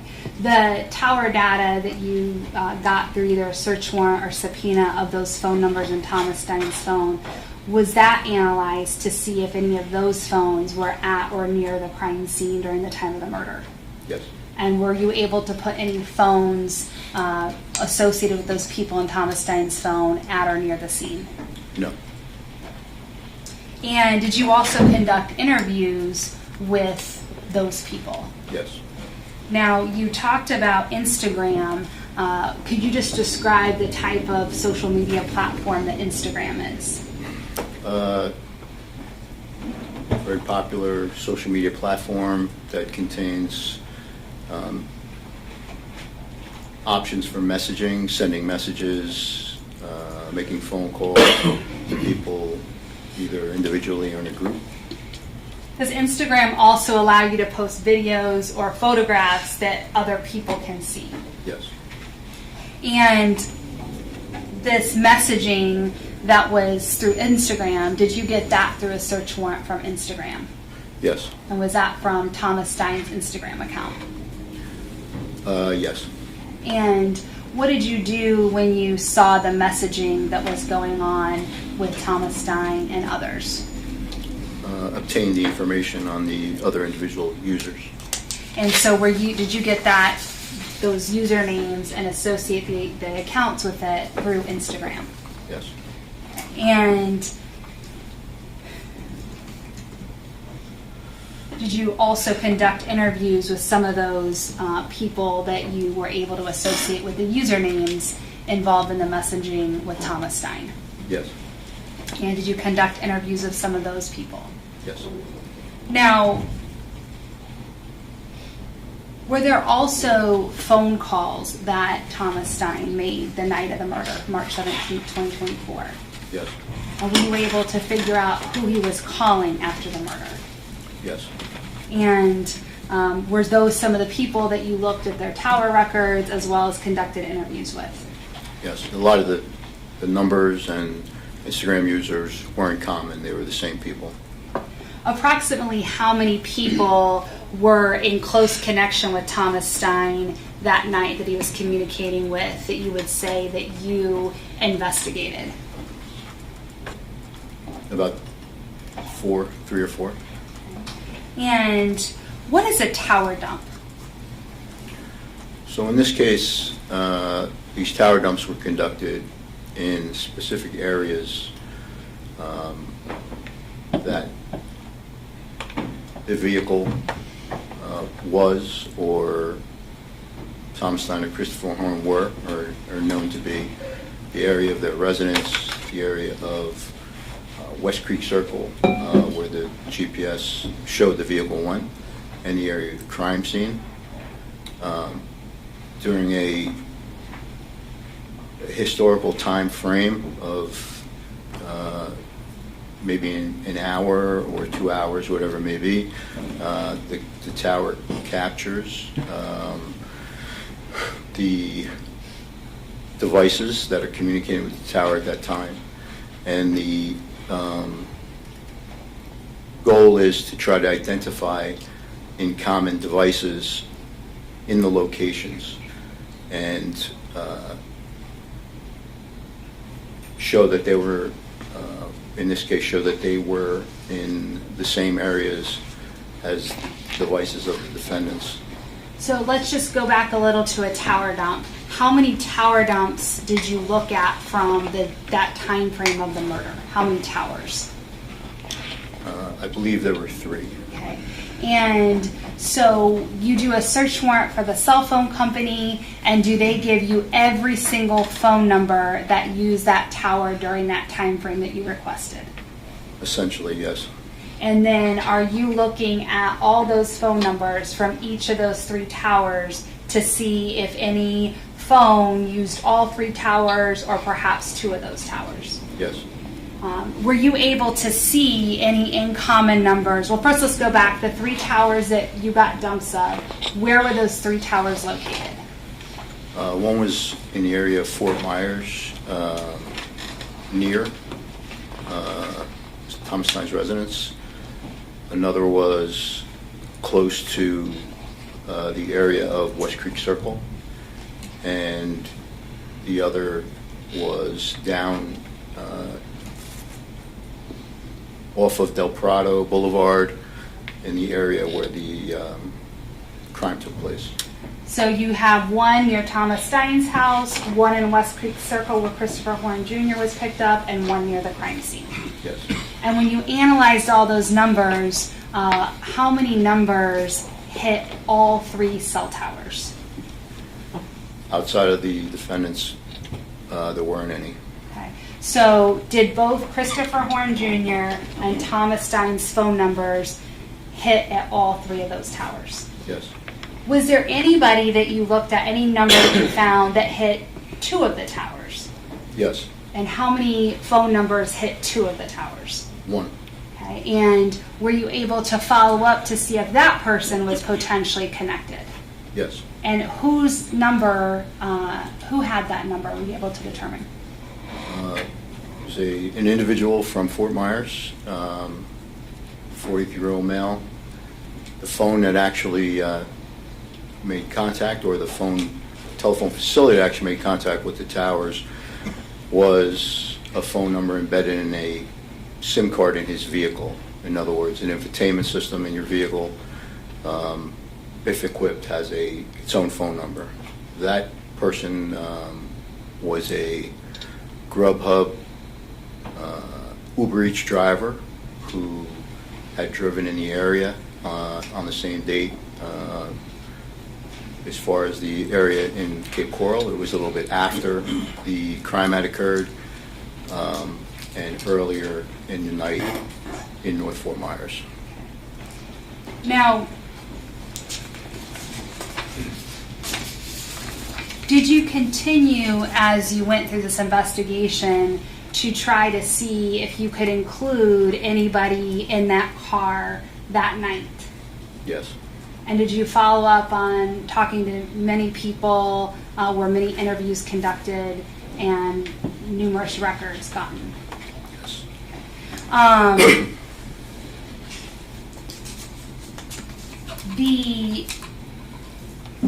think it was mentioned earlier that Thomas Stein was ultimately arrested several days after the murder for the murder and robbery of Kayla Rincon-Miller and Emma Wright and Luann DeJet. Was Christopher Horne arrested immediately? No.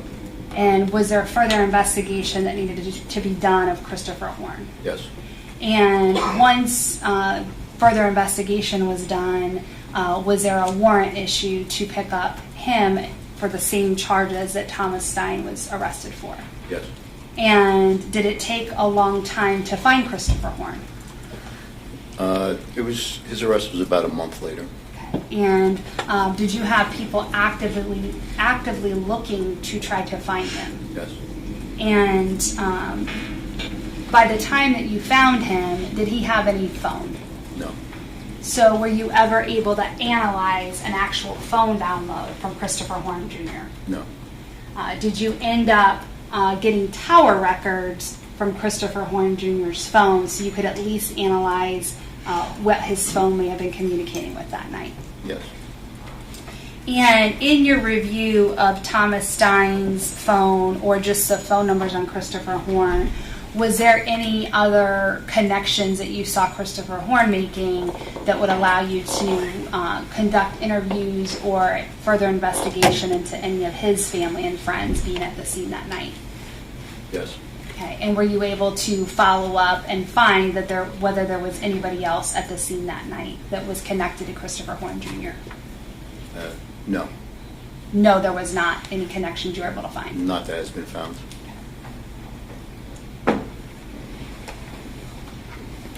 Did you also go through Kayla Rincon-Miller's phone? Yes. And did you look for any possible connections that she may have had to Thomas Stein? Yes. And did you find any connections in her phone to Thomas Stein? I did not. Were you able to look through her phone to see if she had any information that was linked to Christopher Horne Jr.? Did not. And was there anything, did you have the opportunity to look for that? Yes.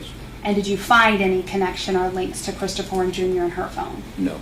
And did you also, was there also the ability to look through Luann DeJez's phone and see if there was any kind of connection she may have had with Christopher Horne Jr. or Thomas Stein? Yes.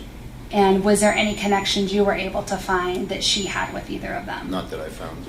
And then as far as Emma Wright, did she have any kind of working phone that night that was able to be analyzed or downloaded? No. Okay. And again, were there any connections that you found throughout your investigation that these girls knew them? No. Have you continued to follow leads and Crime Stoppers tips and everything and anything that's come in to Cape Coral since this murder has happened back in March 17th of 2024? Yes. Now, you heard, or you learned through your investigation that there was as many as 5 people potentially in this car that Luann and Emma saw. Would you agree with that? Yes. Okay. And did you continue to look for other people involved in the robbery besides Christopher Horne Jr. and Thomas Stein? Yes. And were you ever able to find any links of anybody else to the scene that night? Not to date, no. And if any information would come forward that would potentially link other suspects to the scene, would you follow up on that? Yes. And potentially they also could be arrested for the same charges as Christopher Horne and Thomas Stein? Yes. Now, was there also some photographs that were collected of Christopher Horne Jr. around the time of the murder that were taken in West Chase Circle? West Creek Circle, I'm sorry, West Creek Circle. And in those photos, was there anything of significance that you noticed? The clothing that he was wearing. Your Honor, may I approach the defense and the Yeah. detective?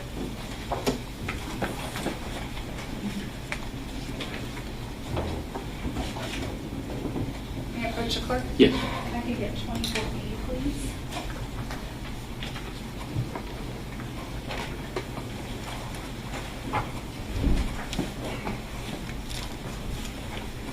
Detective, I'm going to show you State's Exhibits 24A, which has already been introduced into evidence, and have you also take a look at State's Exhibit 24B. Yes, And do you recognize each of these exhibits? I do. And are these the photographs provided that were taken in that area where he was picked up the night of the murder, or the afternoon of the murder? Yes. Your Honor, at this time, the State would move State's Exhibit 24B into evidence. Any objection? No, Your Honor. Be admitted. Permission to publish. You may.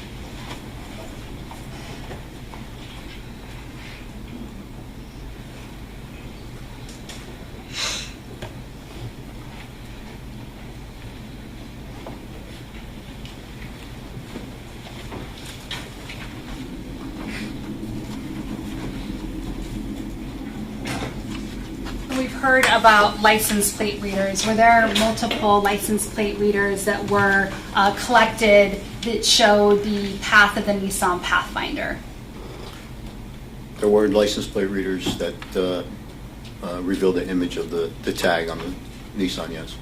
And when the way a license plate reader works, is there like a camera at various points throughout Lee County that are monitoring or taking photographs of the cars that drive by? Yes. And so how is it that you're able to find a certain license plate through those license plate reader cameras?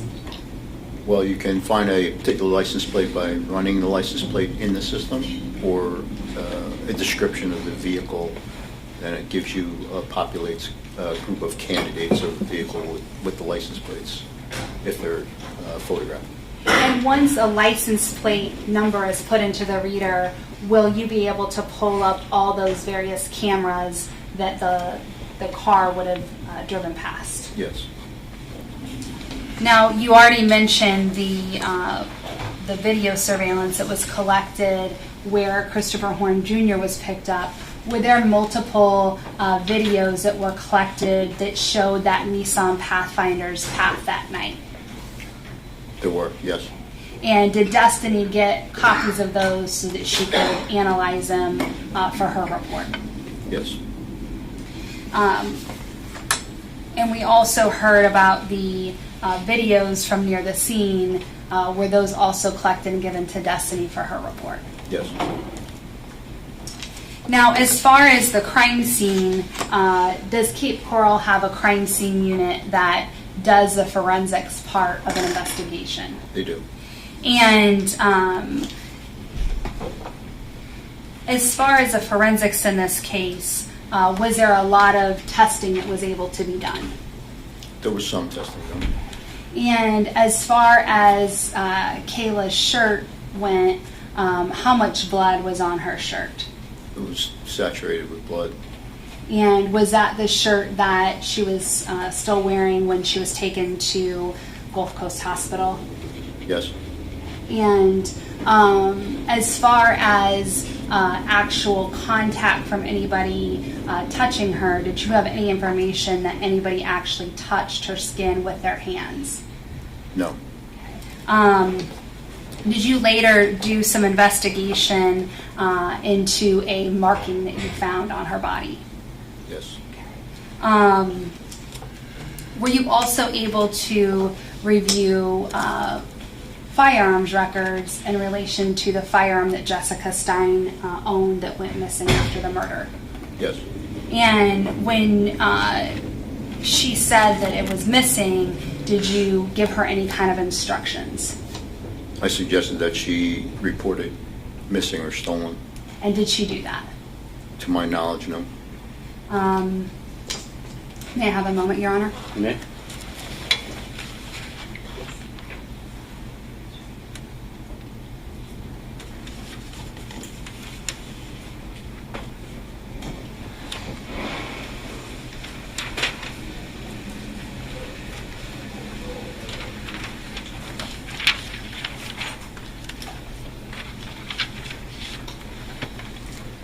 At this time, the state tenders a witness. All right. Ruth?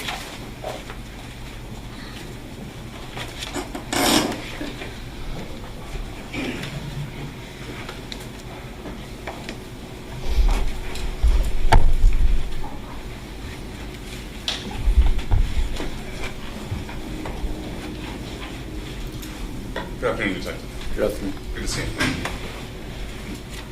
You prepared a report for this case, is that correct? Yes.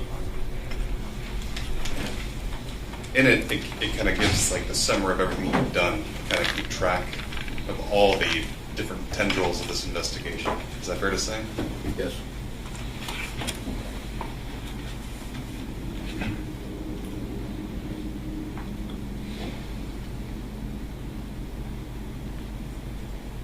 Isn't it true that when the girls met with Detective Scarlato and Sergeant Courtwright, they said there were 4 males that exited the vehicle, correct? Yes. And there were 2 displayed firearms, true? I'm sorry, I didn't hear. 2 displayed firearms. I believe so, yes.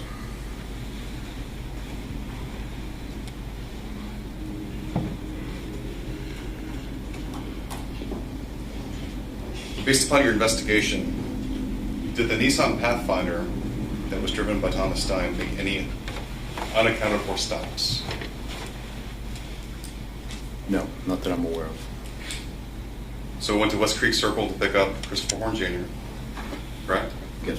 Did it stop anywhere after that? At some point, the house of Jaden Fernandez. Okay. And the purpose of stopping Jaden Fernandez's house was what? I object to hearsay. Calls for hearsay. Sustained this one. Jaden Fernandez gave you a statement, is that correct? Yes. Did you discover any untruths during that statement? Objection calls for hearsay. Ooh. You can answer the question. Yes. I have two further objections I'd like to discuss further.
Ooh.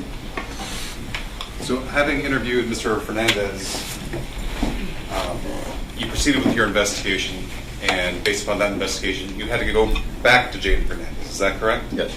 Right. Because of those untruths. Partially, but there was also a download of his phone made that revealed some other information. Right. Revealed things that he hadn't revealed during the course of the interview. Is that true? Yes.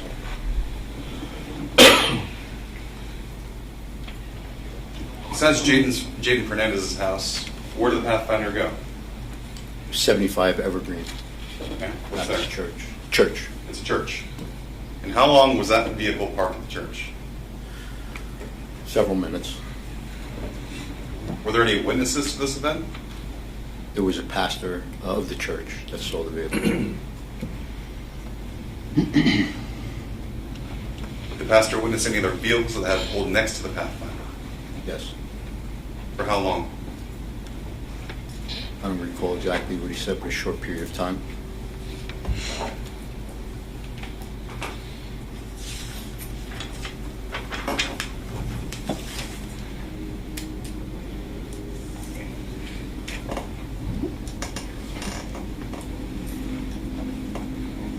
Did you collect the 911 call that was associated with this case?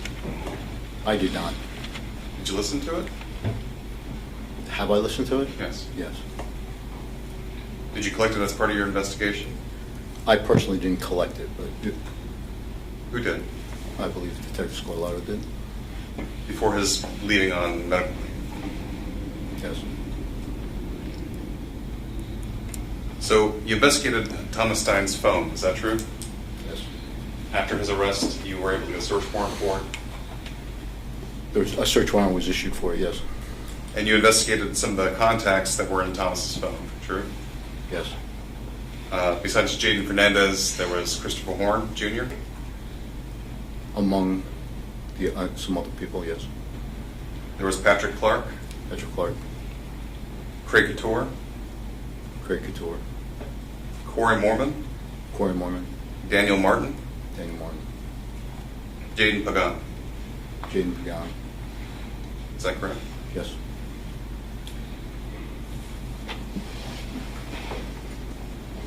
And you were able to investigate all of these people through the use of that cell tower duct. Is that accurate?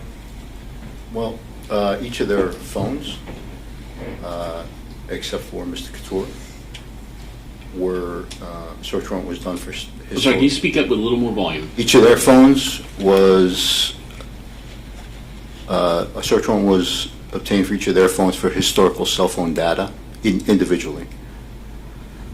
Okay. And any of those search warrants reveal that they were pinging off those towers? The search warrants revealed that the devices were in the vicinity of each of their residences at the time of the crime. Were any of those vicinities in the area of the crime? No.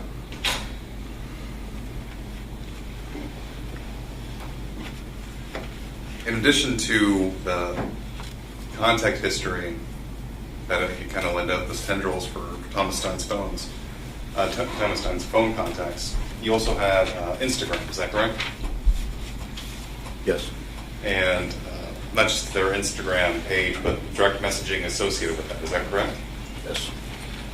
And Facebook. Did he have Facebook? I believe so. Did he have direct messaging through Facebook? He may have. I don't recall. Did you look? Do you remember? I don't recall. Snapchat? I don't recall if it was Snapchat. I believe there was, yes. TikTok? I don't recall. What about WhatsApp? I'm sorry? WhatsApp? WhatsApp? I don't recall. Have you ever investigated a telephone using WhatsApp? No. Are you aware that it is encrypted? I am.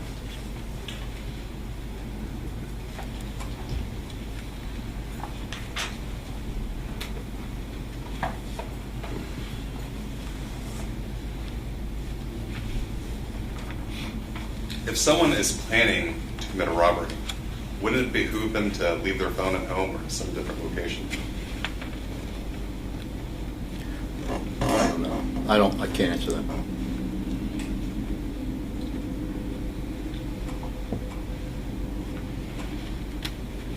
If someone is committing a robbery and their phone is at a different location, doesn't that tell you that they were doing this as a plan? Objection, speculate, calls for speculation. Sustained.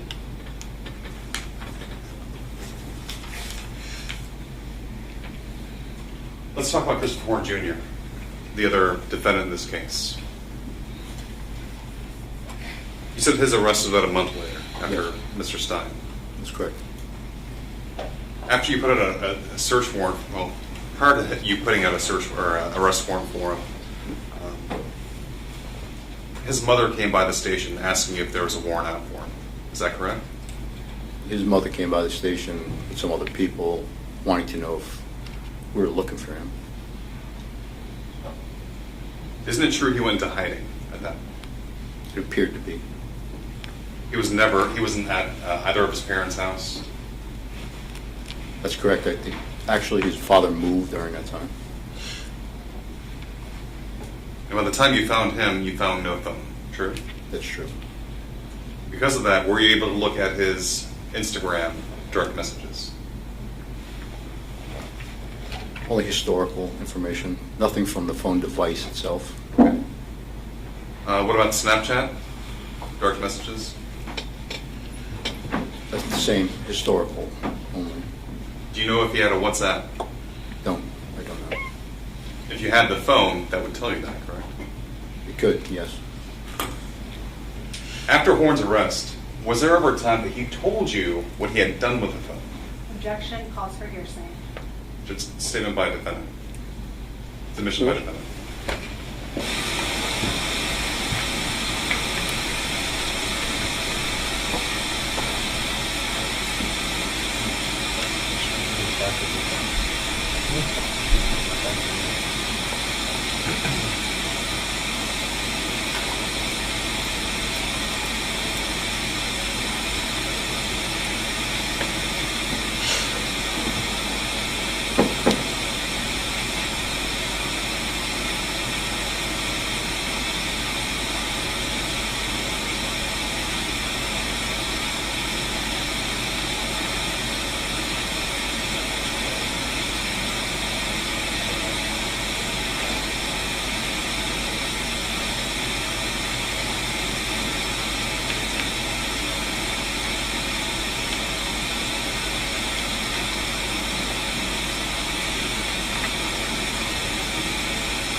Congratulations, I want to see you back in jury.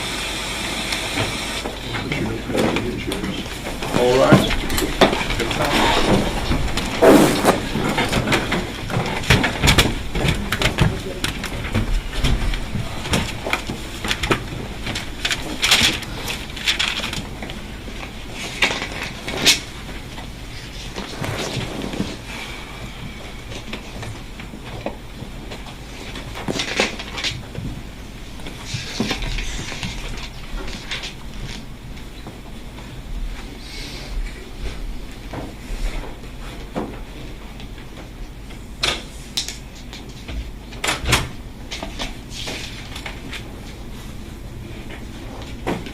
All right, let the record reflect jury's exited the courtroom. You can be seated. Just give me a second.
Okay, so the statement against interest is under 8044, correct? Correct.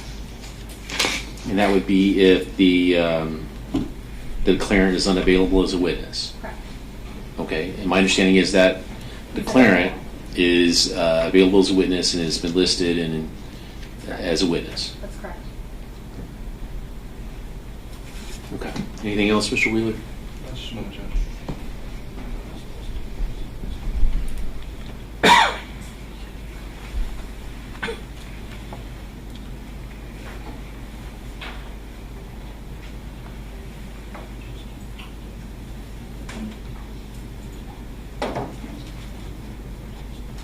Judge, I would just ask, based upon the court, I guess the court is finding that it is not an exception. I'm sorry, say it louder. From the court's recitation of the rule, I'm guessing the court is not inclined to allow the statement in as an exception to hearsay. Well, you made the argument that it was a statement against interest. So I looked at that, which is under 8044, which is under the rule where the declarant is unavailable as a witness, which my understanding does not appear to be the case. All right, Judge. I would just ask that if the court is inclined to keep that statement out, or at least that portion of the statement out, that allow us to keep Detective Lesalandra under subpoena until as a rebuttal witness. Of course. Okay. That's fine. So it was the state's objection, correct? Yeah. Yes, so I sustain the objection. We'll bring the jury back in.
Jurors entry.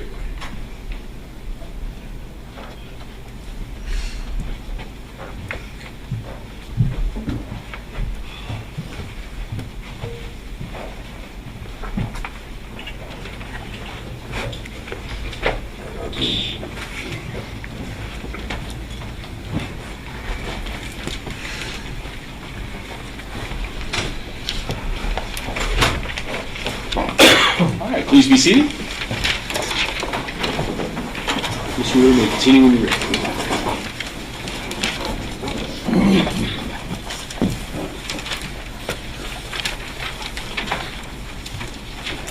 Based upon information you obtained from Christopher Horne Jr.,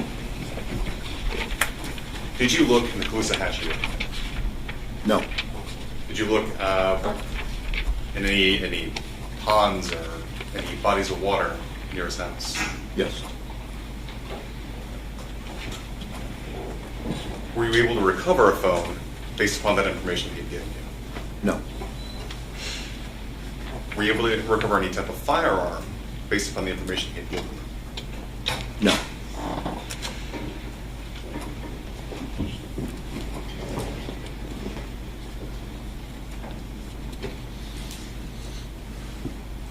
The information that Christopher Horne Jr. had given you, I guess, included some sort of family member, like Jug? Objection, hearsay. Sustained. Were you able to look at anybody else as a potential suspect based upon the information you've given? Based upon information that? Christopher Horne Jr. had given you? No. Was that because of the vague nature of the information?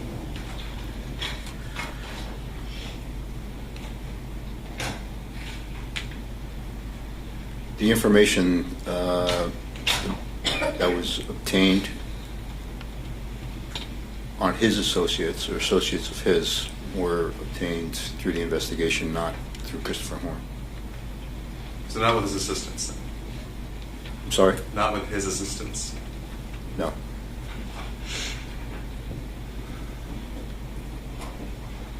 At some point, you learned that Christopher Horne wanted to cooperate with the state's case. Is that correct? Yes. And he gave you a proffer. Yes. You were there? Yes. Ms. Miller was there? Yes. Christopher Horne Jr.'s attorney was there, Mr. Hyder? Hyde. Correct. Correct.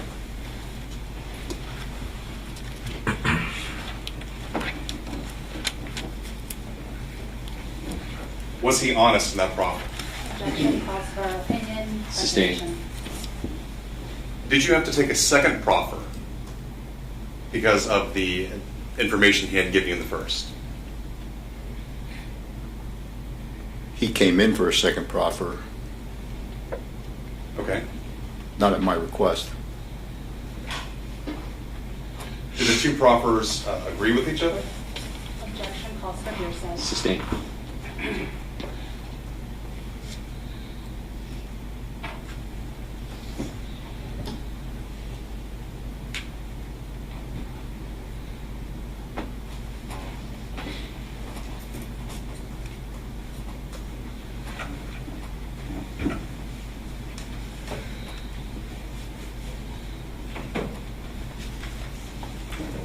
Let's talk about the forensics in this case if we can.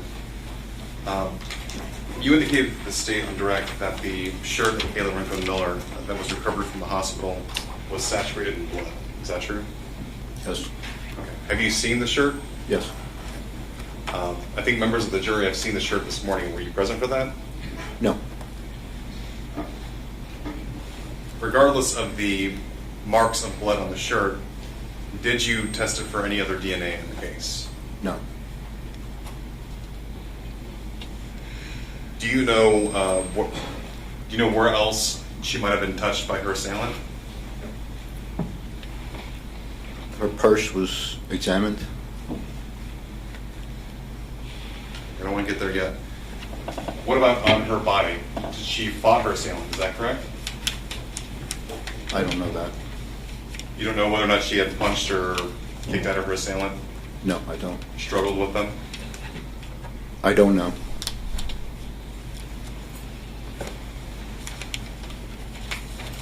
The purse that was sought to be taken from Kayla Rincon-Miller, Yes. you said that was tested for DNA, true? Yes, it was. Did that DNA test show that Christopher Horne Jr. was a suspect in taking that purse?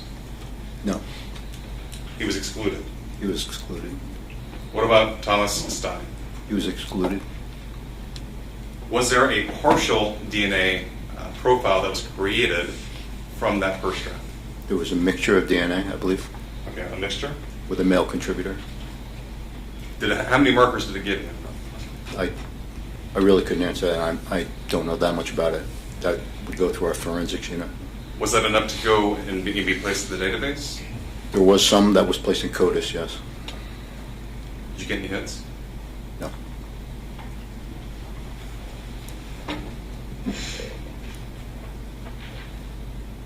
Switching to the body and the remains of Kayla herself, there was a gunshot entrance wound in her chest. Is that true? Yes. And an exit wound in her lower back. Yes. So that tells you that either at some point the firearm was pointed in a, I guess, almost lateral position with the body, or parallel. Or the body position created that. Okay. There's no ballistics recovered from, there's no projectiles recovered from the remains. Is that true? That's true. Any fragments? No. Do you know if it was x-rayed? I believe at the medical examiner would handle that. Okay. Do you know whether or not they performed an x-ray of the remains? I'd have to go over the report. I do not know.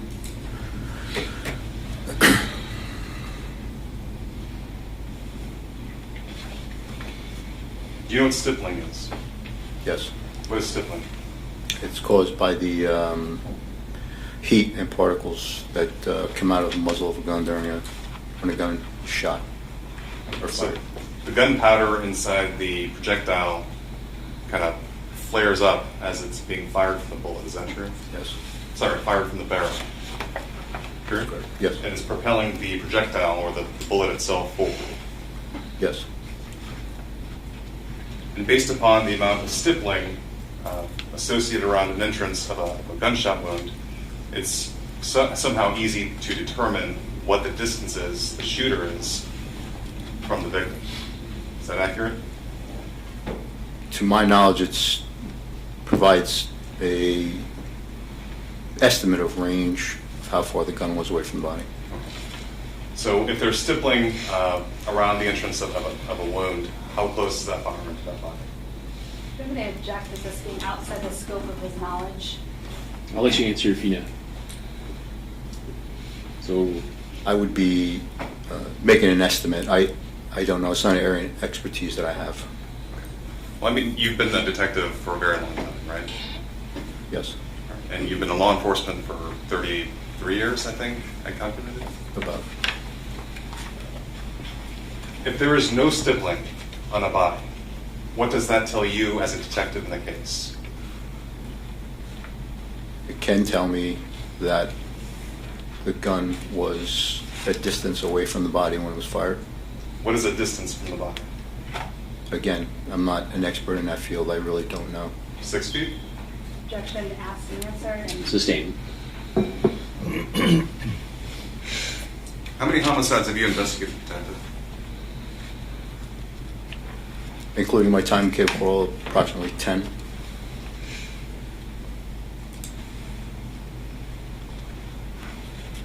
How many homicides by gunshot?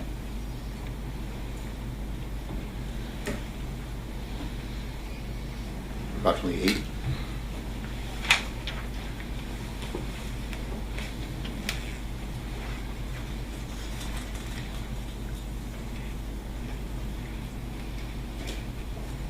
Just wait 7 moments, please. You may.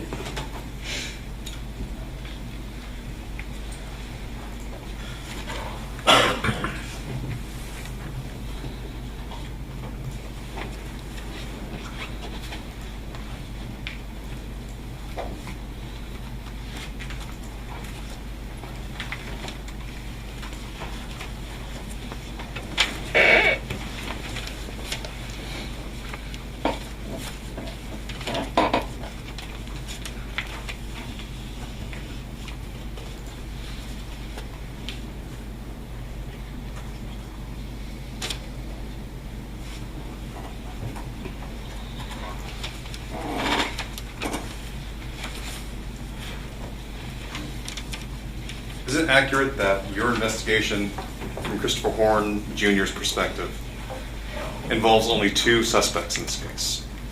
objection calls for hearsay.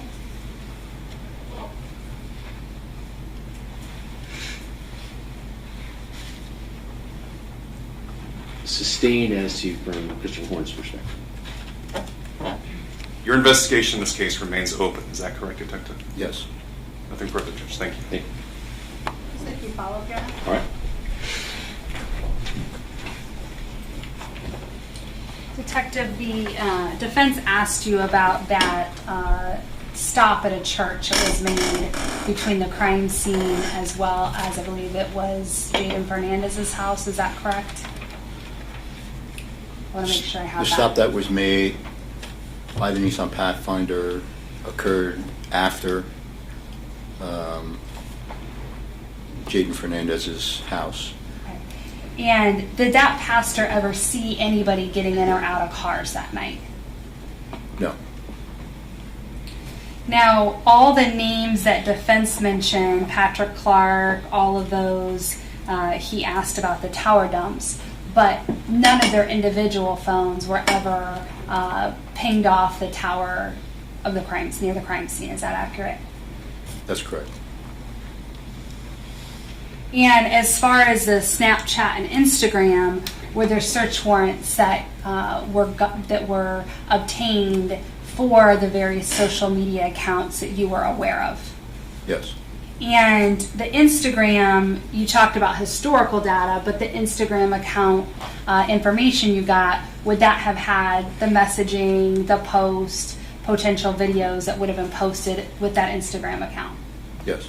And were you able to view the messages that you had with those various social media accounts? Yes. Now, the defense asked about Christopher Horne Jr. and his associates. Were you able to follow up to determine if he had any associates that you were able to link to the crime scene that night? None that were linked to the crime scene. And again, as far as your investigation goes, the only two people at this time that you've been able to link to that scene are Christopher Horne Jr. and Thomas Stein. Yes. No further questions. You may step down. Thank you, Your Honor. Is he released? Not released, but You may state you're under subpoena. You call your next witness? He calls Jaden Fernandez.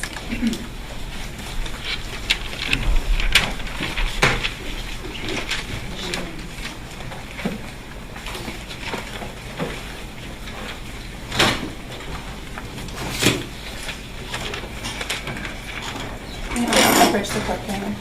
I'm sorry? May I approach Yes. the court?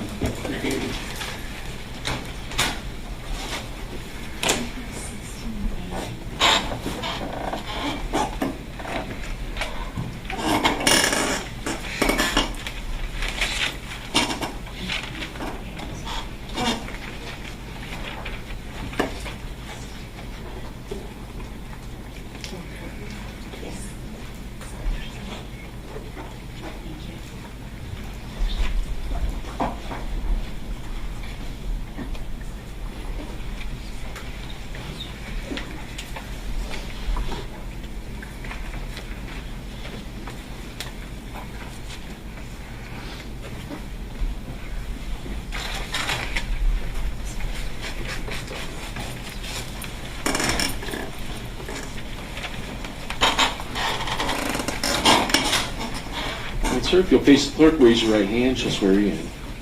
Just raise your right hand. Do you solemnly swear or affirm that the testimony you give will be the truth, the whole truth, and nothing but the truth? You can take this in.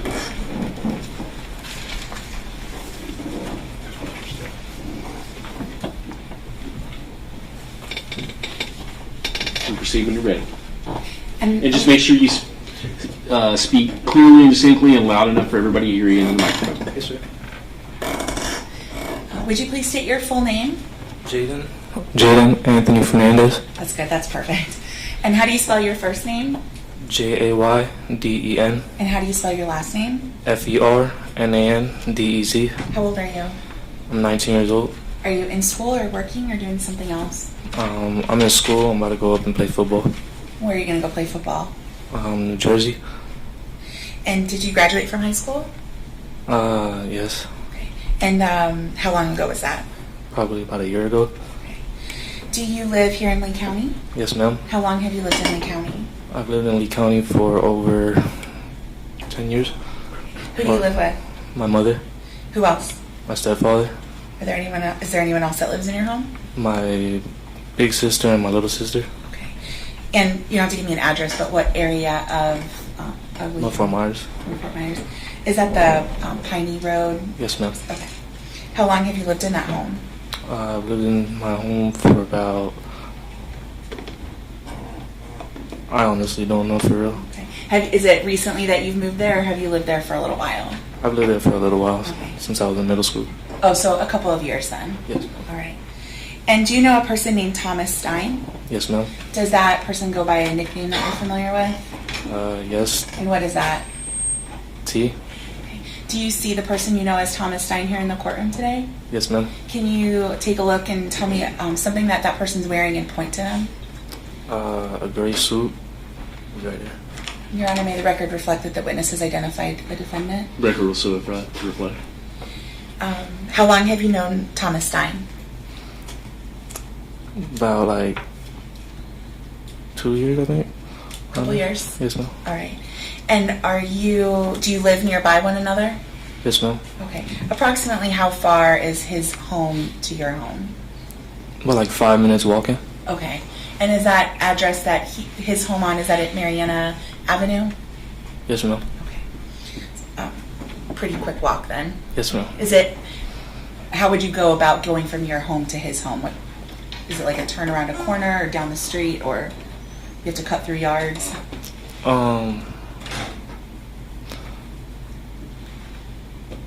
Like there's a stop sign and then like you turn turn right. Okay, so just down a road and down a corner, around a corner. Yes, ma'am. Okay. Do you know who his mother is? Yes, ma'am. What's her name? Jessica. Jessica Stein. Yes, ma'am. Have you spent time with her? A couple times, not, you know what I'm saying? Have you spent time at Thomas Stein's home? Yes, ma'am. And when you spent time there, has she been there? Sometimes, yeah. And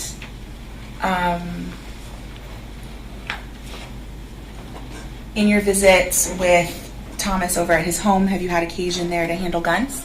Yes, ma'am. Are they guns that you brought with you? No, ma'am. Where do the guns come from when you're handling them at his home? From Tom. Do you have your own gun? Not anymore. Would you ever bring a gun over to Thomas's house? No, ma'am. Are you aware of whether Thomas had a gun that was specifically his or one that he frequently handled?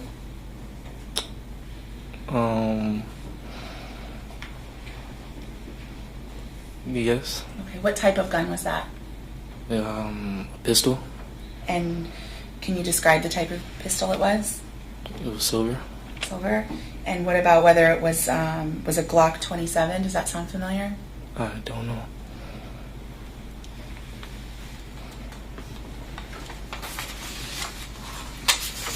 When you were over at Thomas's house or spending time with him and you guys are playing with guns, did you ever take photos of yourself? Yes, ma'am. Take videos? Yes, ma'am. Why did you do that? I was just a dumb kid doing dumb things, trying to put on for the wrong crowd. Were you posting them on social media? No, ma'am. Was Thomas taking social media images at the time that you guys were playing with guns together? I don't know. You're not sure? No, ma'am. So the photos that you would take of yourself and Thomas, you just kept them on your phone? Yes, ma'am. May I approach the witness, Sean? You may. This is, I'm approaching a 16B that's already been entered. What is it? 16B that's already been entered into evidence. Okay.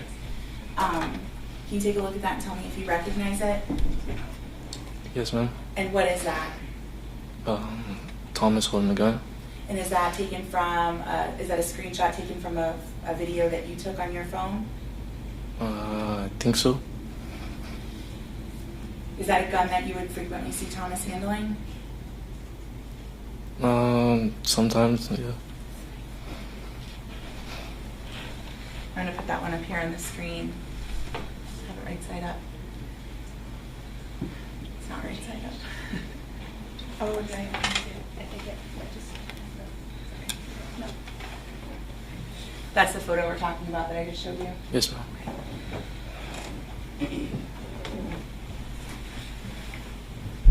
Are you familiar with an individual named Christopher Horne Jr.? Yes, ma'am. How do you know him? From Thomas. Okay. He was a friend of both of yours, a friend of Thomas's that you met, or just an acquaintance? I don't know how Tom knows him, but like I met him at his house. Okay, so you met Chris at Thomas's house at some occasion? Yes, ma'am. All right. Do you know whether Chris Horne Jr. has a nickname? Bubba or Buster or something like that. Okay. Were you friends with him on social media? Yes, ma'am. And I know I kind of already asked this, but I want to make sure that I understand. Were you friends with Christopher Horne Jr. or friendly with him? Can you define like friendly? Yeah, I'm trying to find out if he's someone that you communicated with and had a friendship with separately from your friendship with Thomas Stein. No, ma'am. Okay, so everything about your interactions came through Thomas Stein? Yes, ma'am.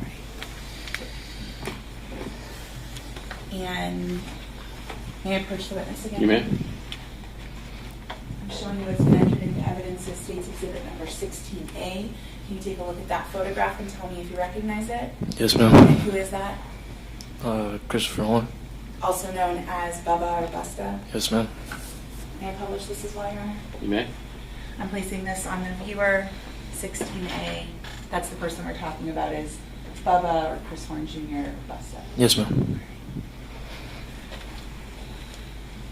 Now, I want to go back to, well, actually, I should say, how many times can you estimate did you spend time together with both Christopher Horne Jr. and Thomas Stein? 1 or 2 times. And in those 1 or 2 times, where did you all hang out together? We hung out at Thomas's house. And what about how many times have you hung out with Thomas Stein? Can you estimate that number? I've hung out with Thomas a lot. I can't lie. And when you were over at his house and hanging out with him, what is it that you all were doing other than, playing with guns and the photos that we've talked about? Smoking. Smoking what? Marijuana. Now, was Jessica Stein aware of this going on at her home when you were there? I don't know. Was she home when you were doing it? Objection, no Sometimes. calls for speculation. Sometimes. So rule is that question. Did you answer the question? Yes, ma'am. And what was your answer to that question? But make sure we're talking about. Can you just ask? Oh, the I'm question? sorry. Was Jessica aware of, was she home at the time you were doing this, smoking marijuana in her home? Sometimes. So she was present? Sometimes. And what about when you were handling guns? I don't think so. Not sure? Yes, ma'am. I want to go back a little bit to a date a couple years ago, March 17th of 2024, what we're here about today. Did you spend time with Thomas Stein on that day? Yes, ma'am. What were you doing? We went to the beach early in the morning. And when you went to the beach, who went to the beach?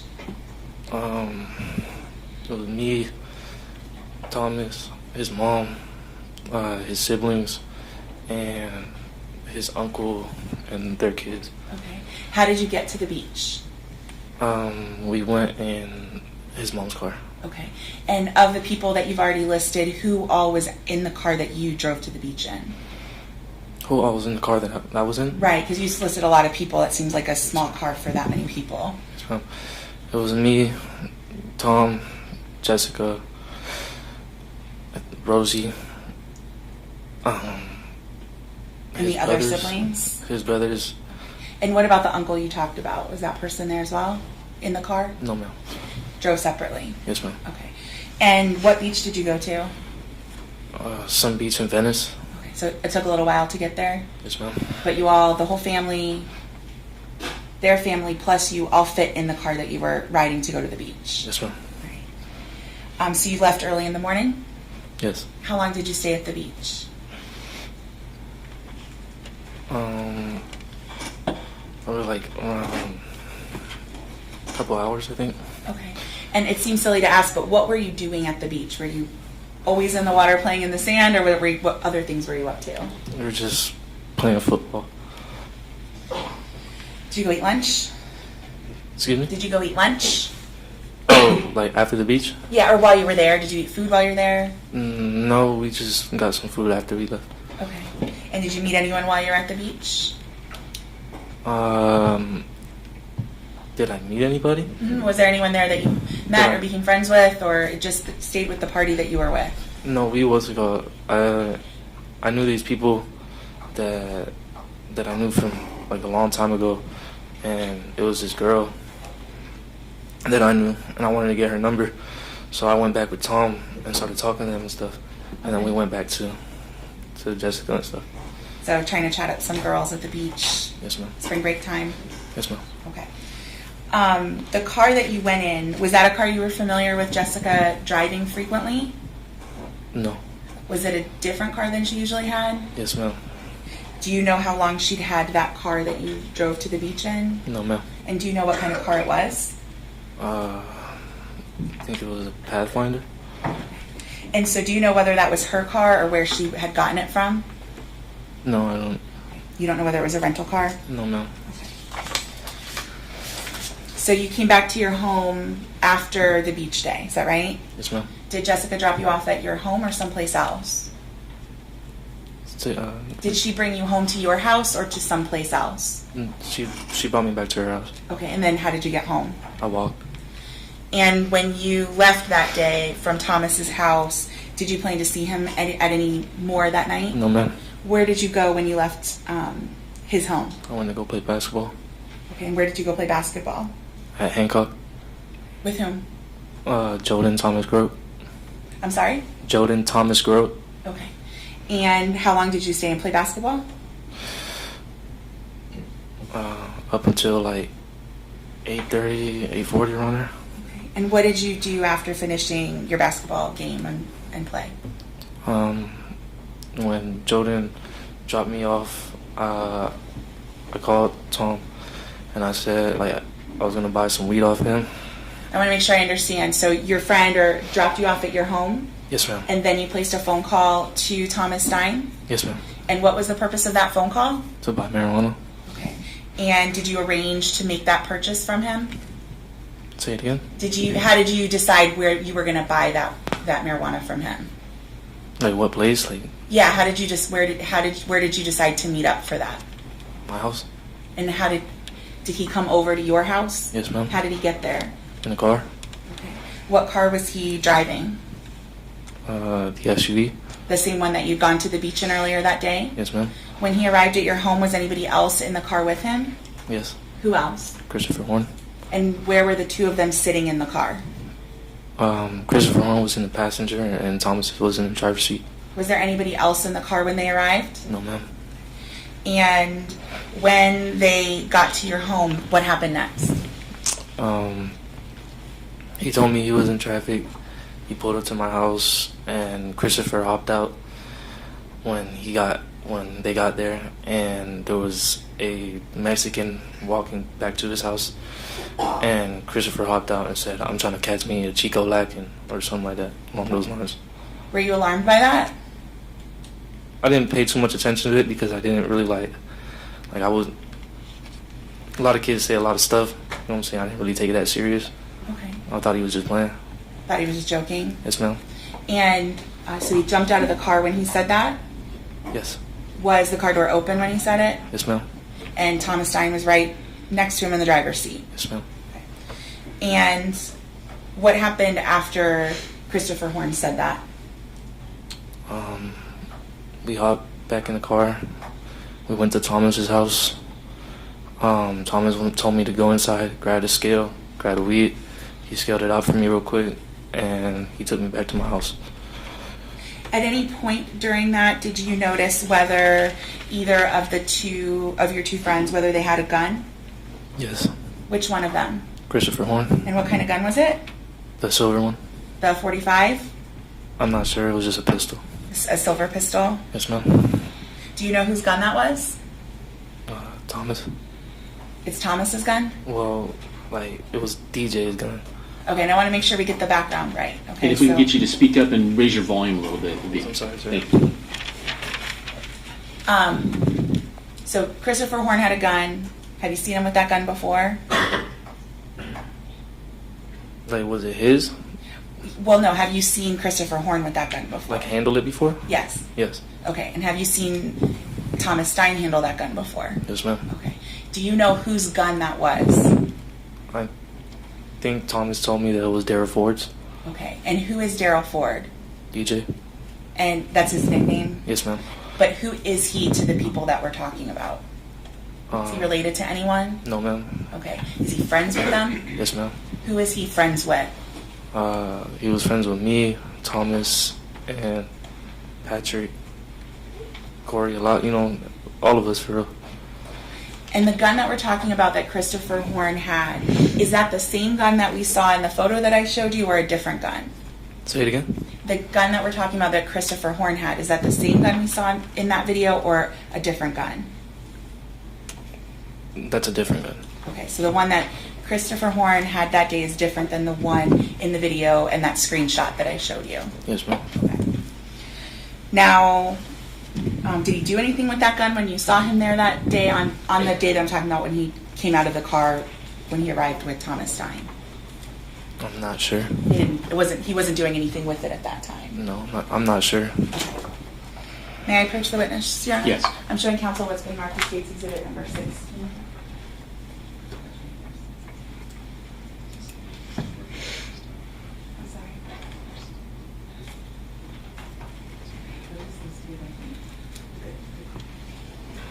May I approach the witness? You may.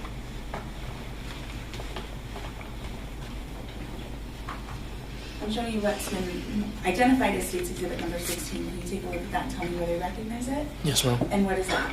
It's a silver gun. Is that the silver gun that we've already been talking about that was in Thomas Stein's hand? Yes, ma'am. Okay. That's not the gun that we're talking about that was in Christopher Horne's hand. Wait. Is it the same? What gun is... Those are all terrible questions, and Yes, I apologize. no, it's okay. First of all, you recognize this photo, is that right? Yes, ma'am, I do. Is it a photo of yourself? Yes, ma'am. You're holding a gun? Yes, ma'am. And at this time, the state would move to enter State's Exhibit 16 into evidence. Any objection? No objection. Be admitted. And I'm going to publish that? Okay. This gun that we're seeing here that I'm showing up on the screen, where did you get that gun? It was Thomas, in Thomas's house. Okay. And is that the gun from DJ? Yes, ma'am. Okay. That's the gun that same gun that Christopher Horne had on the night of March 17th. Is that correct? Yes, ma'am. Okay. My questions had all been very confusing, so I apologize No, it's for okay. that. But I want to make sure that we're talking about the same items. When they arrived that night, and we've already talked about there was nobody else in the car, do you recall if they discussed what their plans were for the evening before they dropped you off? No, ma'am. Did there come a time when law enforcement officers did a traffic stop on a vehicle that you were riding in soon after that? Yes, ma'am. Okay. And did you end up speaking with some officers that night from the Cape Coral Police Department? Yes, ma'am. And did they question you for a long time? Yes. Did you know what they were questioning you about? After they told me? They told you it was a serious thing they were investigating? Yes, ma'am. All right. Were you asked about someone named Busta? Yes. And did you assist them in identifying who Busta or Buster was? Yes, ma'am. And you provided an image from social media to the law enforcement officers to help identify him? Yes, ma'am. I'm showing defense counsel what's been marked as State's Exhibit number 21.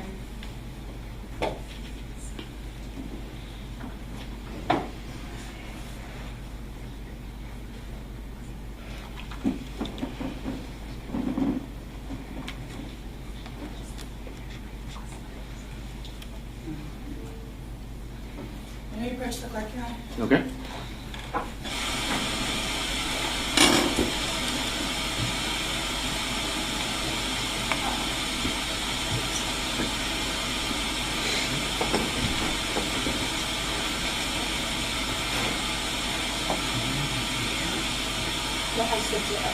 I just said I'd like to approach the Okay. clerk, if that's okay. Evidence is an open.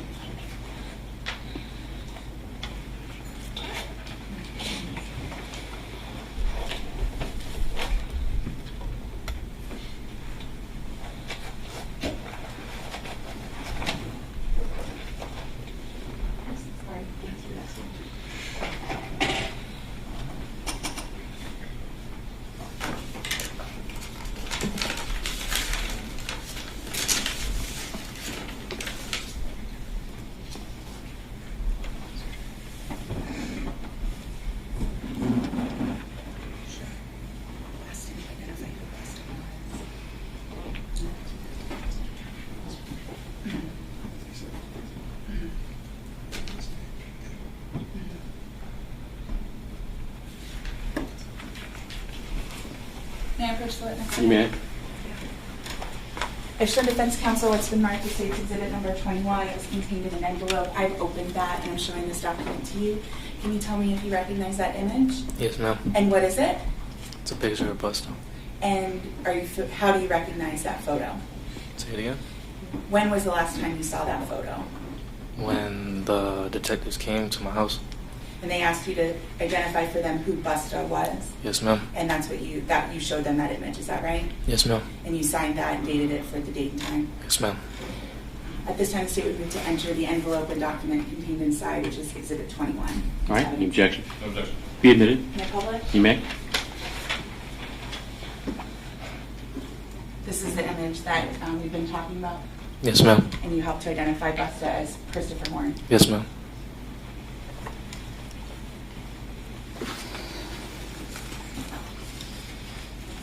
Do you recall what kind of phone you had at the time of this event on March 17th of 2024? An iPhone 13. Was it a phone you paid for the service for? My mother paid for it. And when officers spoke with you, did you ultimately provide that phone to them for them to search and have a download of? Yes, ma'am. Other than what we talked about going to the beach, did everything else we've talked about occur here in Lee County, Florida? Say it again. Other than when you went to the beach, did everything else happen here in Lee County? Yes. Do you know Luann DeJay? No, ma'am. Do you know Emma Wright? No, ma'am. Val? And do you personally know Kayla Rincon-Miller? No, ma'am. May I have just a moment, Your Honor? You may. I have no further questions, and I'll tender the witness. All right. Good afternoon, Jake. Good afternoon. Is it your sister that knew her? Yes, ma'am. Right. Yes, sir. I'm sorry. It's okay. That's the second time today. Must be my cologne. So your sister knew Kayla Rincon-Miller?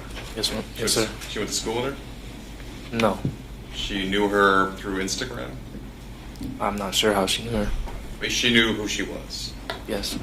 And when you learned that she had been murdered, your sister's the one that told you? Yes, ma'am.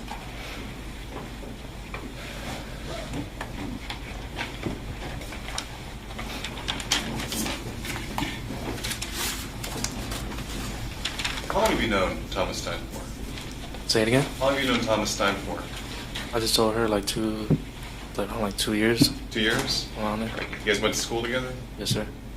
You guys you considered yourself pretty good friends? I would say so. You guys hung out on the weekend, neighborhood kids? Yeah. How long had you known Buster for? Not that long. Like 2 months prior to the murder? I'm not sure. I think Would you say more or less? probably less. Less than that? Yes. Christopher Horne Jr. had a few nicknames. Were you aware of that? No. Yeah, so you only knew him as Bubba or Buster? Yes, sir. The weapon that you were holding, that picture that the state showed you, it was like an older gun, right? I'm not sure. Do you know anything about firearms? No, not really. Let me ask you this. Did the grip of that gun have a laser in it? Yes. So when you would grab it, it would flash? Yes.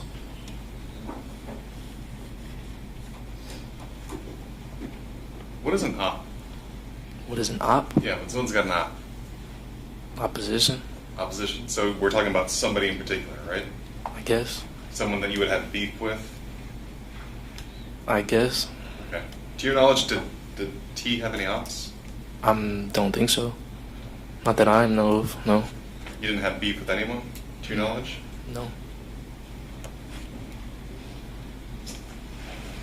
The state asked you whether or not you would handle guns when Jessica Stein was at home. And you said, I don't think so. And she said, so you're not sure? Yes. Is that accurate Yes, sir. recitation? When you said, I don't think so, isn't it true that you would handle guns only when you're in T's room? Yes. Right? You wouldn't be out in the middle of the living room or in the kitchen. No.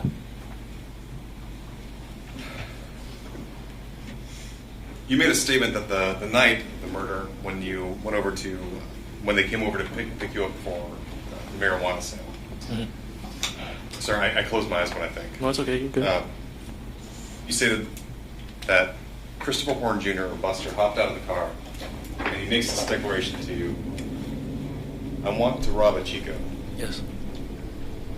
Or you said on direct, trying to catch a Chico lagging. Yes. Right? Yes, sir. But he said to you, I want to rob a Chico. Is that accurate? Along those lines, yes. How many times have you hung out with Christopher Horne at this point?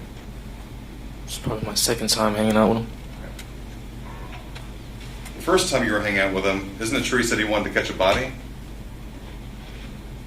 Yes. What does catch a body mean? Killing somebody. Killing somebody. Yes, sir.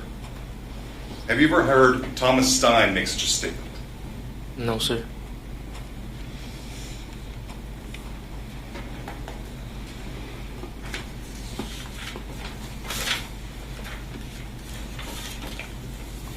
Based upon your 2-year friendship with Thomas Stein, did he ever, were all of his needs taken care of by his mom? Yes.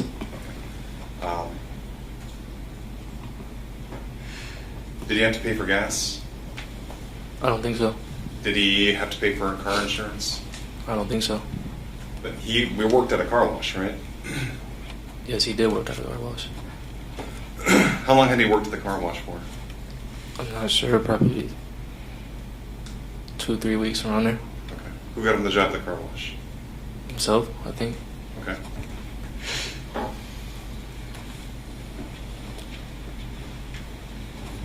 From what you know of Christopher Horne, did Christopher Horne have needs? Say it again. Did Christopher Horne have needs? Have needs? Yeah.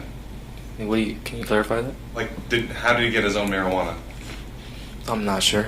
Okay. Would he come over and smoke teas? I'm not sure. I mean, I don't think we smoked when I went over there. How many times have you seen Christopher Horne Jr. in that red sweatshirt? Like once. Just the one time? Yes, sir. The one time that he picked you up to purchase marijuana? Yes, sir.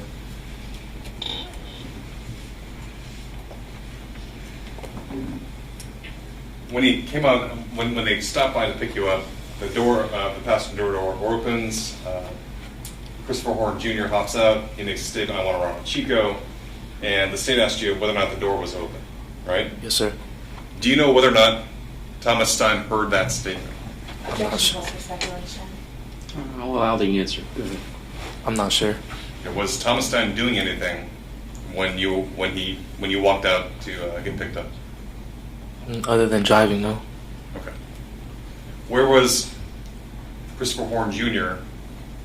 when he made that statement? Like, how far out of the car? Probably like 2 inches from the car. I'm sorry, I can't hear you. 2 inches from the car. Towards the front or towards the rear? Like where he was facing it? Yeah. He was facing the rear. Okay. So away from the car. Yeah.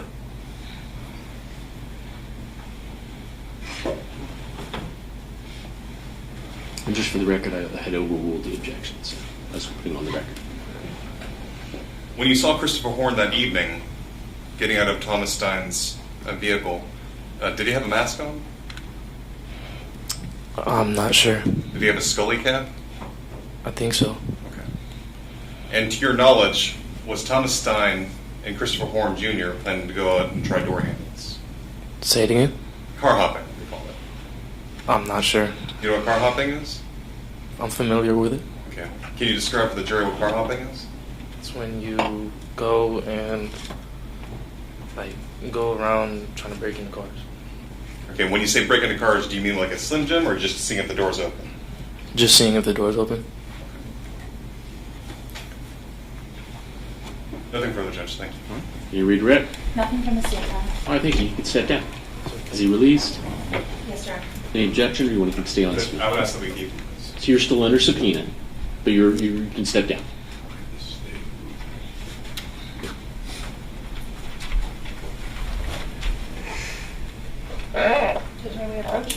You may.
Okay. So, ladies and gentlemen, I did receive a note with a question. It says, what is a proffer? What info is included in a proffer? Why is this needed? It is not appropriate for me to answer your questions at this time. You're going to have to rely on the testimony and evidence that is provided. And so that's my answer. All right. Now, scheduling. It is almost 5 o'clock.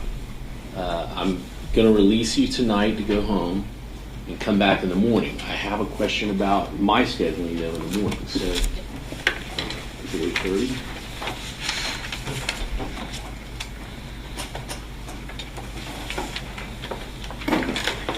All right.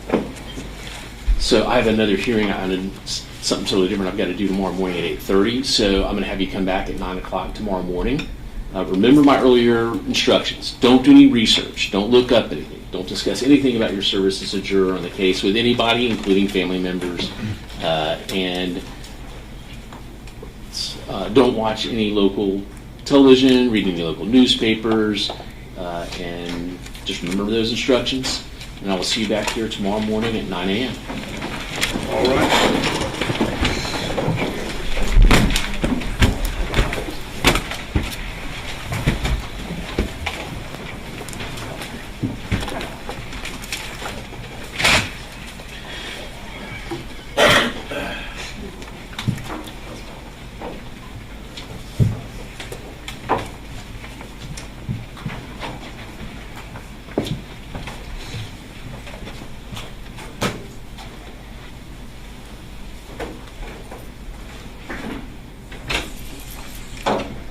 All right, let the record reflect the jury's exited the courtroom. You can be seated. Let's just talk a little bit about scheduling.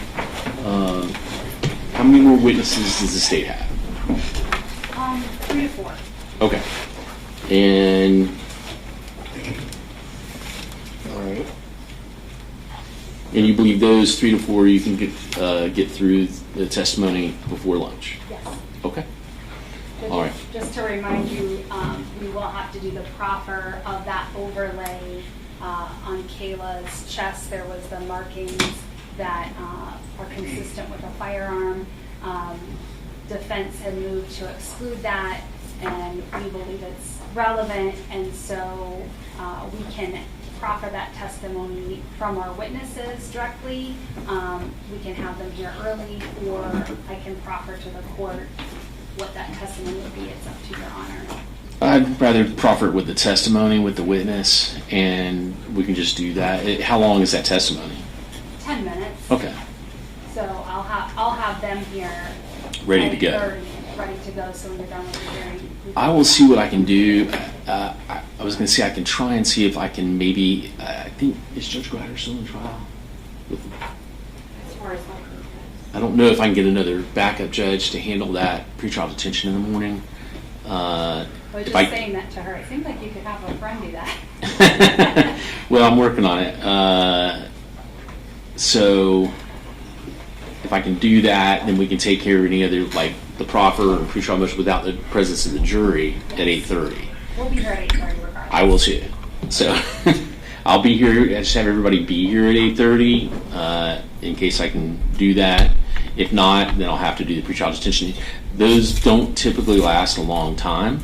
So maybe even by 8:45, we can address some of those things. All right. And then jury instructions. I know I've got a packet in both. Yeah. There's some changes that we've made. I'll send those to Mr. Wheeler tonight and have a fresh copy printed for your honor and for Mr. Wheeler in the morning. Okay. All right. And Mr. Wheeler, have you had a chance to look at any of the changes? Okay. I mean, I think they were just very early on, so I don't think they were very accurate. I'm hoping from this revisions they'll be more. We'll have to wait and see what the state's going to say. So are we expecting a long charge conference or a short charge conference tomorrow? I mean, is there a lot of issues to be litigated in the jury instructions? I don't believe so. And But I'm looking more at Mr. Wheeler because he would know that more. Well, Judge, just based upon what the state's sent me so far, we have some work to do, but I'm very hopeful that the second pack they send me will take care of that. Okay. all the instructions so far are standard, so. All right.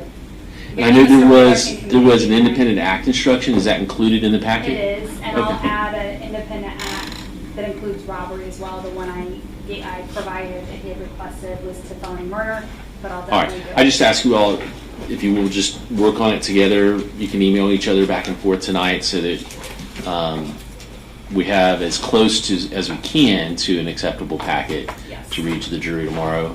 We just, bear in mind we cannot end the trial without jury instructions if it goes to the jury. So we just have to have that. All right. And check it for spelling and grammatical errors and. You're asking the wrong guy, Josh. What's that? You're asking the wrong man. All right. Well, somebody who cooks lasagna might be able to do that. All right. Any other issues the court needs to address? Mr. Wheeler, anything that the court needs to address? Yes. Thank you very much. We'll see you tomorrow morning at 8:30.